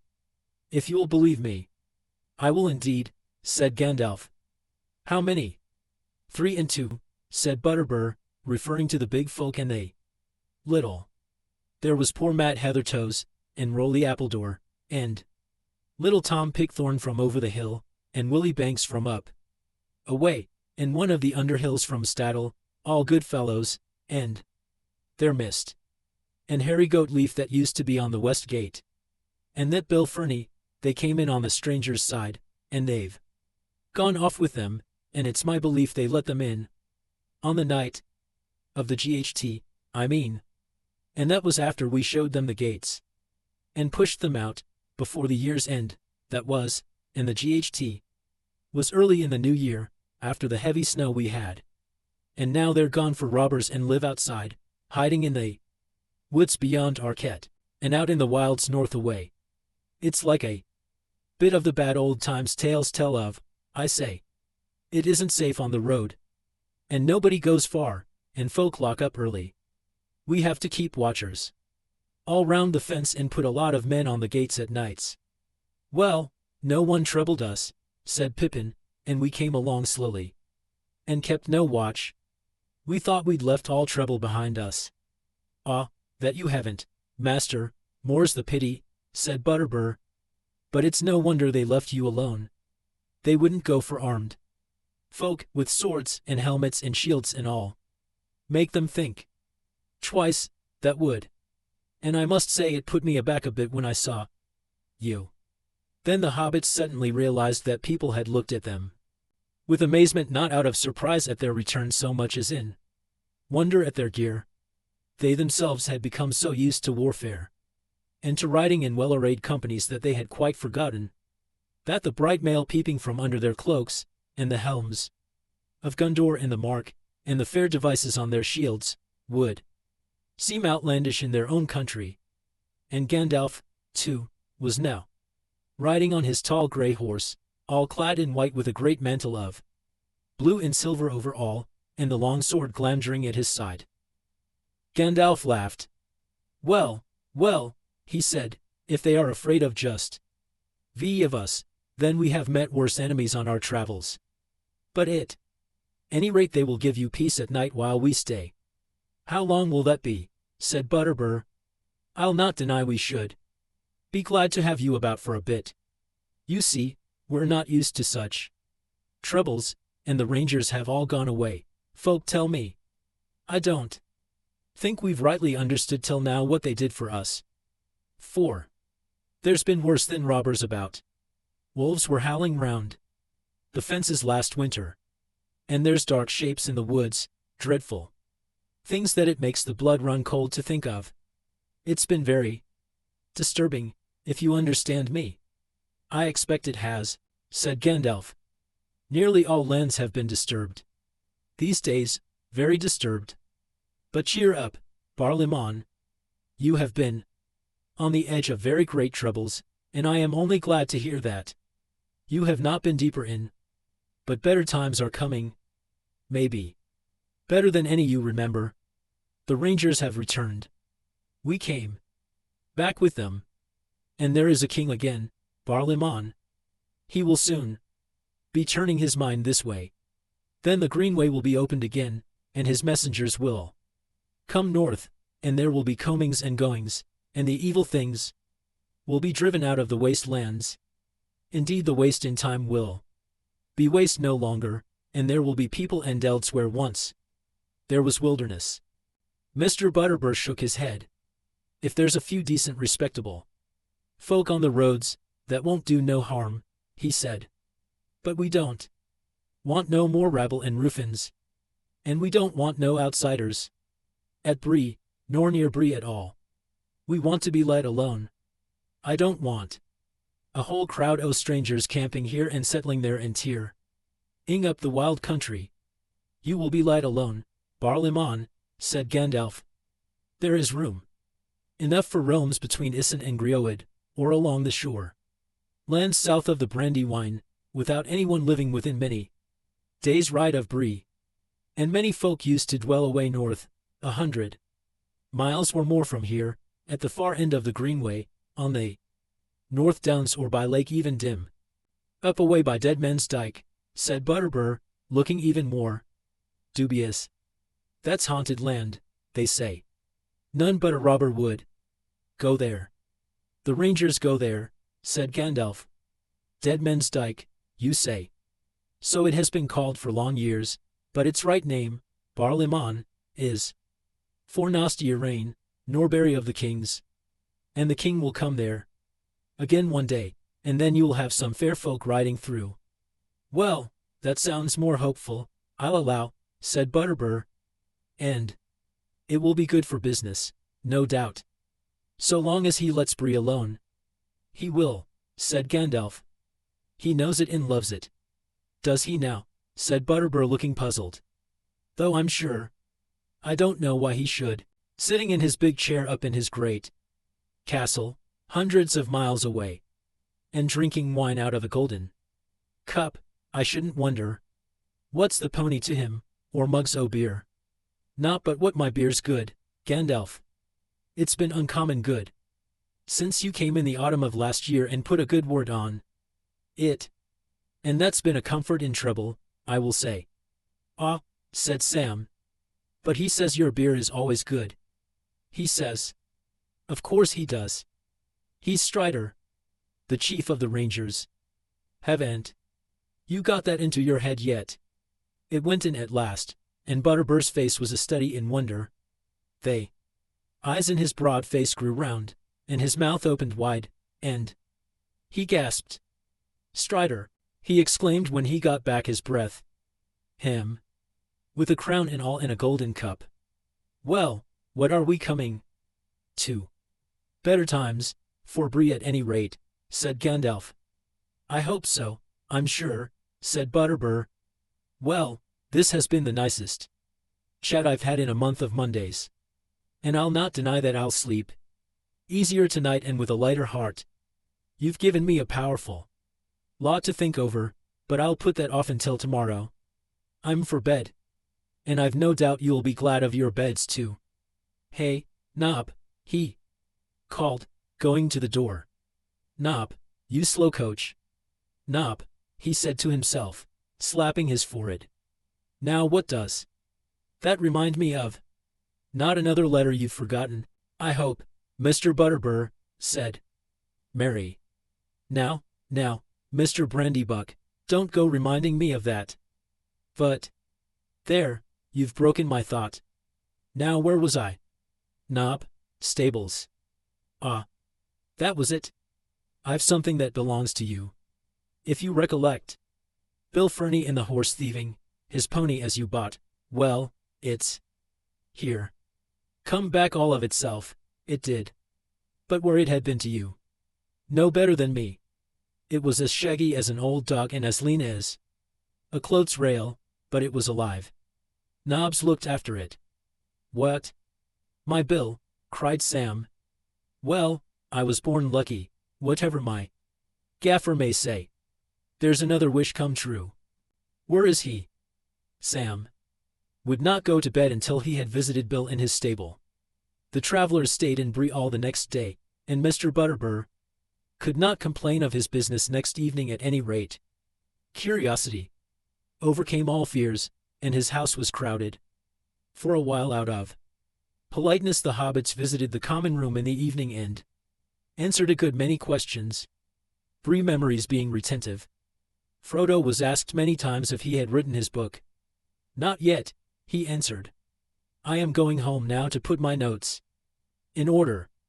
He promised to deal with the amazing events at Bree, and so give a bit of interest to a book that appeared likely to treat mostly of the remote and less important affairs away south. Then one of the younger folk called for a song, but at that a hush fell, and he was frowned down, and the call was not repeated. Evidently there was no wish for any uncanny events in the common room again. No trouble by day, nor any sound by night, disturbed the peace of Bree while the travelers remained there, but the next morning they got up early, for as the weather was still rainy they wished to reach the Shire before night, and it was a long ride.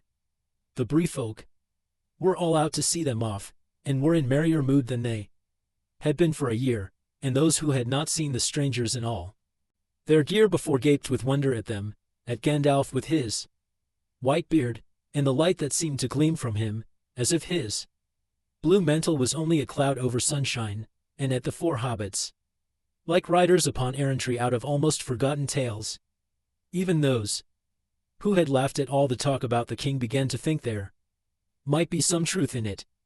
"Well, good luck on your road, and good luck to your home-coming," said Mr. Butterbur. "I should have warned you before that all's not well in the Shire neither, if what we hear is true. Funny goings on, they say. But one thing drives out another, and I was full of my own troubles. But if I may be so bold, you've come back changed from your travels, and you look now like folk as can deal with troubles out of hand. I don't doubt you'll soon set all to rights. Good luck to you, and the oftener you come back the better I'll be pleased." They wished him farewell and rode away, and passed through the west gate and on towards the Shire. Bill the pony was with them, and as before he had a good deal of baggage, but he trotted along beside Sam and seemed well content. "I wonder what old Barlaymon was hinting at," said Frodo. "I can guess some of it," said Sam gloomily. "What I saw in the mirror, trees cut down and all, and my old gaffer turned out of the row. I ought to have hurried back quicker. And something's wrong with the South Farthing evidently," said Merry. "There's a general shortage of pipe weed." "Whatever it is," said Pippin, "Letho will be at the bottom of it. You can be sure of that." "Deep in, but not at the bottom," said Gandalf. "You have forgotten Saruman. He began to take an interest in the Shire before Mordor did." "Well, we've got you with us," said Merry, "so things will soon be cleared up." "I am with you at present," said Gandalf, "but soon I shall not be. I am not coming to the Shire. You must settle its affairs yourselves. That is what you have been trained for. Do you not yet understand? My time is over, it is no longer my task to set things to rights, nor to help folk to do so. And as for you, my dear friends, you will need no help. You are grown up now. Grown indeed very high, among the great you are, and I have no longer any fear at all for any of you. But if you would know, I am turning aside soon. I am going to have a long talk with Bombadil, such a talk as I have not had in all my time. He is a moss-gatherer, and I have been a stone doomed to rolling. But my rolling days are ending, and now we shall have much to say to one another." In a little while they came to the point on the east road where they had taken leave of Bombadil, and they hoped and half expected to see him standing there to greet them as they went by. But there was no sign of him, and there was a grey mist on the Barrow Downs southwards, and a deep veil over the old forest far away. They halted and Frodo looked south wistfully. "I should dearly like to see the old fellow again," he said. "I wonder how he is getting on." "As well as ever, you may be sure," said Gandalf, quite untroubled. "And I should guess, not much interested in anything that we have done or seen, unless perhaps in our visits to the Ents. There may be a time later for you to go and see him. But if I were you, I should press on now for home, or you will not come to the Brandywine Bridge before the gates are locked." "But there aren't any gates," said Merry, "not on the road, you know that quite well. There's the Buckland Gate, of course, but they'll let me through that at any time." "There weren't any gates, you mean," said Gandalf. "I think you will endy some now. And you might have more trouble even at the Buckland Gate than you think. But you will manage all right. Goodbye, dear friends. Not for the last time, not yet. Goodbye." He turned Shadowfax off the road, and the great horse leaped the green dike that here ran beside it, and then at a cry from Gandalf, he was gone, racing towards the Barrow Downs like a wind from the north. "Well, here we are, just the four of us that started out together," said Merry. "We have left all the rest behind, one after another. It seems almost like a dream that has slowly faded." "Not to me," said Frodo. "To me it feels more like falling asleep again." Chapter 8. The Scouring of the Shire. It was after nightfall when, wet and tired, the travelers came at last to the Brandywine, and they found the way barred at either end of the bridge. There was a great spiked gate, and on the further side of the river they could see that some new houses had been built, two-storied with narrow straight-sided windows, bare and dimly lit, all very gloomy and un-Shire-like. They hammered on the outer gate and called, but there was no answer, and then to their surprise someone blew a horn, and the lights in the windows went out. A voice shouted in the dark, "Who's that? Be off. You can't come in. Can't you read the notice? No admittance between sundown and sunrise." "Of course we can't read the notice in the dark," Sam shouted. "Vac. And if hobbits of the Shire are to be kept out in the wet on a night like this, I'll tear down your notice when I undo it." At that a window slammed, and a crowd of hobbits with lanterns poured out of the house on the left. They opened the further gate, and some came over the bridge. When they saw the travelers they seemed frightened. "Come along," said Merry, recognizing one of the hobbits. "If you don't know me, Hob Hayward, you ought to. I am Merry Brandy Buck, and I should like to know what all this is about, and what a Bucklander like you is doing here. You used to be on the Hay Gate." "Bless me, it's Master Merry, to be sure, and all dressed up for ting," said old Hob. "Why, they said you was dead. Lost in the old forest by all accounts. I'm pleased to see you alive after all." "Then stop gaping at me through the bars, and open the gate," said Merry. "I'm sorry, Master Merry, but we have orders." "Whose orders?" "The chiefess up at Bag End." "Chief? Chief? Do you mean Mr. Litho?" said Frodo. "I suppose so, Mr. Baggins, but we have to say just the chief nowadays." "Do you indeed?" said Frodo. "Well, I am glad he has dropped the Baggins at any rate. But it is evidently high time that the family dealt with him and put him in his place." A hush fell on the hobbits beyond the gate. "It won't do no good talking that way," said one. "He'll get to hear of it. And if you make so much noise, you'll wake the chief's big man." "We shall wake him up in a way that will surprise him," said Merry. "If you mean that your precious chief has been hiring Rufins out of the wild, then we've not come back too soon." He sprang from his pony, and seeing the notice in the light of the lanterns, he tore it down and threw it over the gate.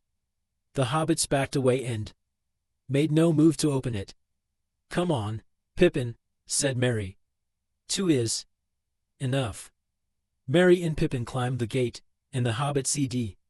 Another horn sounded. Out of the bigger house on the right a large heavy gur appeared against a light in the doorway. "What's all this?" he snarled as he came forward. "Gate breaking. You clear out, or I'll break your LTHY little necks." Then he stopped, for he had caught the gleam of swords. "Bill Ferny," said Merry, "if you don't open that gate in 10 seconds, you will regret it. I shall set steel to you, if you don't obey. And when you have opened the gates you will go through them and never return. You are a ruffian and a highway robber." Bill Ferny inched and shuffled to the gate and unlocked it. "Give me the key," said Merry. But the ruffian hung it at his head and then darted out into the darkness. As he passed the ponies, one of them let Y with his heels and just caught him as he ran. He went off with a yelp into the night and was never heard of again. "Neat work, Bill," said Sam, meaning the pony. "So much for your big man," said Merry. "We'll see the chief later. In the meantime we want a lodging for the night, and as you seem to have pulled down the bridge and built this dismal place instead, you'll have to put us up." "I am sorry, Mr. Merry," said Hob, "but it isn't allowed." "What isn't allowed?" "Taking in folk offhand like, and eating extra food, and all that," said Hob. "What's the matter with the place?" said Merry.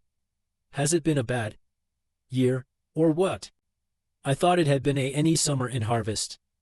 "Well no, the year's been good enough," said Hob. "We grows a lot of food, but we don't rightly know what becomes of it. It's all these gatherers and sharers, I reckon, going round counting and measuring and taking off to storage. They do more gathering than sharing, and we never see most of the stuff again." "Oh come," said Pippin yawning. "This is all too tiresome for me. Tonight we've got food in our bags. Just give us a room to lie down in. It'll be better than many places I have seen." The hobbits at the gate still seemed ill at ease. Evidently some rule or other was being broken, but there was no gainsaying for such masterful travelers, all armed, and 2 of them uncommonly large and strong-looking. Frodo ordered the gates to be locked again. There was some sense at any rate in keeping a guard, while ruffians were still about. Then the 4 companions went into the hobbit guardhouse and made themselves as comfortable as they could. It was a bare and ugly place, with a mean little grate that would not allow a good In the upper rooms were little rows of hard beds, and on every wall there was a notice and a list of rules. Pippin tore them down. There was no beer and very little food, but with what the travelers brought and shared out they all made a fair meal, and Pippin broke Rule 4 by putting most of next day's allowance of wood on the "Well now, what about a smoke, while you tell us what has been happening in the Shire?" he said. "There isn't no pipeweed now," said Hob, "at least only for the chief's men. All the stocks seem to have gone." "We do hear that. Wagon loads of it went away down the old road out of the south Farthing, over Sarnford way. That would be the end o' last year, after you left. But it had been going away quietly before that, in a small way. That Letho." "Now you shut up, Hob Hayward," cried several of the others. "You know Taco that sort isn't allowed. The chief will hear of it, and we'll all be in trouble." "He wouldn't hear not, if some of you here weren't sneaks," rejoined Hob hotly. All right," said Sam. "That's quite enough. I don't want to hear no more. No welcome, no beer, no smoke, and a lot of rules. And orc talk instead. I hope to have a rest, but I can see there's work and trouble ahead. Let's sleep and forget it till morning." The new chief evidently had means of getting news. It was a good 40 miles from the bridge to Bag End, but someone made the journey in a hurry. So Frodo and his friends soon discovered. They had not made any night plans, but had vaguely thought of going down to Crick Hollow together and resting there a bit. But now, seeing what things were like, they decided to go straight to Hobbiton. So the next day they set out along the road and jogged along steadily. The wind had dropped, but the sky was gray.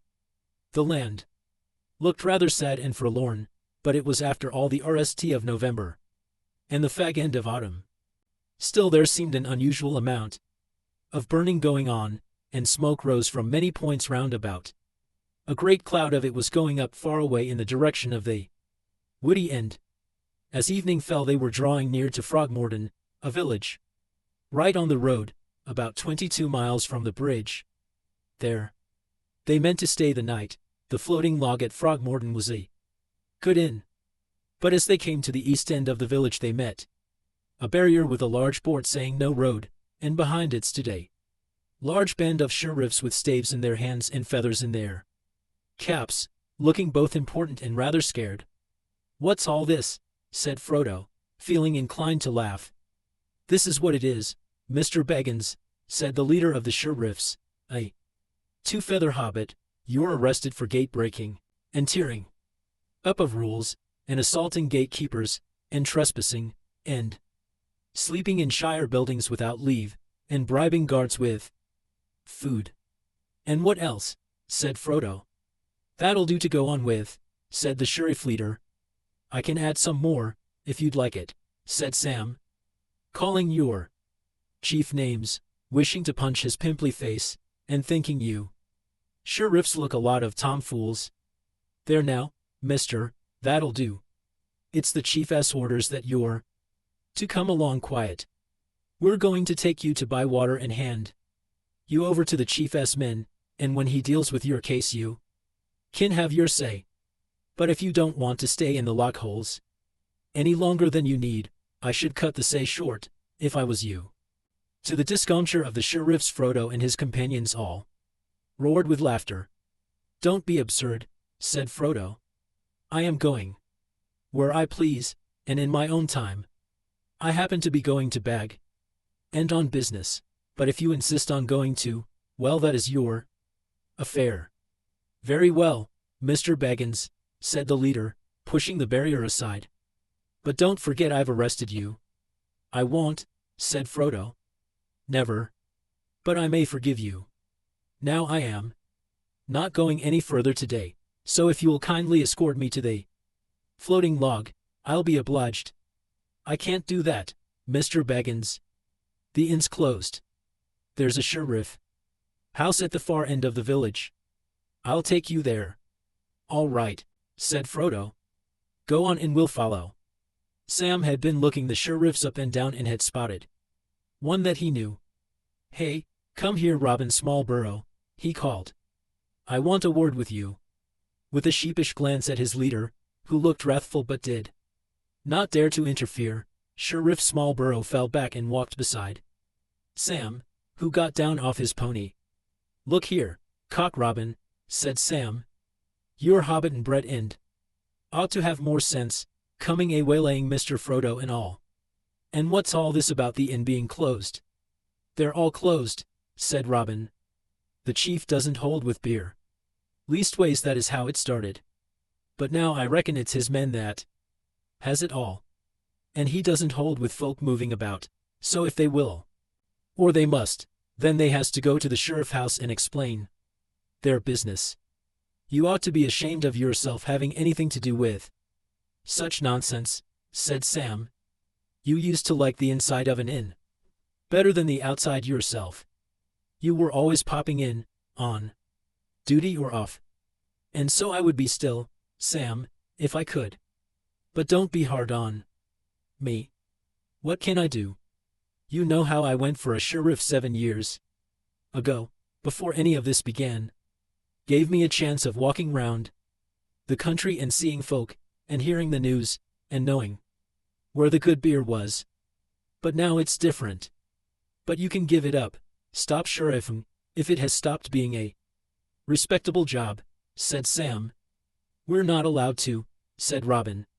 "If I hear not allowed much oftener," said Sam, "I'm going to get angry." "Can't say as I'd be sorry to see it," said Robin, lowering his voice. "If we all got angry together something might be done. But it's these men, Sam, the chief's men. He sends them round everywhere, and if any of us small folks stand up for our rights, they drag him off to the lock-holes. They took old Flour Dumpling, old Will Whitfoot they, Mayor, RST, and they've taken a lot more. Lately it's been getting worse. Often they beat 'em now. Then why do you do their work for them? Said Sam angrily. Who sent you to Frogmorton? No one did. We stay here in the big sheriff house. We're they 1st East Farthing Troop now. There's hundreds of sheriffs all told. And they want more, with all these new rules. Most of them are in it against their will, but not all. Even in the Shire there are some as like minding other folks' business and talking big. And there's worse than that, there's a few as do spy work for the chief and his men. Ah. So that's how you had news of us, is it? That's right. We aren't allowed to send by it now, but they use the old quick post service, and keep special runners at different points. One came in from Whitfurrows last night with a secret message, and another took it on from here. And a message came back this afternoon saying you was to be arrested and taken to Bywater. Not direct to the lockholes. The chief wants to see you at once. Evidently. He won't be so eager when Mr. Frodo has nished with him, said Sam. The sheriff house at Frogmorton was as bad as the bridge house. It had only one story, but it had the same narrow windows, and it was built of ugly pale bricks, badly laid. Inside it was damp and cheerless, and supper was served on a long bare table that had not been scrubbed for weeks. The food deserved no better setting. They travelers were glad to leave the place. It was about 18 miles to Bywater, and they set off at 10 o'clock in the morning. They would have started earlier, only the delay so plainly annoyed the sheriff leader. The west wind had shifted northward and it was turning colder, but the rain was gone. It was rather a comic cavalcade that left the village, though they few folk that came out to stare at the get-up of the travelers did not seem quite sure whether laughing was allowed. A dozen sheriffs had been told off as escort to the prisoners, but Mary made them march in front, while Frodo and his friends rode behind. Mary, Pippin, and Sam sat at their ease laughing and talking and singing, while the sheriffs stumped along trying to look stern and important. Frodo, however, was silent and looked rather sad and thoughtful. The last person they passed was a sturdy old gaffer clipping a hedge. Hello, he jeered. Now who's arrested who? Two of the sheriffs immediately left the party and went towards him. Leader, said Mary, order your fellows back to their places at once, if you don't want me to deal with them. The two hobbits at a sharp word from the leader came back sulkily. Now get on, said Mary, and after that the travelers saw to it that their ponies' pace was quick enough to push the sheriffs along as fast as they could go. The sun came out, and in spite of the chilly wind they were soon puffing and sweating. At the 3 Farthing Stone they gave it up. They had done nearly 14 miles with only one rest at noon. It was now 3 o'clock. They were hungry and very footsore and they could not stand the pace. Well, come along in your own time, said Mary. We are going on. Goodbye, Cock Robin, said Sam. I'll wait for you outside the Green Dragon, if you haven't forgotten where that is. Don't dawdle on the way. You're breaking a rest, that's what you're doing, said the leader ruefully, and I can't be answerable.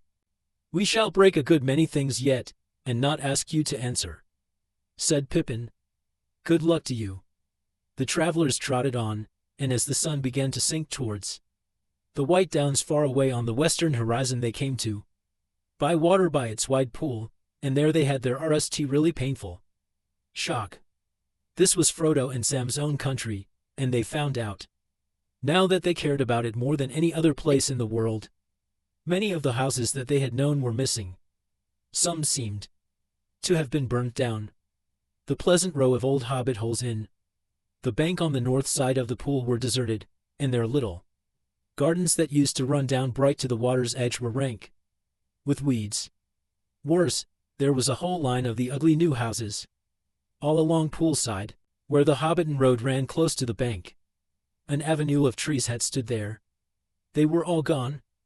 And looking with dismay up the road towards Bag End, they saw a tall chimney of brick in the distance. It was pouring out black smoke into the evening air. Sam was beside himself. "I'm going right on, Mr. Frodo," he cried. "I'm going to see what's up. I want to ND my gaffer." "We ought to ND out RST what we're in for, Sam," said Mary. "I guess that the chief will have a gang of Rufins handy.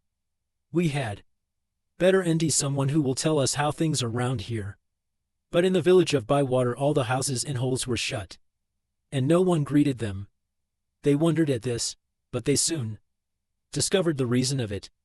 When they reached the Green Dragon, the last house on the Hobbiton side, now lifeless and with broken windows, they were disturbed to see half a dozen large ill-favored men lounging against the inn wall. They were squint-eyed and sallow-faced. "Like that friend of Bill Ferny's at Bree," said Sam. "Like many that I saw at Isengard," muttered Mary. The Rufins had clubs in their hands and horns by their belts, but they had no other weapons, as far as could be seen. As the travelers rode up, they left the wall and walked into the road, blocking the way. "Where do you think you are going?" said one, the largest and most evil-looking of the crew. "There's no road for you any further." "And where are those precious sheriffs?" "Coming along nicely," said Mary. "A little footsore, perhaps. We promised to wait for them here." "Garn, what did I say?" said the Rufin to his mates. "I told Sharky. It was no good trusting those little fools. Some of our chaps ought to have been sent." "And what difference would that have made, pray?" said Mary. "We are not used to footpads in this country, but we know how to deal with them." "Footpads, said the man. "So that's your tone, is it? Change it, or we'll change it for you. You little folk are getting too uppish.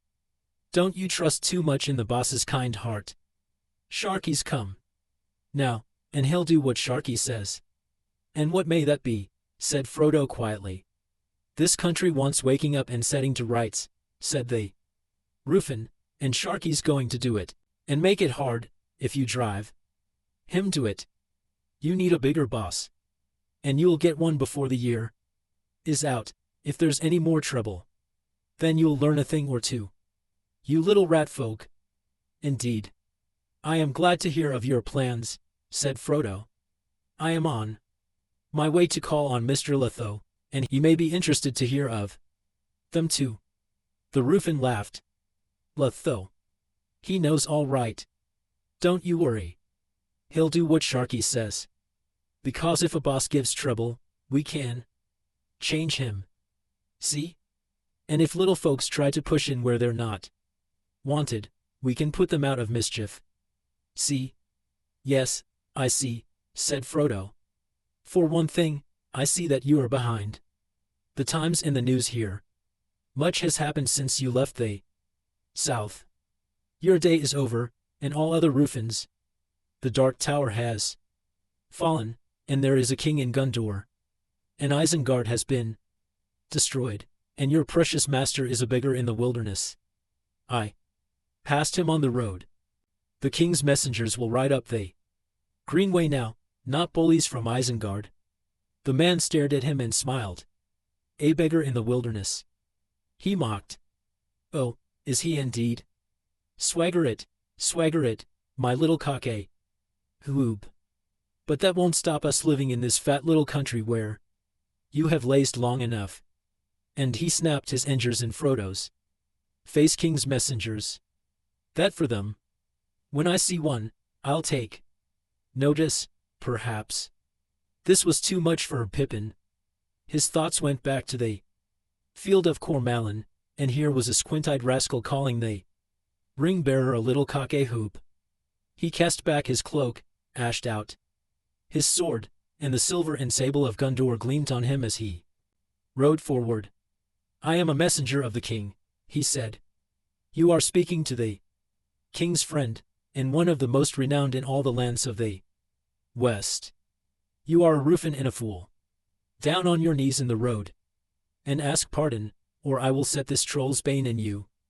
The sword glinted in the westering sun.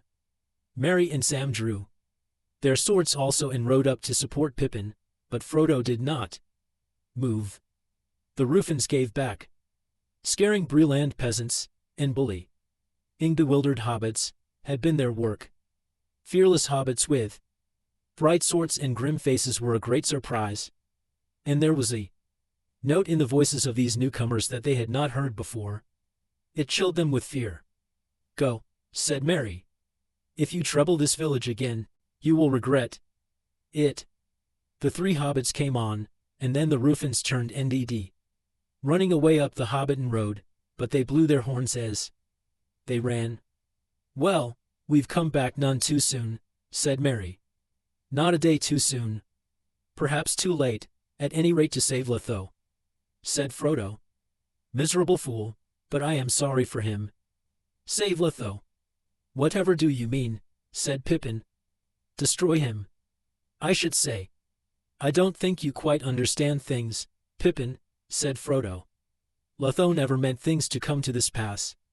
He has been a wicked fool, but he's caught now. The ruffians are on top, gathering, robbing, and bullying and running or ruining things as they like, in his name. And not in his name even for much longer. He's a prisoner in Bag. And now, I expect, and very frightened. We ought to try and rescue him." "Well, I am staggered," said Pippin. "Of all the ends to our journey, that is the very last I should have thought of, to have to GHT half-orcs and ruffians in the Shire itself to rescue Letho Pimple." "Fight," said Frodo. "Well, I suppose it may come to that. But remember, there is to be no slaying of hobbits, not even if they have gone over to the other side. Really gone over, I mean, not just a bang. Ruffians orders because they are frightened. No hobbit has ever killed another on purpose in the Shire, and it is not to begin now. And nobody is to be killed at all, if it can be helped. Keep your tempers, and hold your hands to the last possible moment. But if there are many of these ruffians," said Merry, "it will sare tainly mean ting. You won't rescue Letho, or the Shire, just by being shocked and sad, my dear Frodo." "No," said Pippin. "It won't be so easy scaring them a second time. They were taken by surprise. You heard that horn blowing? Evidently. There are other ruffians near at hand. They'll be much bolder when there's more of them together. We ought to think of taking cover somewhere for the night. After all, we're only four, even if we are armed." "I've an idea," said Sam. "Let's go to old Tom Cotton's down South Lane. He always was a stout fellow. And he has a lot of lads that were all friends of mine." "No," said Merry. "It's no good getting under cover. That is just what people have been doing, and just what these ruffians like. They will simply come down on us in force, corner us, and then drive us out, or burn us in. No, we have got to do something at once." "Do what?" said Pippin. "Raise the Shire," said Merry. "Now, wake all our people.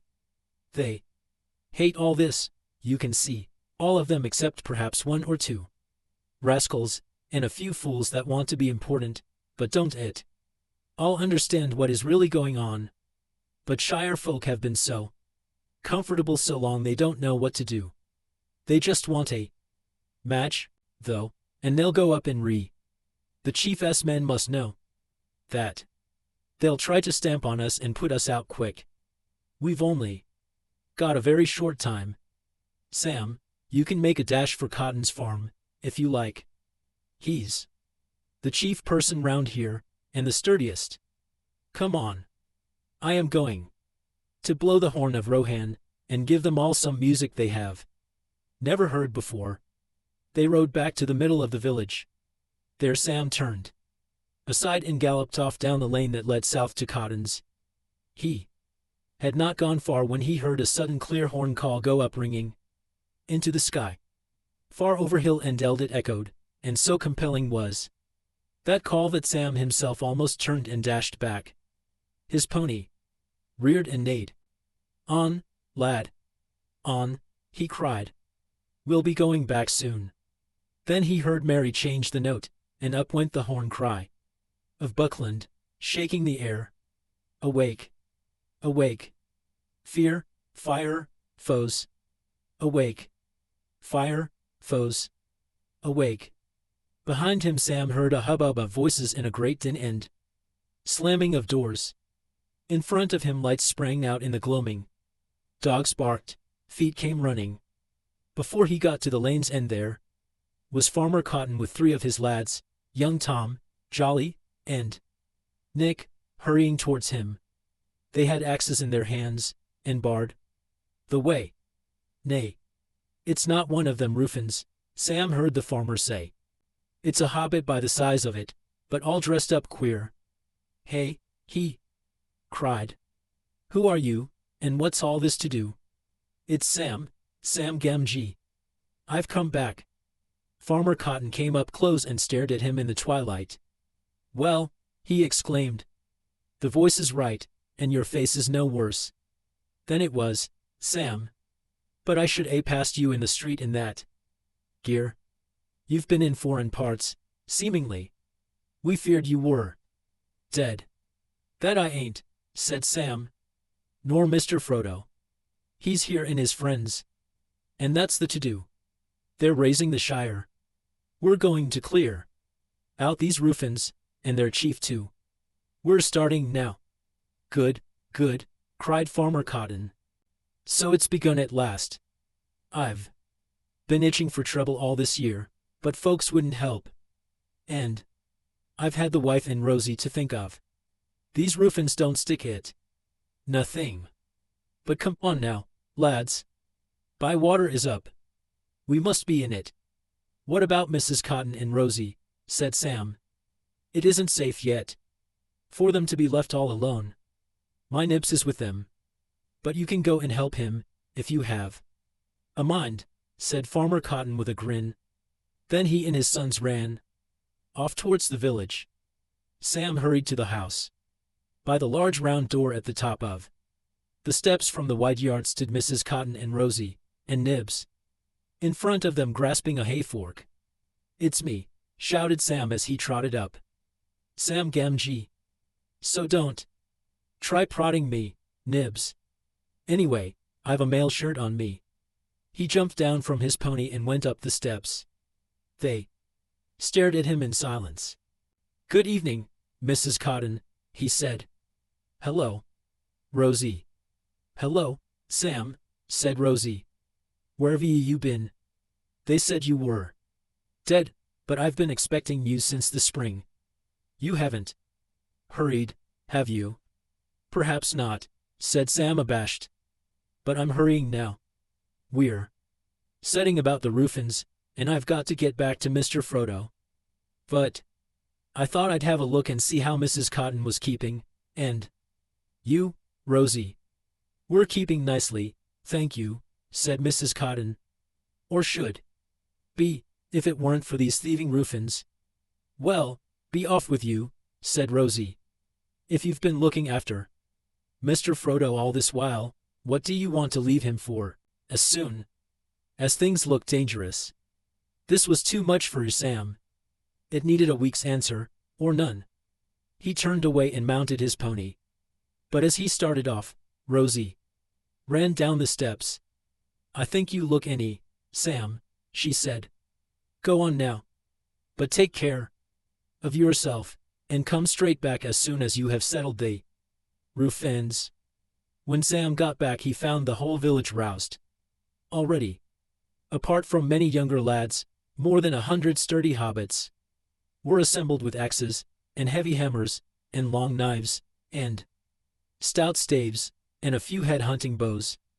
More were still coming in from outlying farms. Some of the village folk had lit a large tree, just to enliven things, and also because it was one of the things forbidden by the chief. It burned bright as night came on. Others at Mary's orders were setting up barriers across the road at each end of the village. When they sheriffs came up to the lower one, they were dumbfounded, but as soon as they saw how things were, most of them took off their feathers and joined in the revolt. The others slunk away. Sam found Frodo and his friends by the talking to old Tom Cotton, while an admiring crowd of Bywater folks stood round and stared. "Well, what's the next move?" said Farmer Cotton. "I can't say," said Frodo, "until I know more." "How many of these Roofins are there?" "That's hard to tell," said Cotton. "They moves about and comes and goes. There's sometimes 50 of them in their sheds up Hobbiton way, but they go out from there roving round, thieving or gathering, as they call it. Still there's seldom less than a score round the boss, as they names him. He's at Bag End, or was, but he don't go outside the grounds now. No one's seen him at all, in fact, for a week or two, but the men don't let no one go near." "Hobbiton's not their only place, is it?" said Pippin. "No, more's the pity," said Cotton. "There's a good few down south in Long Bottom and by Sarnford, I hear, and some more lurking in the woody end, and they've sheds at Waymeet. And then there's the lockholes, as they call 'em, the old storage tunnels at Michelle Delving that they've made into prisons for those as stand up to them. Still, I reckon there's not above 300 of them in the Shire all told, and maybe less. We can master them, if we stick together." "Have they got any weapons?" asked Mary. "Whips, knives, and clubs, enough for their dirty work, that's all they've showed so far," said Cotton. "But I dare say they've got other gear, if it comes to ting. Some have bows, anyway. They've shot 1 or 2 of our folk." "There you are, Frodo," said Mary. "I knew we should have to. GHT. Well, they started the killing." "Not exactly," said Cotton. "Leastways not the shooting. Togs started that. You see, your dad, Mr. Peregrine, he's never had no truck with this Letho, not from the beginning, said that if anyone was going to play the chief at this time of day, it would be the right Thane of the Shire and no upstart. And when Letho sent his men, they got no change out of him. Tooks are lucky, they've got those deep holes in the green hills, the great meals and all, and they Roofins can't come at 'em, and they won't let the Roofins come on their land. If they do, Tooks hunt 'em. Tooks shot 3 for prowling and robbing. After that the Roofins turned nastier, and they keep a pretty close watch on Took land. No one gets in nor out of it now." "Good for the Tooks," cried Pippin. "But someone is going to get in again. Now, I am off to the Smeals. Anyone coming with me to Tuckborough?" Pippin rode off with half a dozen lads on ponies. "See you soon," he cried. "It's only 14 miles or so over the Elds. I'll bring you back an army of Tooks in the morning." Mary blew a horn call after them as they rode off into the gathering night. The people cheered. "All the same," said Frodo to all those who stood near, "I wish for no killing, not even of the Roofins, unless it must be done to prevent them from hurting hobbits." "All right," said Mary. "But we shall be having a visit from the Hobbiton gang any time now, I think. They won't come just to talk things over. We'll try to deal with them neatly, but we must be prepared for the worst. Now I've got a plan." "Very good," said Frodo. "You make the arrangements." Just then some hobbits, who had been sent out towards Hobbiton, came running in. "They're coming," they said. "A score or more. But 2 have gone off west across country to Waymeet, that'll be," said Cotton, "to fetch more of the gang." "Well, it's 15 mile each way. We needn't trouble about them just yet." Mary hurried off to give orders. Farmer Cotton cleared the street, sending everyone indoors, except the older hobbits who had weapons of some sort. They had not long to wait. Soon they could hear loud voices, and then the tramping of heavy feet. Presently a whole squad of the Roofins came down the road. They saw the barrier and laughed. They did not imagine that there was anything in this little land that would stand up to 20 of their kind together. The hobbits opened the barrier and stood aside. "Thank you," they men jeered. "Now run home to bed before you are whipped." Then they marched along the street shouting, "Put those lights out. Get indoors and stay there, or we'll take FTY of you to the lockholes for a year. Get in." The boss is losing his temper. No one paid any heed to their orders, but as the Roofins passed, they closed in quietly behind and followed them. When the men reached the there was Farmer Cotton standing all alone warming his hands. "Who are you, and what do you think you are doing?" said they. Roofin leader. Farmer Cotton looked at him slowly. "I was just going to ask you that," he said. "This isn't your country, and you're not wanted." "Well, you're wanted anyhow," said the leader. "We want you. Take him, lads. Lock holes for him, and give him something to keep him quiet." The men took one step forward and stopped short. There rose a roar of voices all round them, and suddenly they were aware that Farmer Cotton was not all alone. They were surrounded. In the dark, on the edge of the relight stood a ring of hobbits that had crept up out of the shadows. There was nearly 200 of them, all holding some weapon. Merry stepped forward. "We have met before," he said to the leader, "and I warned you not to come back here. I warn you again, you are standing in the light and you are covered by archers. If you lay anger on this farmer, or on anyone else, you will be shot at once. Lay down any weapons that you have." The leader looked round. He was trapped. But he was not scared. Not now with a score of his fellows to back him. He knew too little of hobbits to understand his peril. Foolishly he decided to GHT. It would be easy to break out. "At M, lads," he cried. "Let M have it." With a long knife in his left hand and a club in the other he made a rush at the ring, trying to burst out back towards Hobbiton. He aimed a savage blow at Merry who stood in his way. He fell dead, with 4 arrows in him. That was enough for the others. They gave in. Their weapons were taken from them, and they were roped together, and marched off to an empty hut that they had built themselves, and there they were tied hand and foot, and locked up under guard. The dead leader was dragged off and buried. "Seems almost too easy after all, don't it?" said Cotton. "I said we could master them.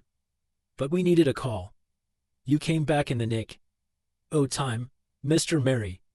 "There's more to be done still," said Merry. "If you're right in your reckoning, we haven't dealt with a tithe of them yet. But it's dark now. I think the next stroke must wait until morning. Then we must call on the chief." "Why not now?" said Sam. "It's not much more than 6 o'clock. And I want to see my gaffer." "Do you know what's come of him, Mr. Cotton?" "He's not too well, and not too bad, Sam," said the farmer. They dug up Bagshot Row, and that was a sad blow to him. "He's in one of them new houses that the chief's man used to build while they still did any work other than burning and thieving, not above a mile from the end of Bywater. But he comes around to me when he gets the chance, and I see he's better fed than some of the poor bodies. All against the rules, of course. I'd have had him with me, but that wasn't allowed." "Thank ye indeed, Mr. Cotton, and I'll never forget it," said Sam. "But I want to see him. That boss and that Sharky," as they spoke of, "they might do a mischief up there before the morning." "All right, Sam," said Cotton. "Choose a lad or 2, and go and fetch him to my house. You'll not have need to go near the old Hobbiton village over water. My jolly here will show you." Sam went off. Merry arranged for lookouts round the village and guards at the barriers during the night. Then he and Frodo went off with Farmer Cotton They sat with the family in the warm kitchen, and the Cottons asked a few polite questions about their travels, but hardly listened to the answers. They were far more concerned with events in the Shire. "It all began with Pimple, as we call him," said Farmer Cotton. "And it began as soon as you'd gone off, Mr. Frodo. He'd funny ideas, had Pimple. Seems he wanted to own everything himself, and then order other folk about. It soon came out that he already did own a sight more than was good for him, and he was always grabbing more, though where he got the money was a mystery. Mills and malt houses and inns and farms and leaf plantations. He'd already bought Sandyman's mill before he came to Bag End, seemingly.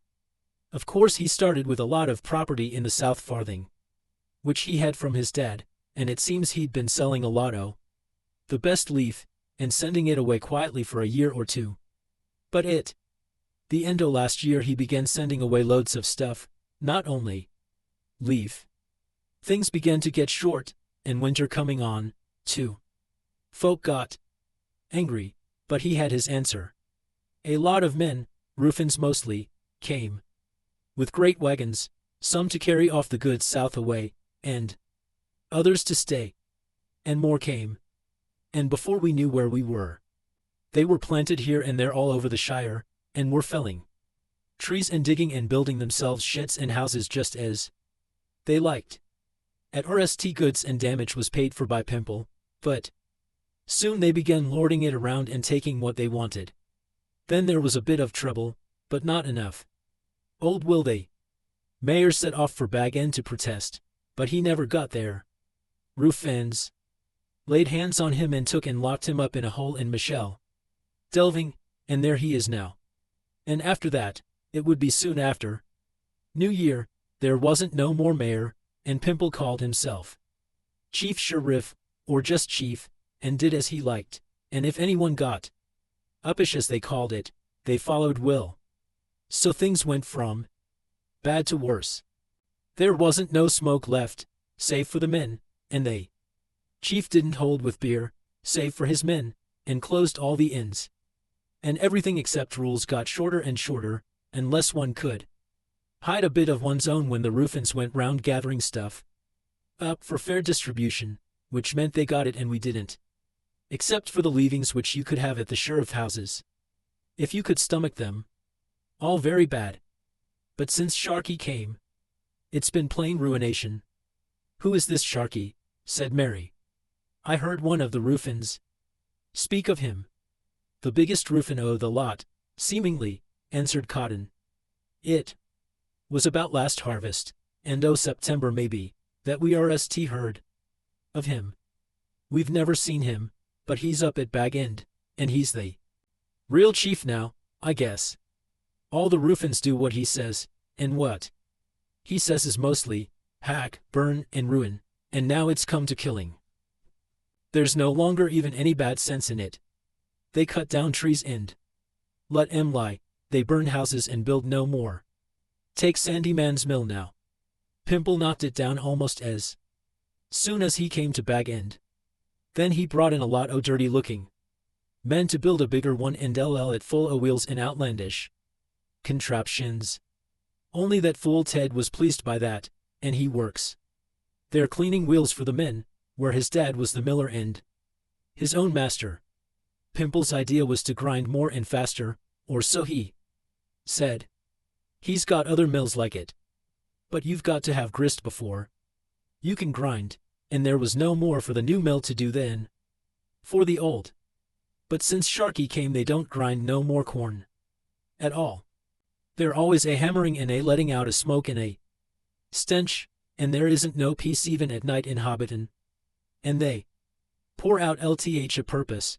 They've fouled all the lower water, and it's getting down into Brandywine. If they want to make the Shire into a desert, they're going the right way about it. I don't believe that fool of a Pimple's behind all this. It's Sharkey, I say. That's right, put in young Tom. Why, they even took Pimple's old ma, that Lobelia, and he was fond of her, if no one else was. Some of the Hobbiton folk, they saw it She comes down the lane with her old umbrella. Some of the Rufins were going up with a big cart. Where be you going? Says she. To Bag End, says they. What for? Says she. To put up some sheds for Sharky, says they. Who said you could? Says she. Sharky, says they. So get out o' the road, old haggling. I'll give you Sharky, you dirty thieving Rufins, says she, and ups with her umbrella and goes for the leader, near twice her size. So they took her. Dragged her off to the lock holes, at her age too. They've took others we miss more, but there's no denying she showed more spirit than most. Into the middle of this talk came Sam, bursting in with his gaffer. Old Gamgee did not look much older, but he was a little deafer. Good evening, Mr. Baggins, he said. Glad indeed I am to see you safe back. But I've a bone to pick with you, in a manner o' speaking, if I may make so bold. You didn't never ought to have sold Bag End, as I always said. That's what started all the mischief. And while you've been trapasseeing in foreign parts, chasing black men up mountains from what my Sam says, though what for he don't make clear, they've been and dug up Bagshot Row and ruined my taters. I am very sorry, Mr. Gamgee, said Frodo. But now I've come back, I'll do my best to make amends. Well, you can't say fairer than that, said the gaffer. Mr. Frodo. Baggins is a real gentle hobbit, I always have said, whatever you may think of some others of the name, begging your pardon. And I hope my Sam's behaved hisself and given satisfaction. Perfect satisfaction, Mr. Gamgee, said Frodo.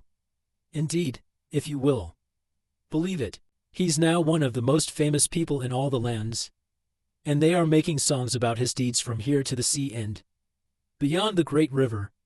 Sam blushed, but he looked gratefully at Frodo, for Rosie's eyes were shining and she was smiling at him. It takes a lot o' believing, said the gaffer, though I can see he's been mixing in strange company. What's come of his waistcoat? I don't hold with wearing ironmongery, whether it wears well or no. Farmer Cotton's household and all his guests were up early next morning. Nothing had been heard in the night, but more trouble would certainly come before the day was old. Seems as if none o' the Rufins were left up at Bag End, said Cotton, but the gang from Waymeet will be along any time now. After breakfast a messenger from the Tookland rode in. He was in high spirits. The Thane has raised all our country, he said, and the news is going like always. The Rufins that were watching our land have ed off south, those that escaped alive. The Thane has gone after them, to hold off the big gang down that way, but he's sent Mr. Peregrine back with all the other folk he can spare. The next news was less good. Mary, who had been out all night, came riding in about 10 o'clock. There's a big band about 4 miles away, he said. They're coming along the road from Waymeet, but a good many stray Rufins have joined up with them. There must be close on 100 of them, and they're rear-raising as they come. Curse them. Ah, this lot won't stay to talk. They'll kill, if they can, said Farmer Cotton. If Tooks don't come sooner, we'd best get behind cover and shoot without arguing. There's got to be something before this is settled, Mr. Frodo. The Tooks did come sooner. Before long they marched in, dreadstrong, from Tuckborough and the Green Hills with Pippin at their head. Mary now had enough sturdy hobby try to deal with the Rufins. Scouts reported that they were keeping close together. They knew that the countryside had risen against them, and plainly meant to deal with the rebellion ruthlessly, at its center in Bywater. But, however grim they might be, they seemed to have no leader among them who understood warfare. They came on without any precautions. Mary laid his plans quickly. The Rufins came tramping along the east road, and without halting turned up the Bywater road, which ran for some way sloping up between high banks with low hedges on top. Round a bend, about a furlong from the main road, they met a stout barrier of old farm carts upturned. That halted them. At the same moment they became aware that the hedges on both sides, just above their heads, were all lined with hobbits. Behind them other hobbits now pushed out some more wagons that had been hidden in a eld, and so blocked they way back. A voice spoke to them from above. "Well, you have walked into a trap," said Merry. "Your fellows from Hobbiton did the same, and one is dead and the rest are pre-oneers. Lay down your weapons. Then go back 20 paces and sit down. Any who try to break out will be shot." But the Rufins could not now be cowed so easily. A few of them obeyed, but were immediately set on by their fellows. A score or more broke back and charged the wagons. 6 were shot, but the remainder burst out, killing 2 hobbits, and then scattering across country in the direction of the woody end. 2 more fell as they ran. Merry blew a loud horn call, and there were answering calls from a distance. "They won't get far," said Pippin. "All that country is alive with our hunters now." Behind, the trapped men in the lane, still about 80, tried to climb the barrier and the banks, and the hobbits were obliged to shoot many of them or hew them with axes. But many of the strongest and most desperate got out on the west side, and attacked their enemies earnestly, being now more bent on killing than escaping. Several hobbits fell, and the rest were wavering, when Merry and Pippin, who were on the east side, came across and charged the Rufins. Merry himself slew the leader, a great squint-eyed brute like a huge orc. Then he drew his forces off, encircling the last remnant of the men in a wide ring of archers. At last all was over. Nearly 70 of the Rufins lay dead on the eld, and a dozen were prisoners. 19 hobbits were killed, and some 30 were wounded. The dead Rufins were laden on wagons and hauled off to an old sand pit nearby, and there buried, in the battle pit, as it was afterwards called.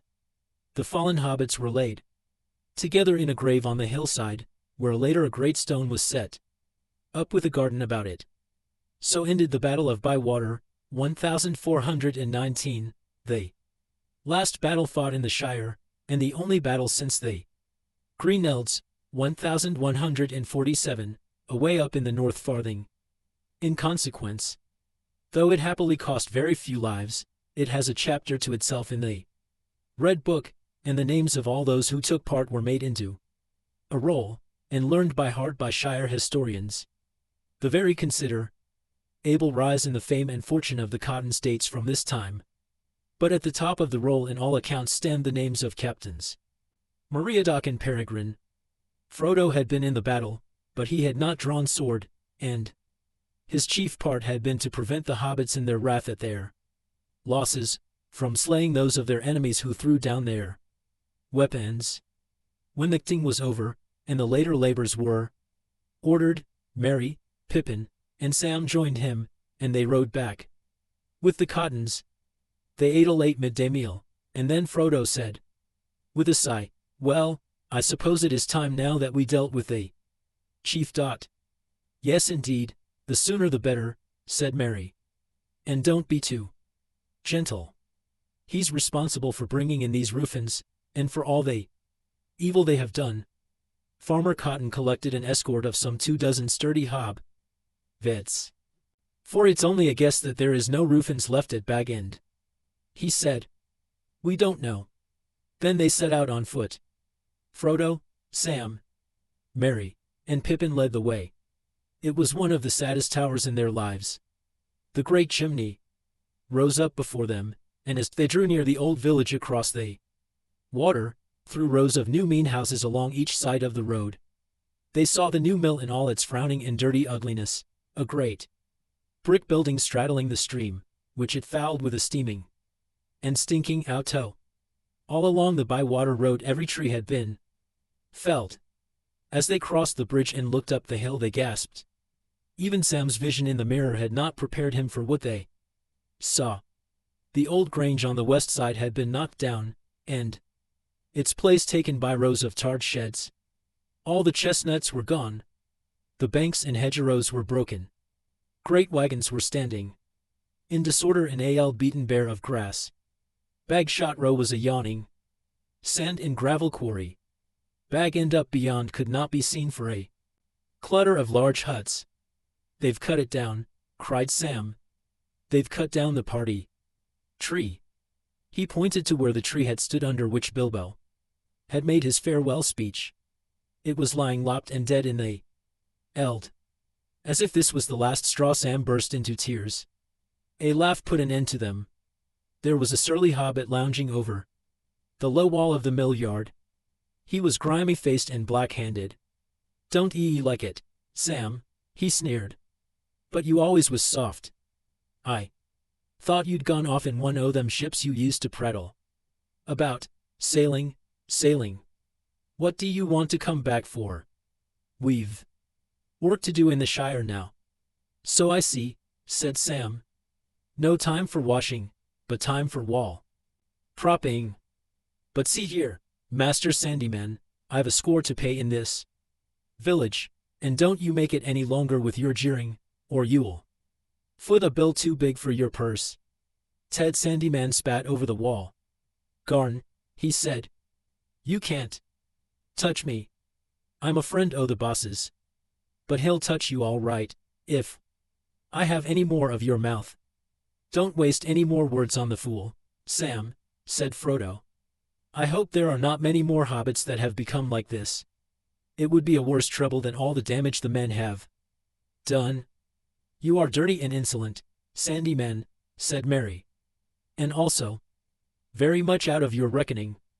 We are just going up the hill to remove your precious boss. We have dealt with his men." Ted gaped, for at that moment he caught sight of the escort that at a sign from Merry now marched over the bridge. Dashing back into the mill, he ran out with a horn and blew it loudly. "Save your breath," laughed Merry. "I've a better." Then lifting up his silver horn he winded it, and its clear call rang over the hill, and out of the holes and sheds and shabby houses of Hobbit and the hobbits answered, and came pouring out, and with cheers and loud cries they followed the company up the road to Bag End. At the top of the lane the party halted, and Frodo and his friends went on, and they came at last to the once beloved place. The garden was full of huts and sheds, some so near the old westward windows that they cut off all their light. There were piles of refuse everywhere. The door was scarred, the bell chain was dangling loose, and the bell would not ring. Knocking brought no answer. At length they pushed, and the door yielded. They went in. The place stank and was full of lth and disorder. It did not appear to have been used for some time. "Where is that miserable Letho hiding?" said Merry. They had searched every room and found no living thing save rats and mice. "Shall we turn on the others to search the sheds?" "This is worse than mortar," said Sam. "Much worse in a way. It comes home to you, as they say, because it is home, and you remember it before it was all ruined." "Yes, this is mortar," said Frodo. "Just one of its works. Saruman was doing its work all the time, even when he thought he was working for himself. And the same with those that Saruman tricked, like Letho." Merry looked round in dismay and disgust. "Let's get out," he said. "If I had known all the mischief he had caused, I should have stuffed my pouch down Saruman's throat." No doubt. But you did not, and so I am able to welcome you home." There standing at the door was Saruman himself, looking well fed and well pleased. His eyes gleamed with malice and amusement. A sudden light broke on Frodo. "Sharky," he cried. Saruman laughed. "So you have heard the name, have you?" "All my people used to call me that in Isengard, I believe. A sign of affection, possibly asterisk, but evidently you did not expect to see me here." "I did not," said Frodo. "But I might have guessed a little mischief. In a mean way. Gandalf warned me that you were still capable of it." "Quite capable," said Saruman, "and more than a little." You made me laugh, you hobbit lordlings, riding along with all those great people, so secure and so pleased with your little selves. You thought you had done very well out of it all, and could now just amble back and have a nice quiet time in the country. Saruman's home could be all wrecked, and he could be turned out, but no one could touch yours. Oh no. Gandalf would look after your affairs. Saruman laughed again. Not he. When his tools have done their task he drops them. But you must go dangling after him, dawdling, and talking, and riding round twice as far as you needed. Well, thought I, if they're such fools, I will get ahead of them and teach them a lesson. One ill turn deserves another. It would have been a sharper lesson, if only you had given me a little more time and more men. Still, I have already done much that you will indeed it hard to mend or undo in your lives. And it will be pleasant to think of that, and set it against my injuries. Well, if that is what you indeed pleasure in, said Frodo, I pity you. It will be a pleasure of memory only, I fear. Go at once and never return. It was probably Orcish in origin, Sharku, old man. The hobbits of the villages had seen Saruman come out of one of the huts, and at once they came crowding up to the door of Bag. And when they heard Frodo's command, they murmured angrily, Don't let him go. Kill him. He's a villain and a murderer. Kill him. Saruman looked round at their hostile faces and smiled. Kill him. He mocked. Kill him, if you think there are enough of you, my brave hobbits.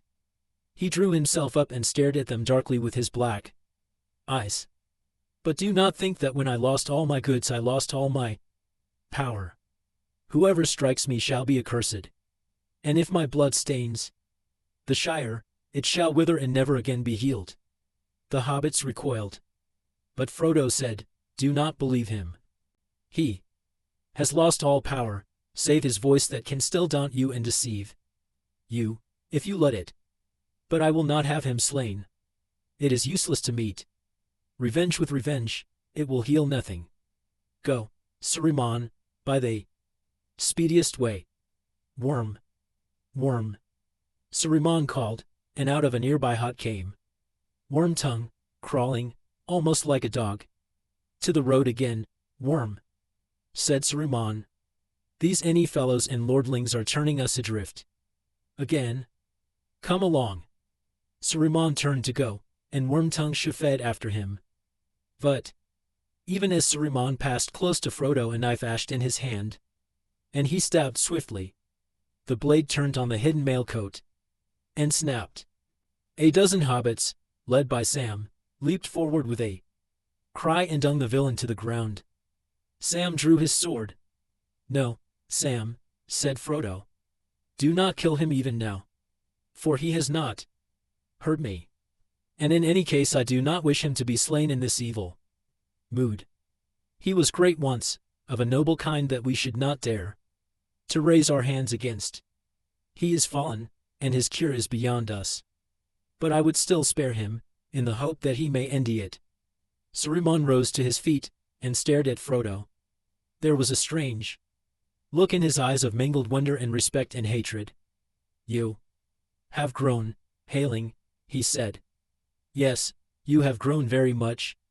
You are wise and cruel.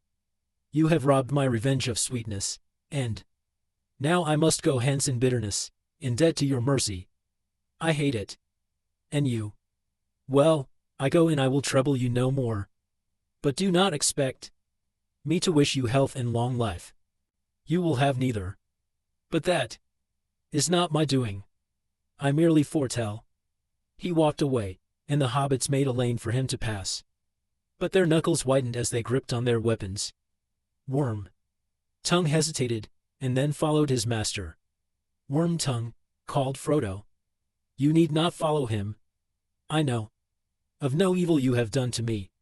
You can have rest and food here for a while, until you are stronger and can go your own ways. Worm-tongue halted and looked back at him, half prepared to stay. Saruman turned. No evil, he cackled. Oh no.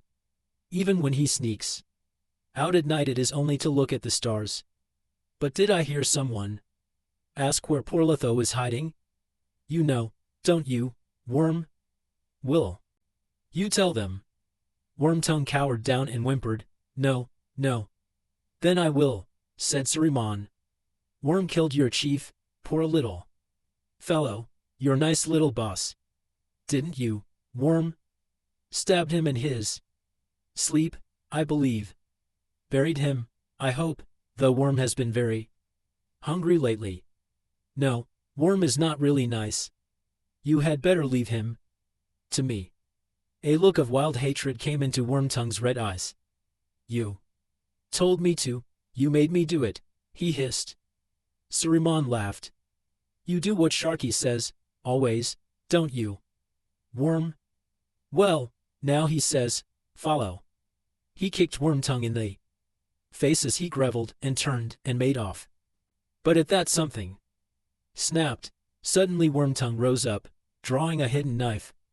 And then with a snarl like a dog he sprang on Saruman's back, jerked his head back, cut his throat, and with a yell ran off down the lane.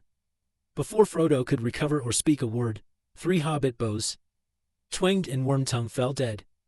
To the dismay of those that stood by, about the body of Saruman, a grey mist gathered, and rising slowly to a great height like smoke from a as a pale shrouded gur it loomed over the hill.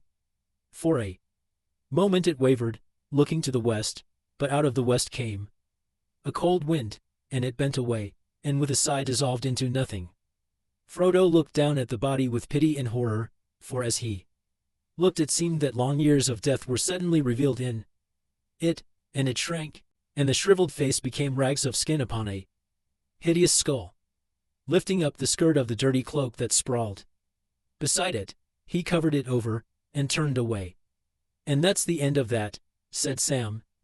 A nasty end, and I wish I needn't have seen it, but it's a good riddance. And the very last end of the war, I hope, said Merry. I hope so, said Frodo and sighed. The very last stroke. But to think that it should fall here, at the very door of Bag End. Among all my hopes and fears, at least I never expected that. I shan't call it the end, till we've cleared up the mess, said Sam gloomily. And that'll take a lot of time and work. Chapter 9. The Grey Havens. The clearing up certainly needed a lot of work, but it took less time than Sam had feared. The day after the battle, Frodo rode to Michel, delving in, released the prisoners from the lock holes. One of the RST that they found was poor Fred Egger Bulger, Fatty no longer. He had been taken when the Roofins smoked out a band of rebels that he led from their hidings up in the Brocken Boars by the hills of Scary. You would have done better to come with us after all, poor old Fred Egger, said Pippin, as they carried him out, too weak to walk. He opened an eye and tried gallantly to smile. Who's this young giant with the loud voice? He whispered. Not little Pippin. What's your size and hats now? Then there was Lobelia. Poor thing, she looked very old and thin. When they rescued her from a dark and narrow cell, she insisted on hobbling out on her own feet, and she had such a welcome, and there was such clapping and cheering when she appeared, leaning on Frodo's arm but still clutching her umbrella, that she was quite touched, and drove away in tears. She had never in her life been popular before, but she was crushed by the news of Letho's murder, and she would not return to Bag End. She gave it back to Frodo, and went to her own people, the Brace Girdles of Hard Bottle. When the poor creature died next spring, she was after all more than 100 years old. Frodo was surprised and much moved. She had left all that remained of her money and of Letho's for him to use in helping hobbits made homeless by the Troubles. So that feud was ended. Old Will Whitfoot had been in the lockholes longer than any, and though he had perhaps been treated less harshly than some, he needed a lot of feeding up before he could look the part of mayor. So Frodo agreed to act as his deputy, until Mr. Whitfoot was in shape again. The only thing that he did as deputy mayor was to reduce the sheriffs to their proper functions in numbers. The task of hunting out the last remnant of the Rufins was left to Merry and Pippin, and it was soon done. The southern gangs, after hearing the news of the Battle of Bywater, ed out of the land and offered little resistance to the Thane. Before the year's end the few survivors were rounded up in the woods, and those that surrendered were shown to the borders. Meanwhile the labor of repair went on apace, and Sam was kept very busy. Hobbits can work like bees when the mood and the need comes on them. Now there were thousands of willing hands of all ages, from the small but nimble ones of the hobbit lads and lasses, to the well-worn and horny ones of the gaffers and gammers. Before Yule not a brick was left standing of the new sheriff houses or of anything that had been built by Sharkey's men, but the bricks were used to repair many an old hole, to make it snugger and drier. Great stores of goods and food, and beer, were found that had been hidden away by the Rufins in sheds and barns and deserted holes, and especially in the tunnels at Michelle delving in the old quarries at Skerry, so that there was a great deal better cheer that Yule than anyone had hoped for. One of the RST things done in Hobbiton, before even the removal of the new mill, was the clearing of the hill and Bag End, and the restoration of Bagshot Row. The front of the new sand pit was all leveled and made into a large sheltered garden, and new holes were dug in the southward face, back into the hill, and they were lined with brick. The gaffer was restored to number 3, and he said often and did not care who heard it, "It's an ill wind as blows nobody no good, as I always say. And all's well as ends better." There was some discussion of the name that the new row should be given. Battle Gardens was thought of, or better Smeals. But after a while in sensible hobbit fashion it was just called New Row. It was a purely Bywater joke to refer to it as Sharkey's End. The trees were the worst loss and damage, for at Sharkey's bidding they had been cut down recklessly far and wide over the Shire, and Sam grieved over this more than anything else. For one thing, this hurt would take long to heal, and only his great-grandchildren, he thought, would see the Shire as it ought to be. Then suddenly one day, for he had been too busy for weeks to give a thought to his adventures, he remembered the gift of Galadriel. He brought the box out and showed it to the other travelers, for so they were now called by everyone, and asked their advice. "I wondered when you would think of it," said Frodo. "Open it." Inside it was LED with a gray dust, soft and any, in the middle of which was a seed, like a small net with a silver shale. "What can I do with this?" said Sam. "Throw it in the air on a breezy day and let it do its work," said Pippin. "On what?" said Sam. "Choose one spot as a nursery, and see what happens to the plants." "There," said Merry. "But I'm sure the lady would not like me to keep it all for my own garden, now so many folk have suffered," said Sam. "Use all the wits and knowledge you have of your own, Sam," said Frodo, "and then use the gift to help your work and better it. And use it sparingly. There is not much here, and I expect every grain has a value." So Sam planted saplings in all the places where especially beautiful or beloved trees had been destroyed, and he put a grain of the precious dust in the soil at the root of each. He went up and down the Shire in this labor, but if he paid special attention to Hobbiton and Bywater no one blamed him. And at the end he found that he still had a little of the dust left, so he went to the 3-farthing stone, which is as near the center of the Shire as no matter, and cast it in the air with his blessing. The little silver nut he planted in the party field where the tree had once been, and he wondered what would come of it. All through the winter he remained as patient as he could, and tried to restrain himself from going round constantly to see if anything was happening.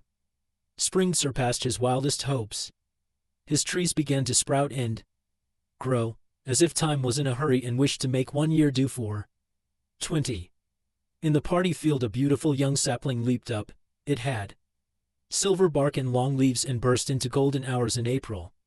It was indeed a mullein, and it was the wonder of the neighborhood. In after years, as it grew in grace and beauty, it was known far and wide, and people would come long journeys to see it, the only Malorn, west of the mountains and east of the sea, and one of the nest in the world. Altogether 1,420 in the Shire was a marvelous year. Not only was there wonderful sunshine and delicious rain, in due times in perfect measure, but there seemed something more, an air of richness and growth, and a gleam of a beauty beyond that of mortal summers that ichor and pass upon this middle earth.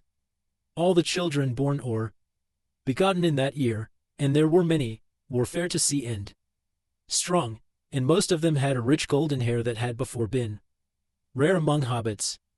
The fruit was so plentiful that young hobbits very nearly bathed in strawberries and cream, and later they sat on the lawns under the plum trees and ate, until they had made piles of stones like small pyramids or the heaped skulls of a conqueror. And then they moved on. And no one was ill, and everyone was pleased, except those who had to mow the grass. In the south farthing the vines were laden, and the yield of leaf was astonishing, and everywhere there was so much corn that it harvest every barn was stuffed. The north farthing barley was so any that the beer of 1,420 malt was long remembered and became a byword. Indeed, a generation later one might hear an old gaffer in an inn, after a good pint of well-earned ale, put down his mug with a sigh, "Ah, that was proper 1420, that was." Sam stayed at RST at the Cottons with Frodo, but when the new row was ready he went with the gaffer.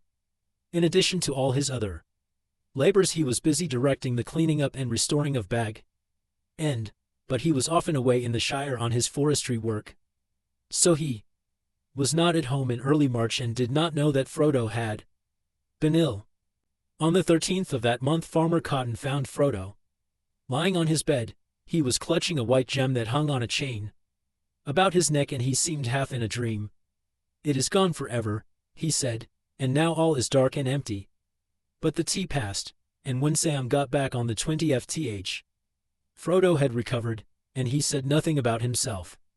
In the meanwhile Bag End had been set in order, and Merry and Pippin came over from Crick Hollow bringing back all the old furniture and gear, so that the old hole soon looked very much as it always had done. When all was at last ready Frodo said, "When are you going to move in and join me, Sam?" Sam looked a bit awkward. "There is no need to come yet, if you don't want to," said Frodo. "But you know the gaffer is close at hand, and he will be very well looked after by Widow Rumble." "It's not that, Mr. Frodo," said Sam, and he went very red. "Well, what is it?" "It's Rosie, Rose Cotton," said Sam. "It seems she didn't like my going abroad at all, poor lass, but as I hadn't spoken, she couldn't say so. And I didn't speak, because I had a job to do RST. But now I have spoken, and she says, 'Well, you've wasted a year, so why wait longer?' Wasted, I says. I wouldn't call it that, still I see what she means. I feel torn in two, as you might say." "I see," said Frodo, "you want to get married, and yet you want to live with me in Bag End too. But my dear Sam, how easy. Get married as soon as you can, and then move in with Rosie. There's room enough in Bag End for as big a family as you could wish for." And so it was settled. Sam Gamgee married Rose Cotton in the spring of 1,420, which was also famous for its weddings, and they came and lived at Bag End. And if Sam thought himself lucky, Frodo knew that he was more lucky himself, for there was not a hobbit in the Shire that was looked after with such care. When the labors of repair had all been planned and set going, he took to a quiet life, writing a great deal and going through all his notes. He resigned the office of deputy mayor at the Free Fair that mid-summer, and dear old Will Whitfoot had another 7 years of presiding at banquets. Merry and Pippin lived together for some time at Crick Hollow, and there was much coming and going between Buckland and Bag End. The two young travelers cut a great dash in the Shire with their songs and their tales and their narry, and their wonderful par ties. Lordly folk called them, meaning nothing but good, for it warmed all hearts to see them go riding by with their mail shirts so bright and their shields so splendid, laughing and singing songs of far away, and if they were now large and magnificent, they were unchanged otherwise, unless they were indeed more fair-spoken and more jovial and full of merriment than ever before. Frodo and Sam, however, went back to ordinary attire, except that when there was need they both wore long gray cloaks, neatly woven and clasped at the throat with beautiful brooches, and Mr. Frodo wore always a white jewel on a chain that he often would injure. All things now went well, with hope always of becoming still better, and Sam was as busy and as full of delight as even a hobbit could wish. Nothing for him marred that whole year, except for some vague anxiety about his master. Frodo dropped quietly out of all the doings of the Shire, and Sam was pained to notice how little honor he had in his own country. Few people knew or wanted to know about his deeds and adventures. Their admiration and respect were given mostly to Mr. Meriadoc and Mr. Peregrine and, if Sam had known it, to himself. Also in the autumn there appeared a shadow of old troubles. One evening Sam came into the study and found his master looking very strange. He was very pale and his eyes seemed to see things far away. "What's the matter, Mr. Frodo?" said Sam. "I am wounded," he answered. "Wounded? It will never really heal." But then he got up, and the turn seemed to pass, and he was quite himself the next day. It was not until afterwards that Sam recalled that the date was October the 6th. 2 years before on that day it was dark in the dell under Weathertop. Time went on, and 1421 came in. Frodo was ill again in March, but with a great effort he concealed it, for Sam had other things to think about. The RST of Sam and Rosie's children was born on the 20th of March, a date that Sam noted. "Well, Mr. Frodo," he said, "I'm in a bit of ax. Rose and me had settled to call him Frodo, with your leave, but it's not him, it's her. Though as pretty a maid child as anyone could hope for, taking after Rose more than me, luckily. So we don't know what to do." "Well, Sam," said Frodo, "what's wrong with the old customs? Choose a name like Rose. Half the maid children in the Shire are called by such names, and what could be better?" "I suppose you're right, Mr. Frodo," said Sam. "I've heard some beautiful names on my travels, but I suppose they're a bit too grand for daily wear and tear, as you might say. The gaffer, he says, make it short, and then you won't have to cut it short before you can use it. But if it's to be a or name, then I don't trouble about the length. It must be a beautiful or, because, you see, I think she is very beautiful, and is going to be beautifuler still." Frodo thought for a moment. "Well, Sam, what about Eleanor, the Sunstar? You remember the little golden oar in the grass of Lothlorien?" "You're right again, Mr. Frodo," said Sam, delighted. "That's what I wanted." Little Eleanor was nearly 6 months old, and 1421 had passed to its autumn, when Frodo called Sam into the study. "It will be Bilbo's birthday on Thursday, Sam," he said. "And he will pass the old took. He will be 131. "So he will," said Sam. "He's a marvel." "Well, Sam," said Frodo, "I want you to see Rose and Andy out if she can spare you, so that you and I can go off together. You can't go far or for a long time now, of course," he said a little wistfully. "Well, not very well, Mr. Frodo. Of course not. But never mind. You can see me on my way. Tell Rose that you won't be away very long, not more than a fortnight, and you'll come back quite safe. I wish I could go all the way with you to Rivendell, Mr. Frodo, and see Mr. Bilbo," said Sam. "And yet the only place I really want to be in is here. I am that torn in two." "Poor Sam. It will feel like that, I am afraid," said Frodo. "But you will be healed. You were meant to be solid and whole, and you will be. In the next day or two Frodo went through his papers and his writings with Sam, and he handed over his keys. There was a big book with plain red leather covers. Its tall pages were now almost LED. At the beginning there were many leaves covered with Bilbo's thin wandering hand, but most of it was written in Frodo's owing script. It was divided into chapters, but chapter 80 was unished, and after that were some blank leaves. The title page had many titles on it, crossed out one after another.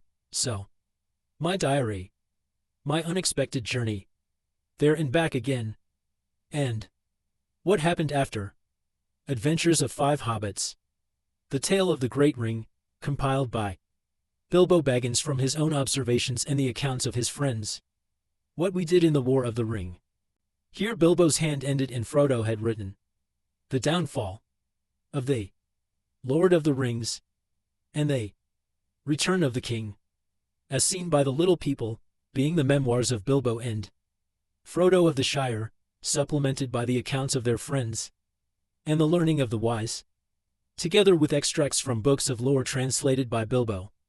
In Rivendell. Why, you have nearly nished it, Mr. Frodo, Sam exclaimed. Well, you have kept at it, I must say. I have quite nished, Sam, said Frodo. The last pages are for you. On September the 20th they set out together, Frodo on the pony that had borne him all the way from Minas Tirith, and was now called Strider, and Sam on his beloved Bill. It was a fair golden morning, and Sam did not ask where they were going. He thought he could guess. They took the stock road over the hills and went towards the woody end, and they let their ponies walk at their leisure. They camped in the green hills, and on September the 22nd, they rode gently down into the beginning of the trees as afternoon was wearing away. If that isn't the very tree you hid behind when the Black Rider RST showed up, Mr. Frodo, said Sam pointing to the left. It seems like a dream now. It was evening, and the stars were glimmering in the eastern sky. As they passed the ruined oak and turned and went on down the hill, between the hazel thickets, Sam was silent, deep in his memories. Presently he became aware that Frodo was singing softly to himself. Singing the old walking song, but the words were not quite the same. Still round the corner there may wait a new road or a secret gate, and though I oft have passed them by, a day will come at last when I shall take the hidden paths that run west of the moon, east of the Sunday. And as if in answer, from down below, coming up the road out of the valley, voices sang, Elbereth Gildhoniel, Celivran Penum Real, Omenal Agla Elenith, Gildhoniel, Elbereth. We still remember, we who dwell in this far land beneath the trees, the starlight on the western seas. Frodo and Sam halted and sat silent in the soft shadows, until they saw a shimmer as the travelers came towards them. There was Gilder and many fair elven folk, and there to Sam's wonder rode Elrond and Galadriel. Elrond wore a mantle of grey, and had a star upon his forehead, and a silver harp was in his hand, and upon his enger was a ring of gold with a great blue stone, Vilya, mightiest of the three. But Galadriel sat upon a white palfrey and was robed all in glimmering white, like clouds about the moon, for she herself seemed to shine with a soft light. On her enger was Nina, the ring rod of Mithril, that bore a single white stone icaring, like a frosty star, riding slowly behind on a small grey pony, and, seeming to nod in his sleep, was Bilbo himself. Elrond greeted them gravely and graciously, and Galadriel smiled upon them. Well, Master Samwise, she said, I hear and see that you have used my gift well. The Shire shall now be more than ever blessed and beloved. Sam bowed, but found nothing to say. He had forgotten how beautiful the lady was. Then Bilbo woke up and opened his eyes. Hello, Frodo, he said. Well, I have passed the Old Took today, so that's settled. And now, I think I am quite ready to go on another journey. Are you coming Yes, I am coming, said Frodo. The ring-bearers should go together. Where are you going, master? Cried Sam, though at last he understood what was happening. To the Havens, Sam, said Frodo. And I can't come. No, Sam. Not yet anyway, not further than the Havens. Though you too were a ring-bearer, if only for a little while. Your time may come. Do not be too sad, Sam. You cannot be always torn in two. You will have to be one in whole, for many years. You have so much to enjoy and to be, and to do. But, said Sam, and tears started in his eyes, I thought you were going to enjoy the Shire, too, for years and years, after all you have done. So I thought too, once. But I have been too deeply hurt, Sam. I tried to save the Shire, and it has been saved, but not for me. It must often be so, Sam. When things are in danger, someone has to give them up, lose them, so that others may keep them. But you are my heir. All that I had and might have had I leave to you. And also you have Rose and Eleanor and Frodo lad will come, and Rosie lass, and Merry and Goldilocks and Pippin, and perhaps more that I cannot see. Your hands and your wits will be needed everywhere. You will be the mayor, of course, as long as you want to be, and the most famous gardener in history, and you will read things out of the red book, and keep alive the memory of the age that is gone, so that people will remember the great danger and so love their beloved land all the more. And that will keep you as busy and as happy as anyone can be, as long as your part of the story goes on. Come now, ride with me. Then Elrond and Galadriel rode on, for the third age was over. And the days of the rings were past, and an end was come of the story and song of those times. With them went many elves of the high kindred who would no longer stay in Middle-earth, and among them, Led with a sadness that was yet blessed and without bitterness, rode Sam and Frodo and Bilbo, and the elves delighted to honor them. Though they rode through the midst of the Shire all the evening and all the night, none saw them pass, save the wild creatures, or here and there some wanderer in the dark who saw a swift shimmer under the trees, or a light and shadow owing through the grass as the moon went westward. And when they had passed from the Shire, going about the south skirts of the White Downs, they came to the far downs, and to the towers, and looked on the distant sea, and so they rode down at last to Myth-London, to the grey havens in the long RTH of Lune. As they came to the gates, Crichton the shipwright came forth to greet them. Very tall he was, and his beard was long, and he was grey and old, save that his eyes were keen as stars, and he looked at them and bowed, and said, All is now ready.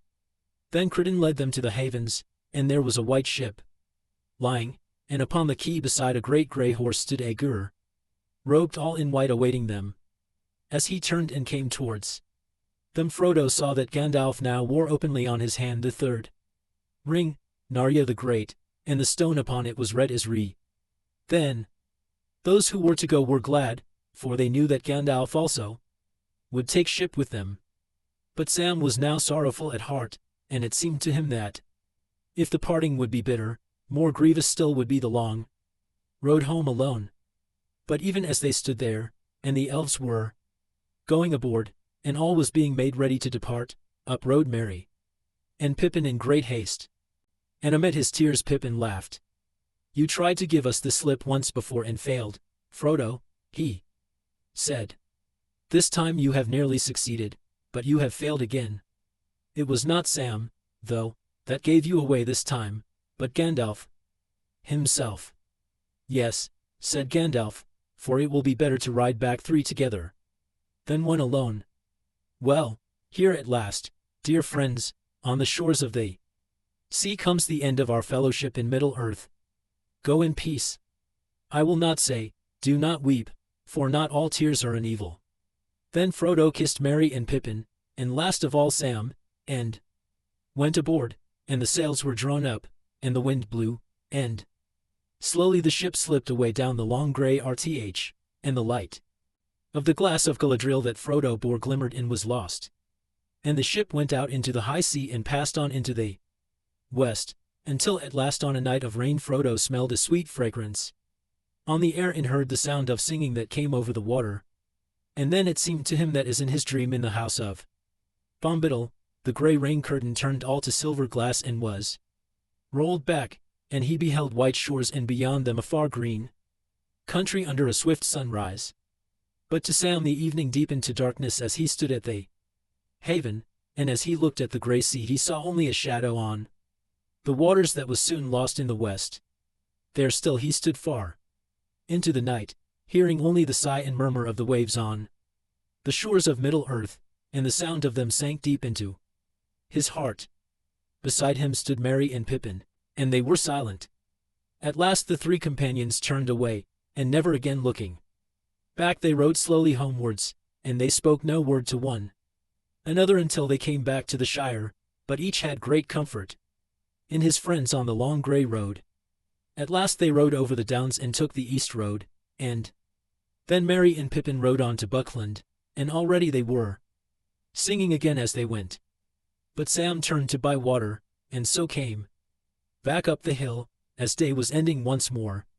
And he went on, and there was yellow light, and Bree within, and the evening meal was ready, and he was expected. And Rose drew him in, and set him in his chair, and put little Eleanor upon his lap. He drew a deep breath. "Well, I'm back," he said.